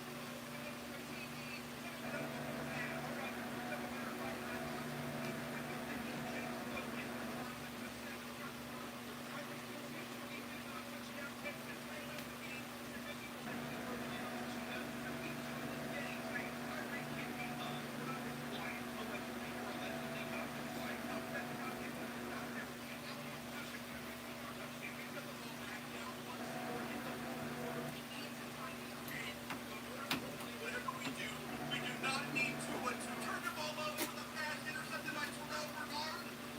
Yeah, we need to impress our 48-yarder to go up 10 with 22 seconds left. Straight up snatch the team out of the hands of, well, victory might be a stretch, but at least trying for a tie. We feel somewhat defeated too. We did not become the third consecutive team to score 33 on you, but we were 2 points away, and you did become the second consecutive team to lose to one by double digits. Isn't math fun? Since you're so obsessed with the number 2 now, how about we give you 2 words? Is it good?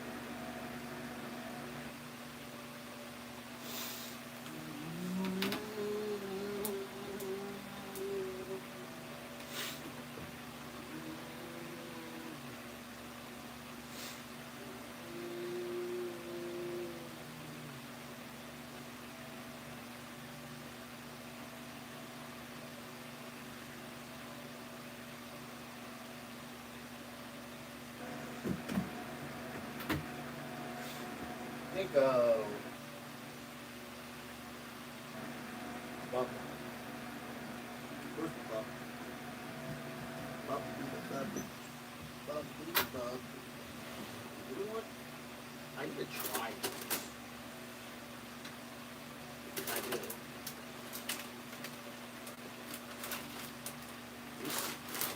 These movies on my freaking butt. Hey, Dolphin. What's up, Rams? Eagles, I hope you're ready for a potential upset today. We're not losing. I don't know. It looks like you guys have been doing just enough to win, especially the offense. You guys just don't look like you're taking things as seriously this year. 3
tie the game. What? We tie the game. You what? I know you are. We can't be seen tied against you, and we certainly can't go into overtime. So we have to kick a field goal with 27 seconds on the clock. Kick it blocked by Shelby Harris. Our ball now. No, Browns, you love punts, right? Remember how much you love punts?